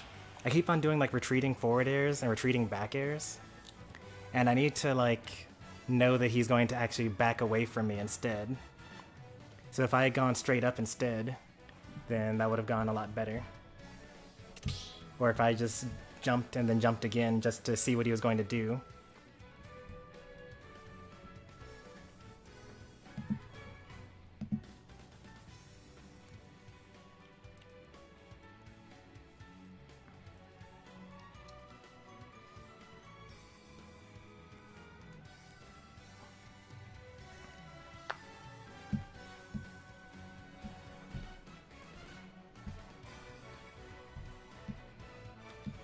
On the bright side, well actually I don't know how true this is going to be, but in theory, I could actually have the endurance advantage here because I don't know how used he is to like not killing to 200% and things like that.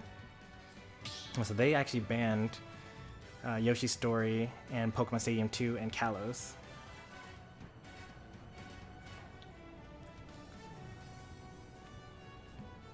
And if I don't like Battlefield and Lilat, that means that the choice is a really small Battlefield, which I just lost on, but it was close. Like, he was one hit away from being in an edgeguard situation. Smashville or Town and City.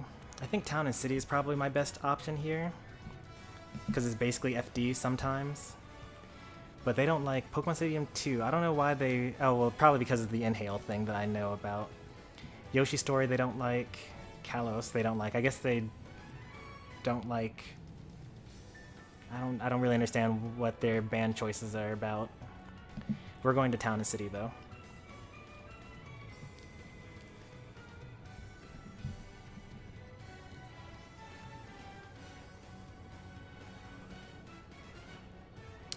Oldest as in in stream time, not in as released. Metroid is the oldest game that is unfinished on the channel right now, but the first game that I started but didn't actually finish is like more. It's a more recent game, but it's what's it called? Further back in time. on the stream.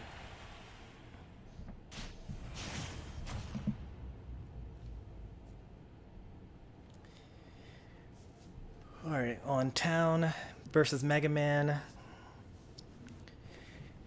The main thing to remember is that damage is damage. It's kind of whatever. Like, you're going to get hit. Stop falling for jump through lemons.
That was a nice one. That was really nice.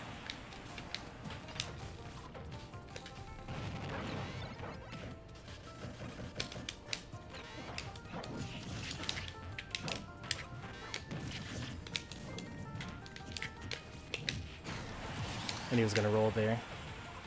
He didn't want to get inhaled again.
That was not supposed to be dash attack.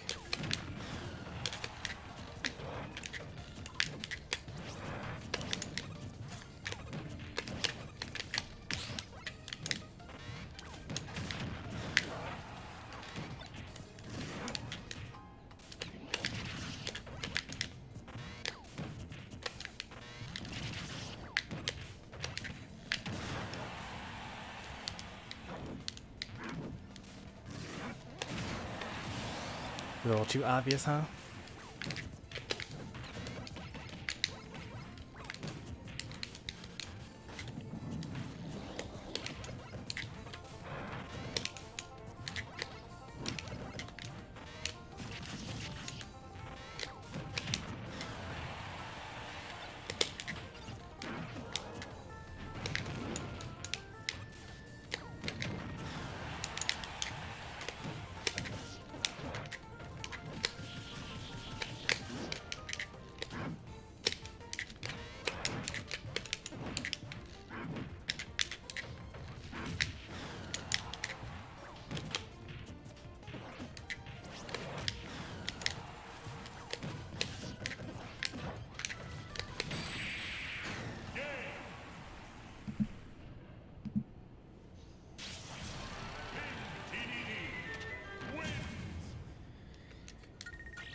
Alright, game 4. We can't go to small battlefield because we won there last time on counter pick.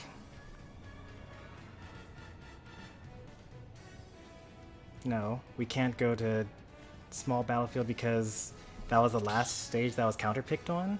That's kind of weird. I've never seen that rule set before. Because we lost on that, so we should be able to... Oh wait, they can't go there because they last won on that counter pick, so I don't have to ban it. So... I don't really like Battlefield. I don't really like Smashville either. They don't like Yoshi Stories, Pokemon Stadium 2, or Kalos. So let's get rid of Lilat. So then they're forced to go to either Final Destination or Town and City. Both are stages that I've actually won on already.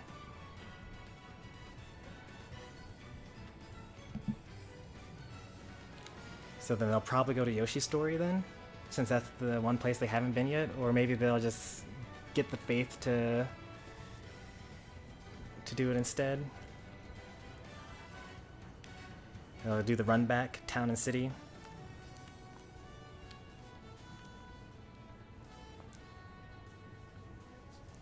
I have no idea. It's a tough bracket, man. We're going FD for game number 4.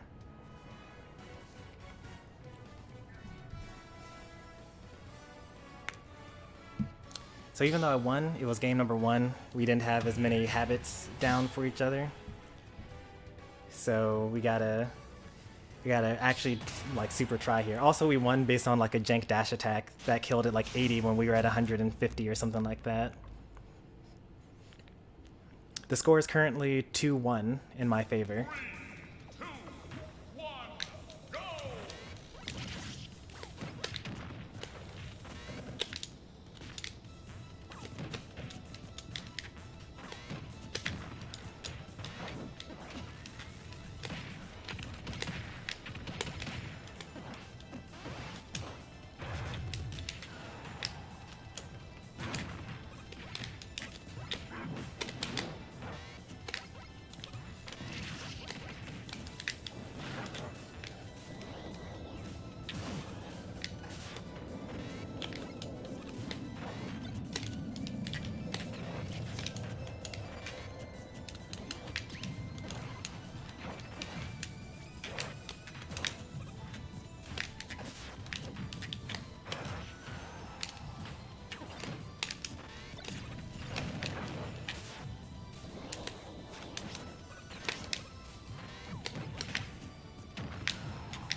Another good back air.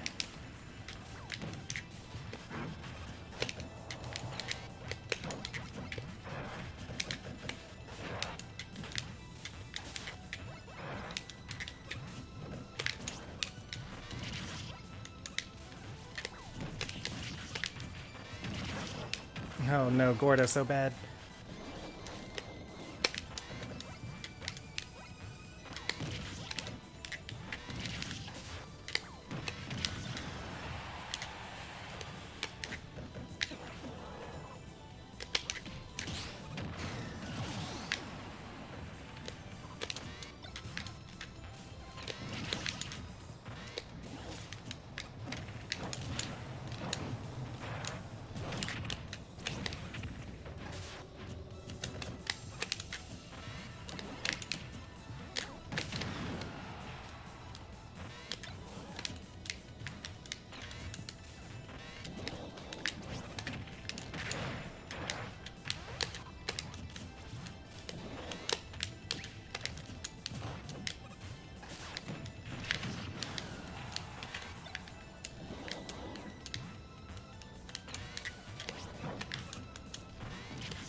You got me with that.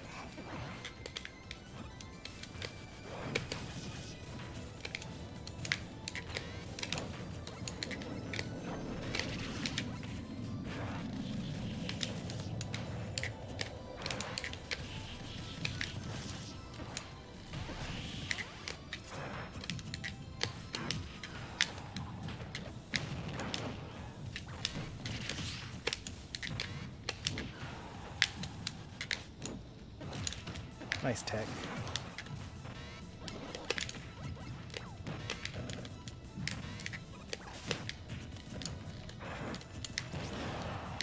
Pulled back at the last moment.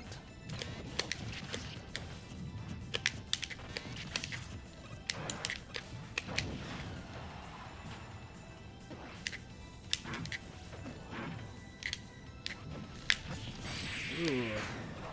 Caught me not DIing.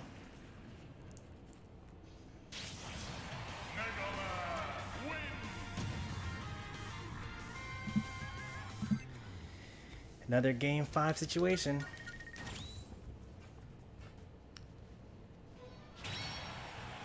That was nowhere near like it was. Well, actually, that was exactly like the first game, except I didn't get any of the kills that I needed.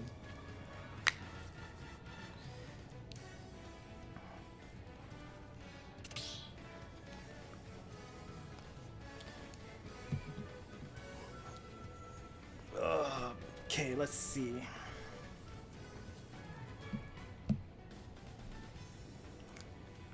So they got rid of Smashville, Yoshi's Story, and Kalos this time, actually, surprisingly.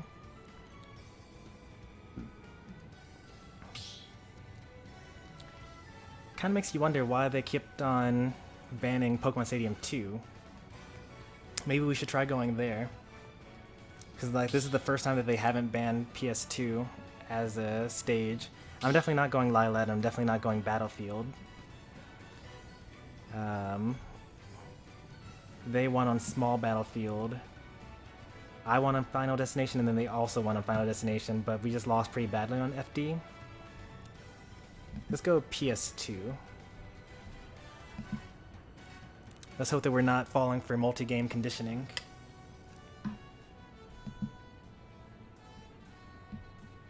Alright, game 5.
Oh, that actually hit me. I didn't realize.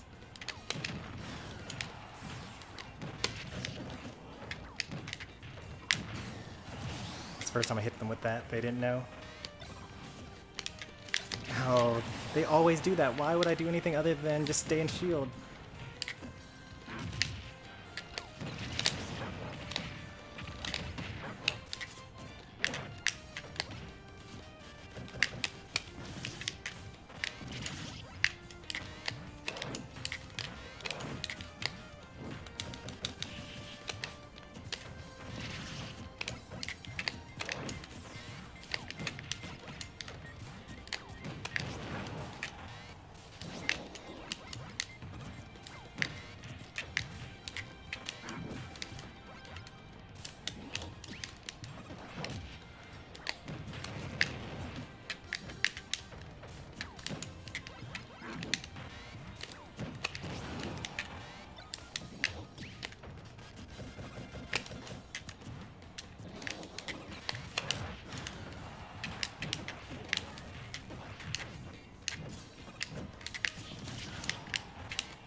could have fast fell that.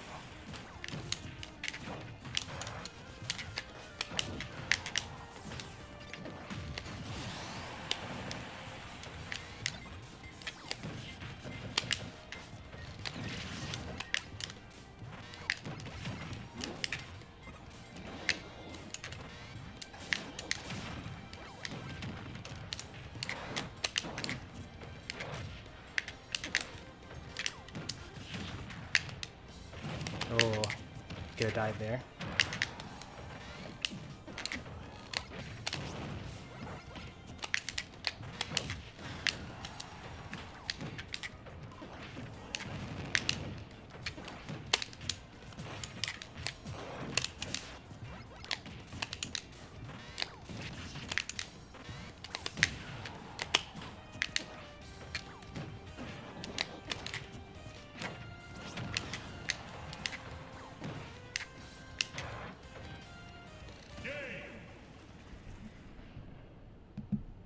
That was kind of anticlimactic, but what can you do?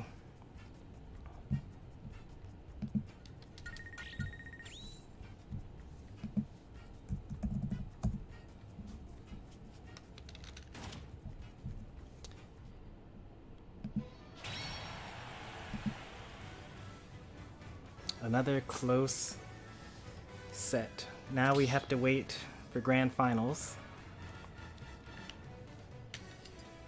It's going to be Ericko Nation versus RI on TM on stream.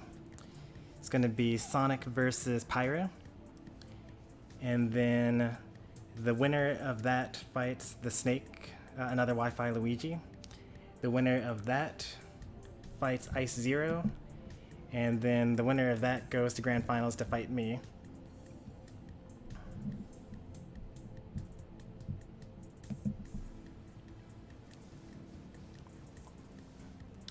There's really no telling who we're actually going to have to fight in grand finals.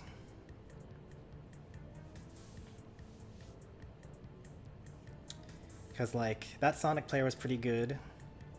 I don't know anything about this Snake player, but they've only lost one game besides the first set that they lost. I see another Wi-Fi Luigi here. So, another Wi-Fi Luigi. DQ'd, actually. So they actually showed up late to the tournament and was disqualified from winner's bracket.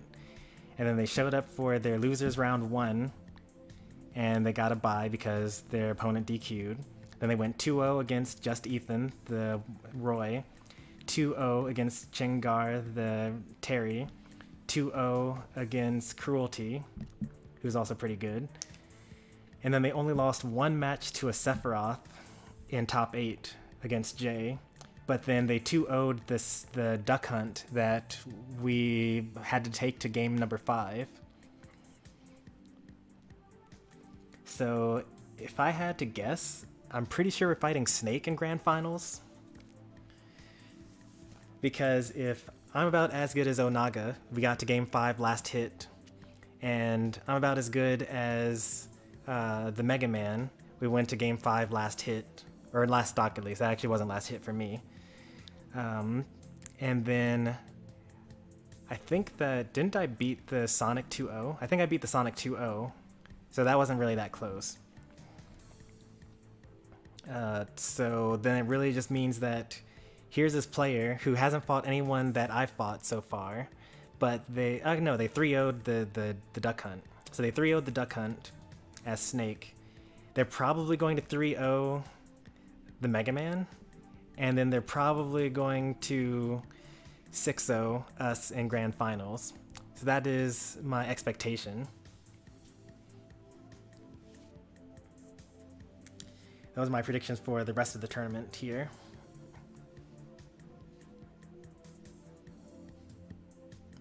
Oh, come on, I Like Pie. You know better than that. I literally bring it up all the time. The first game that I played. Remember what's the first song that I ever heard, or that I remember hearing growing up playing video games? We just went over this last stream. Also, this is a perfect time for me to actually eat my burrito. I've already finished the rice and the beans. Not bad.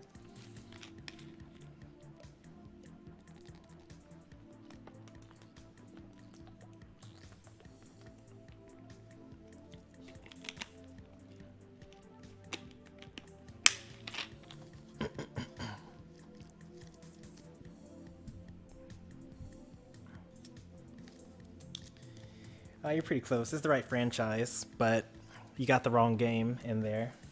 I didn't start with Sonic the Hedgehog 1.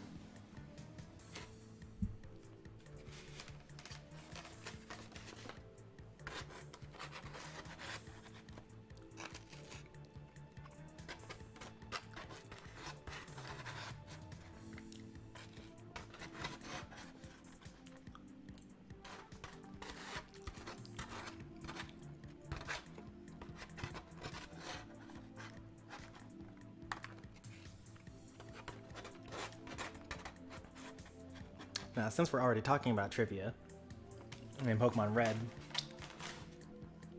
one thing that is kind of a trivia question that I didn't actually put down, Pokemon Red was the first game for me to call my own. Like all the other games that I played prior to that were hand-me-downs from my brother. He's 10 years older than I am.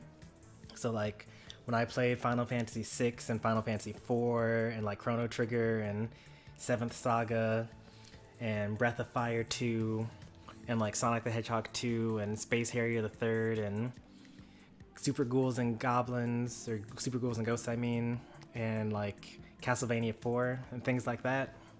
None of those games belong to me. Like those are just like, my brother owned them and he played them growing up, and then I got to get them when he was moved on to the PlayStation, basically. Well, no, not quite the PlayStation, right?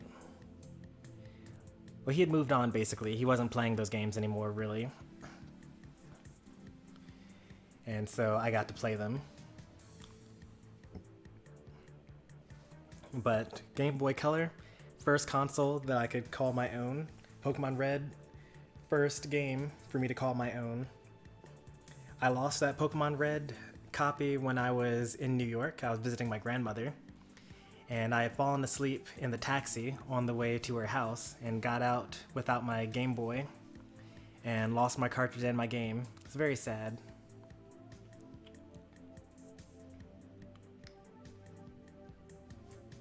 It wasn't the only time that my Game Boy Color and game were kind of lost though. Not lost, but like when my younger brothers were old enough to... That's the saddest thing I've ever heard. Well, wait until you hear this one. I had been playing Pokemon Red for like 80 hours, which isn't even that much anymore because like I've put more hours than that into Pokemon Sword and Shield, and I have way better Pokemon and way more Pokemon in that game. But like, you know, this is, 8-year-old Stormy here. He's kind of bad at games. And so I had been exploiting the missing no glitch and things like that. I think I had done that. My timeline's a little... No, actually, it couldn't possibly have been that because I didn't learn about the missing no glitch until I was 9. So I had just beaten the game and was just like fighting the Elite Four over and over again, basically, and catching what I knew to catch and using the Pokemon Red, Blue, Yellow guide. And I had gotten, I think, maybe like 100 Pokemon out of 150. That's pretty good, I'd say, for an 8-year-old. And I remember that my Charizard, which is my strongest Pokemon by far, was like level 82 or something like that. But I had a little brother, and my little brother wanted to play Pokemon because he saw me play it all the time. And I was like, nah, you're going to mess things up. And my parents were like, nah, let him play, like share, things like that. And so I was like, all right, here you go. And he played it for like 10 minutes. And then I was like, all right, your turn's up, like, X out of it or whatever. And then the next time I played the game, somehow he had saved over it. He couldn't even read. He was like 4 years old, 3 years old, something like that. Somehow he managed to navigate to the save menu and managed to save my game with a level 7 Squirtle. And that was all that I had from my Pokemon Red. So that was pretty rough.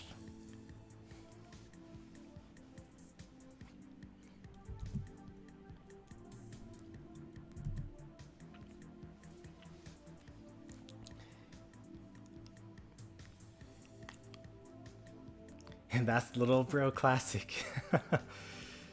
Yep, that's all Little Brothers in a nutshell. I mean, I can't really say much because I did the same thing to my older brother.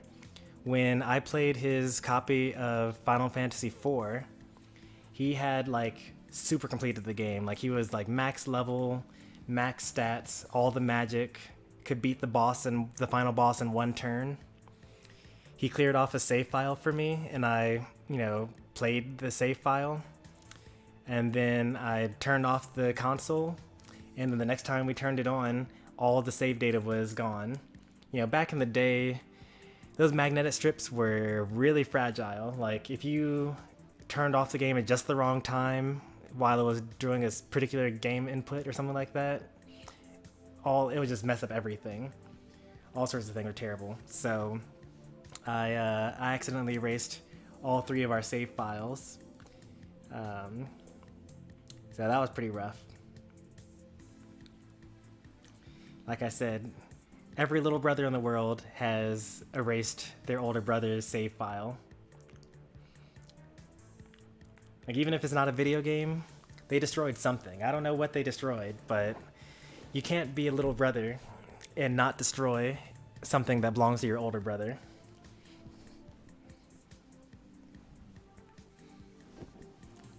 It's the laws of nature.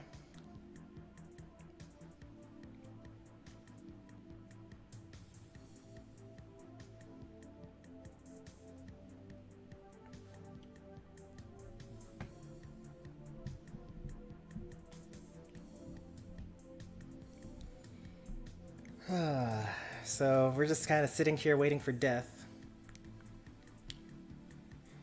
Ericko's on stream with Riont. What kind of name is this? RIONTM.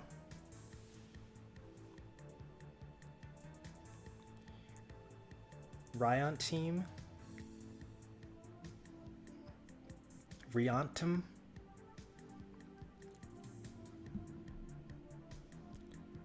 Rye on TM? Rye on trademark? No idea. Doesn't really matter though.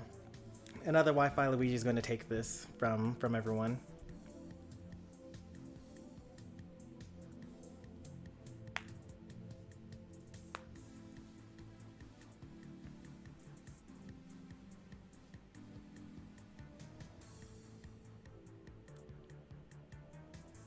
Hey there, Pika. Oh look, the bot actually works. Nice. I've been waiting for that to happen. My little sister deleted a Minecraft world of mine when I had poured hours into recreating every sprite in Super Mario Maker 2.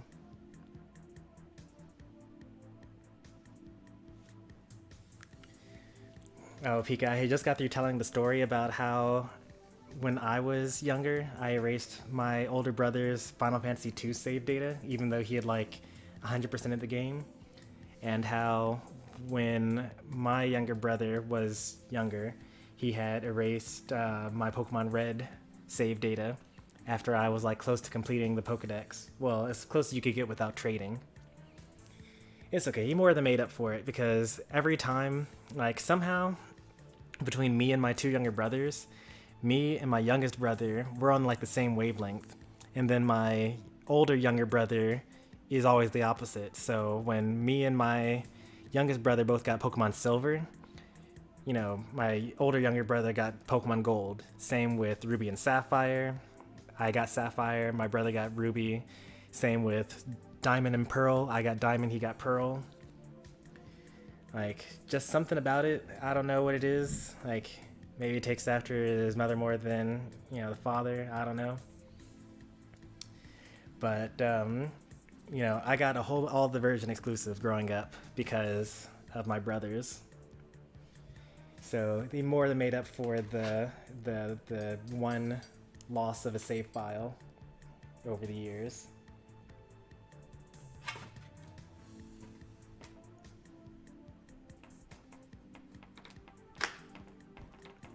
I'm gonna transfer this to a plate because I don't want to cut into styrofoam because that's going to have me eating styrofoam.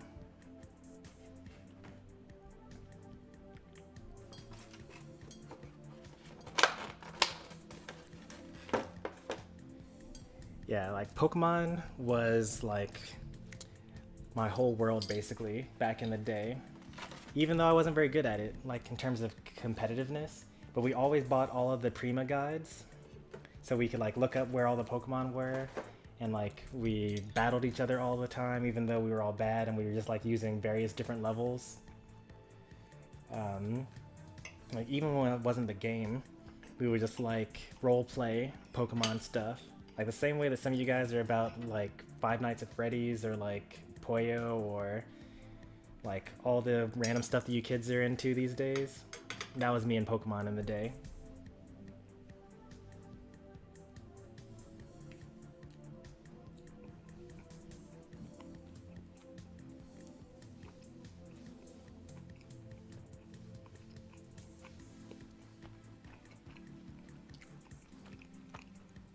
Now collectively, Super Smash Bros. As a franchise, I put more hours into that.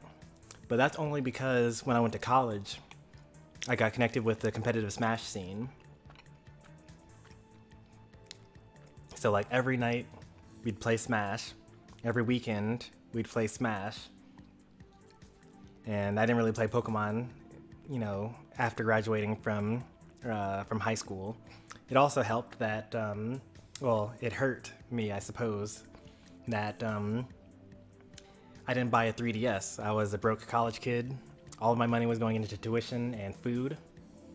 So I didn't get a 3DS at all. So I didn't get any of the Pokemon games that came out on the 3DS.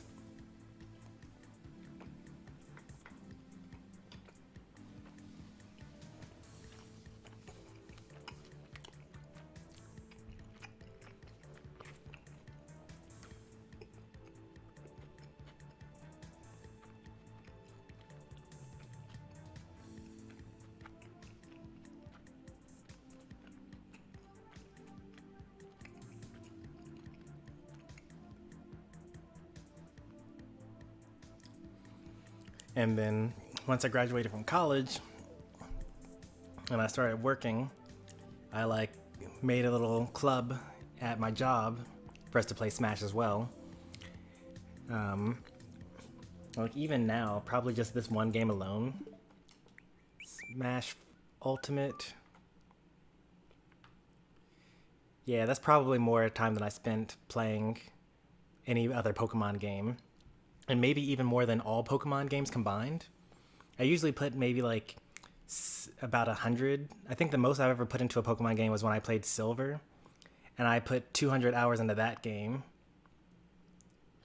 It was around 200. It was like maybe 180, something like that. But yeah, Smash is way, way above that.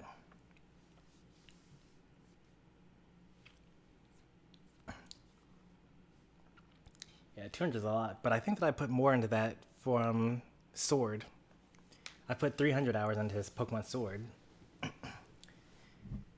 Now, granted, you know, not all times are equal, right?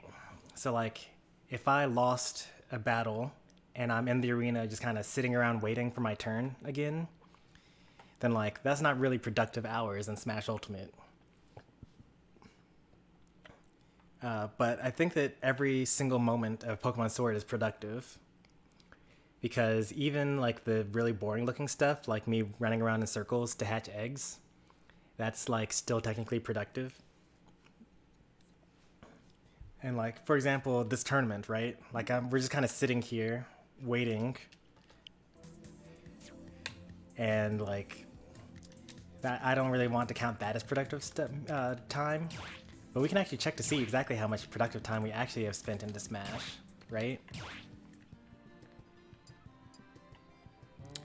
So this is the total time I've spent in battles. So that's 800 hours in Smash compared to the 1400 spent just with the game being turned on. So we've wasted about 600 hours worth of gameplay.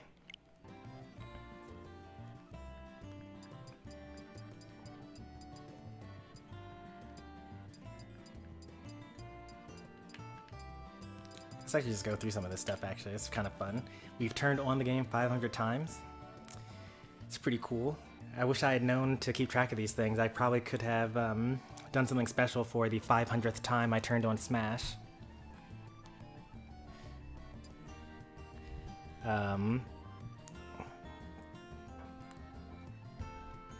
Oh, so this is the total time the game has been on, but this is the total time in battle.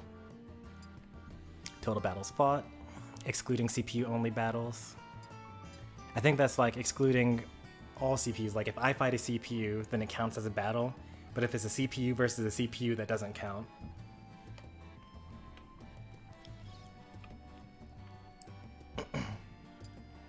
Wow. We fought so many more battles online compared to offline. I don't think that was always the case. Because like, before quarantine, Mondays and Thursdays, I would just like, from 6 p.m. until like 10 p.m., we would just like play continuously in one of the conference rooms in the club that I was talking about earlier. So that's like, you know, it's like 8 hours a week of offline battles, just like one after another, compared to the 1 or 2 streams that I do that sum for like 6 hours. If even that, I should say, when I play during quarantine. But you know, 1/3 of Ultimate's lifespan has been spent online, so I guess that kind of makes sense. Don't ever play local wireless. It is the worst possible way to play this game.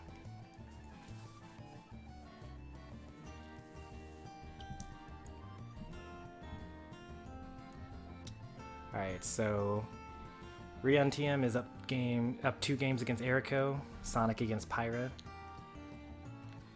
I expect for Rion to win here. And you guys already know how I feel about the rest of the bracket. It's going to be another Wi-Fi Luigi, 3-0ing everyone, except for me, who they'll 6-0. Like, how crazy is that, you know? Like, we struggled to fight Onaga once they switched to Duck Hunt. And, you know, we almost lost the set if it weren't for the super jank forward smash, catching the air dodge. And then this guy just like 3-0s them easily, no problem. Let's see if we can get some other insights in here though. Because even though we're probably going to lose, that doesn't mean that we're going to go down without a fight. So they struck to small battlefield, and then I can't actually see what their counter picks were, unfortunately. But they lost on small battlefield and Pokemon Stadium 2 and on Smashville against the Snake.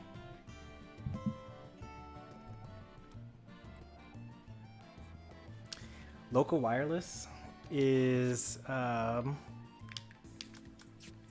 this thing here. So your Switch can play against other Switches that are close by. But it's actually worse than Wi-Fi. Like, it's so bad. I can't imagine that they even put this in the game. It's ridiculous how bad it is. But it would be the only way that you could play with one Switch Lite versus another Switch Lite. So like, they probably already had some idea that they were going to come up with a Switch that can't be docked, because obviously the best way to play the game would be to just dock it, or to like do a tabletop mode and then hand everyone Joy-Cons or whatever.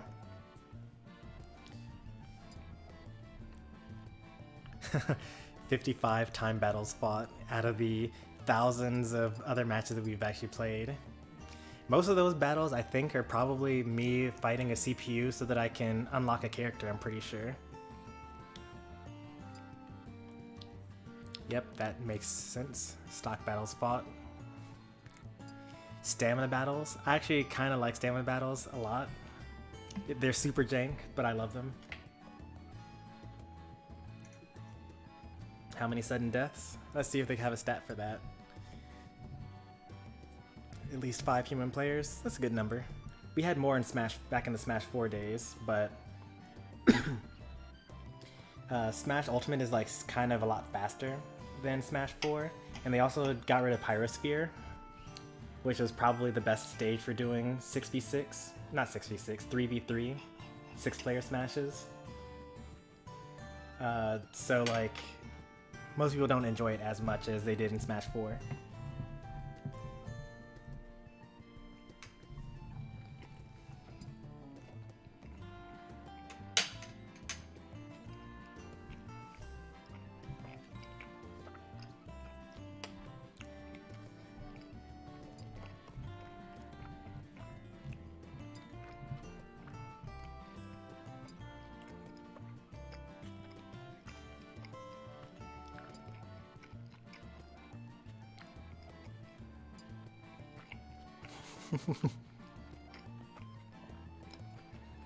So these count team kills.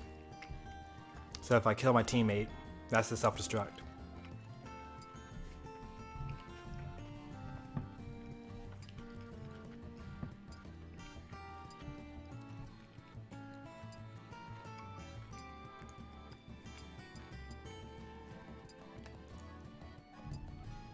There we go.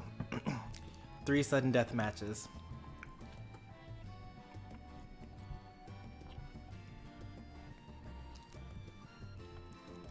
I mean, it makes sense, right? Like, if most of the matches that I play are stock matches, and then, like, there's time and stamina, it's kind of rare to get it on stamina.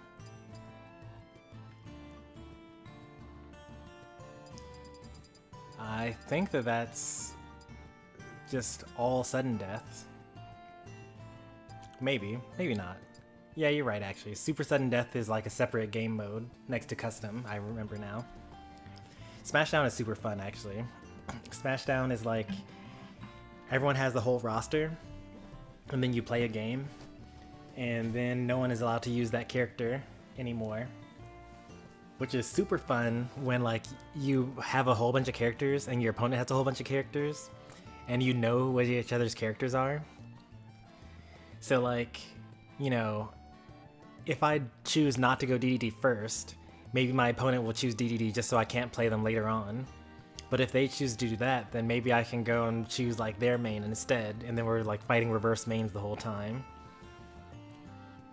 But it's awkward when you both play the same character, right? Because everyone plays Jigglypuff, and everyone plays Lucina, because they're so simple to use.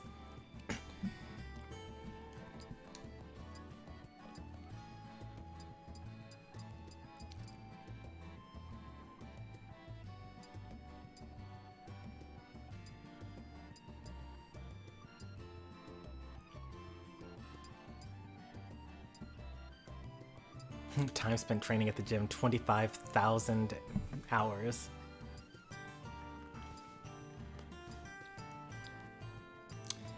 Surprisingly, that is Peach.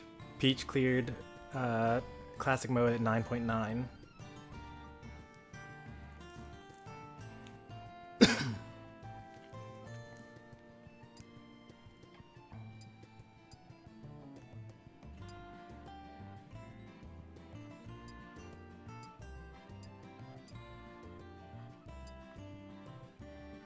Amiibo Journey? What is that?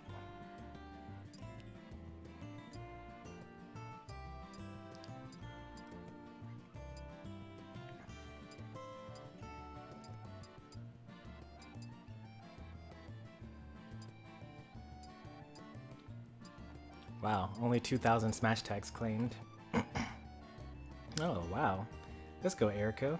They took off a game off of the Sonic. Only 279 quick play battles. That's crazy. Remember when I was telling you guys about how if you wanted to get every character into Elite Smash and it only took you 3 games to get there? Because there are 80 characters, you'd have 240 matches to go through. And like that's almost as many as all the quick play battles I've played in the entirety of my gameplay here. This is why Elite Smash isn't worth it. Not because, like, you know, people in Elite Smash are bad or because it doesn't mean anything. It's like, it's because it takes so many games. You may as well just play your own character.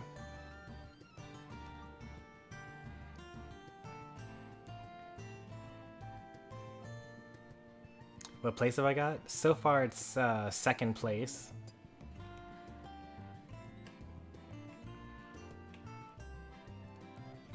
But there's a chance for first. We have to lose 2 sets to the winner of loser's bracket if we get in order to get second place.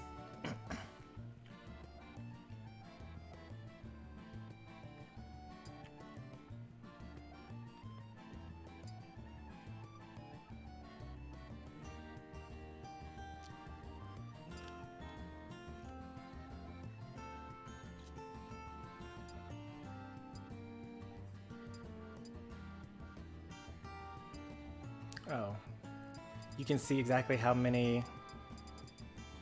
Oh wait, quick play numbers are different from Elite Smash numbers. I didn't know. I realized that they count it differently. Good luck in the tournament, Pika. So these are the Elite Smash matches here. These are just quick play, which is what you get on the way to Elite, which is still kind of the same thing, right? Like if I were to get Elite Smash with every character, then I would have to play quick play, and then all the future matches would then be Elite matches.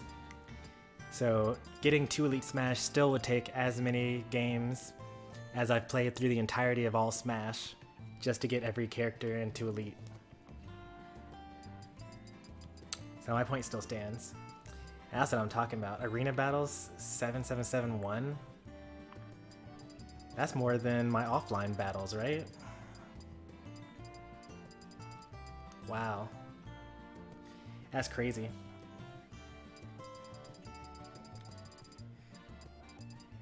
That's kind of where like you really feel the impact of the pandemic.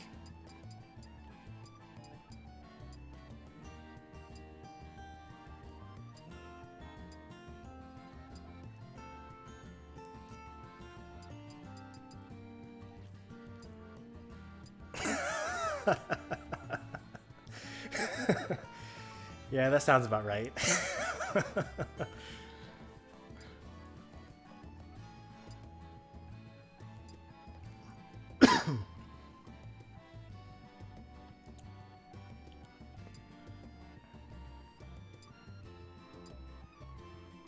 Most played stage is Final Destination? Really?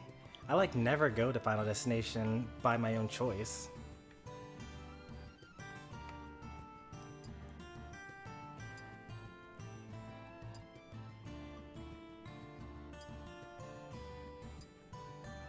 Alright, that's all our stats. It's pretty fun to go through that occasionally.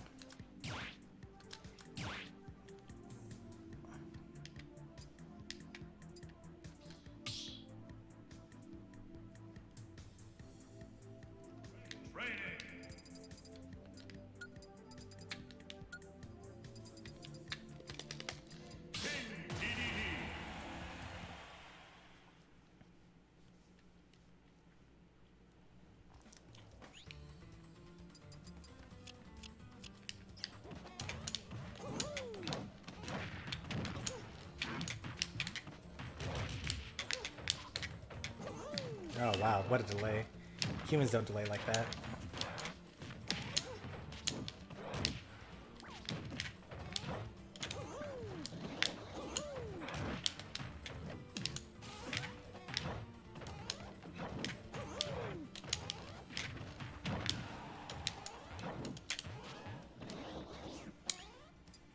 No, now's not the time. I was gonna like try out Mario vs. Pyra, but we're in brackets still. We don't have time for stuff like that. I might have to end the stream pretty soon. YouTube doesn't let me edit videos if the length is more than 6 hours. So like I might have to shut down this one because we're about to cross 5 hours, and then like just make a new one immediately afterwards, because I don't want to lose the footage. Like I want to be able to upload individual matches in the same way that I did for Triviality's tournament.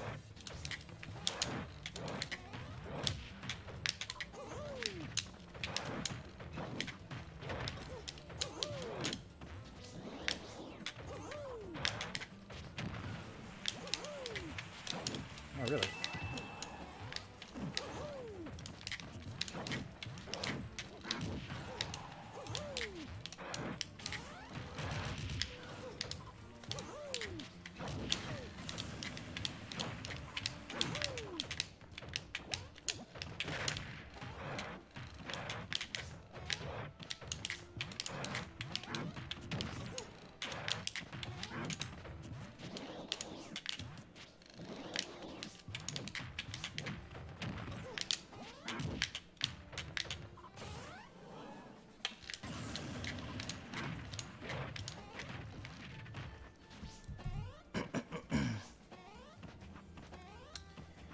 Alright, so Ericko just finished losing. He ended up going CSS at some point. Let's see what the... Oh, he actually brought out all the mains. He went Crom and ZSS for this set.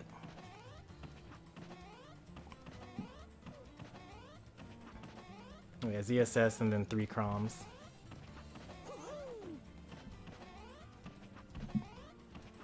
Alright, just in order to make sure that I don't lose the tournament footage, I'm going to end the stream now.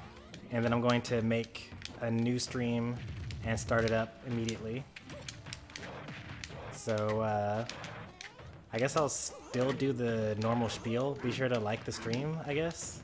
And subscribe if you want to see more from me. And I'll see you in the next one.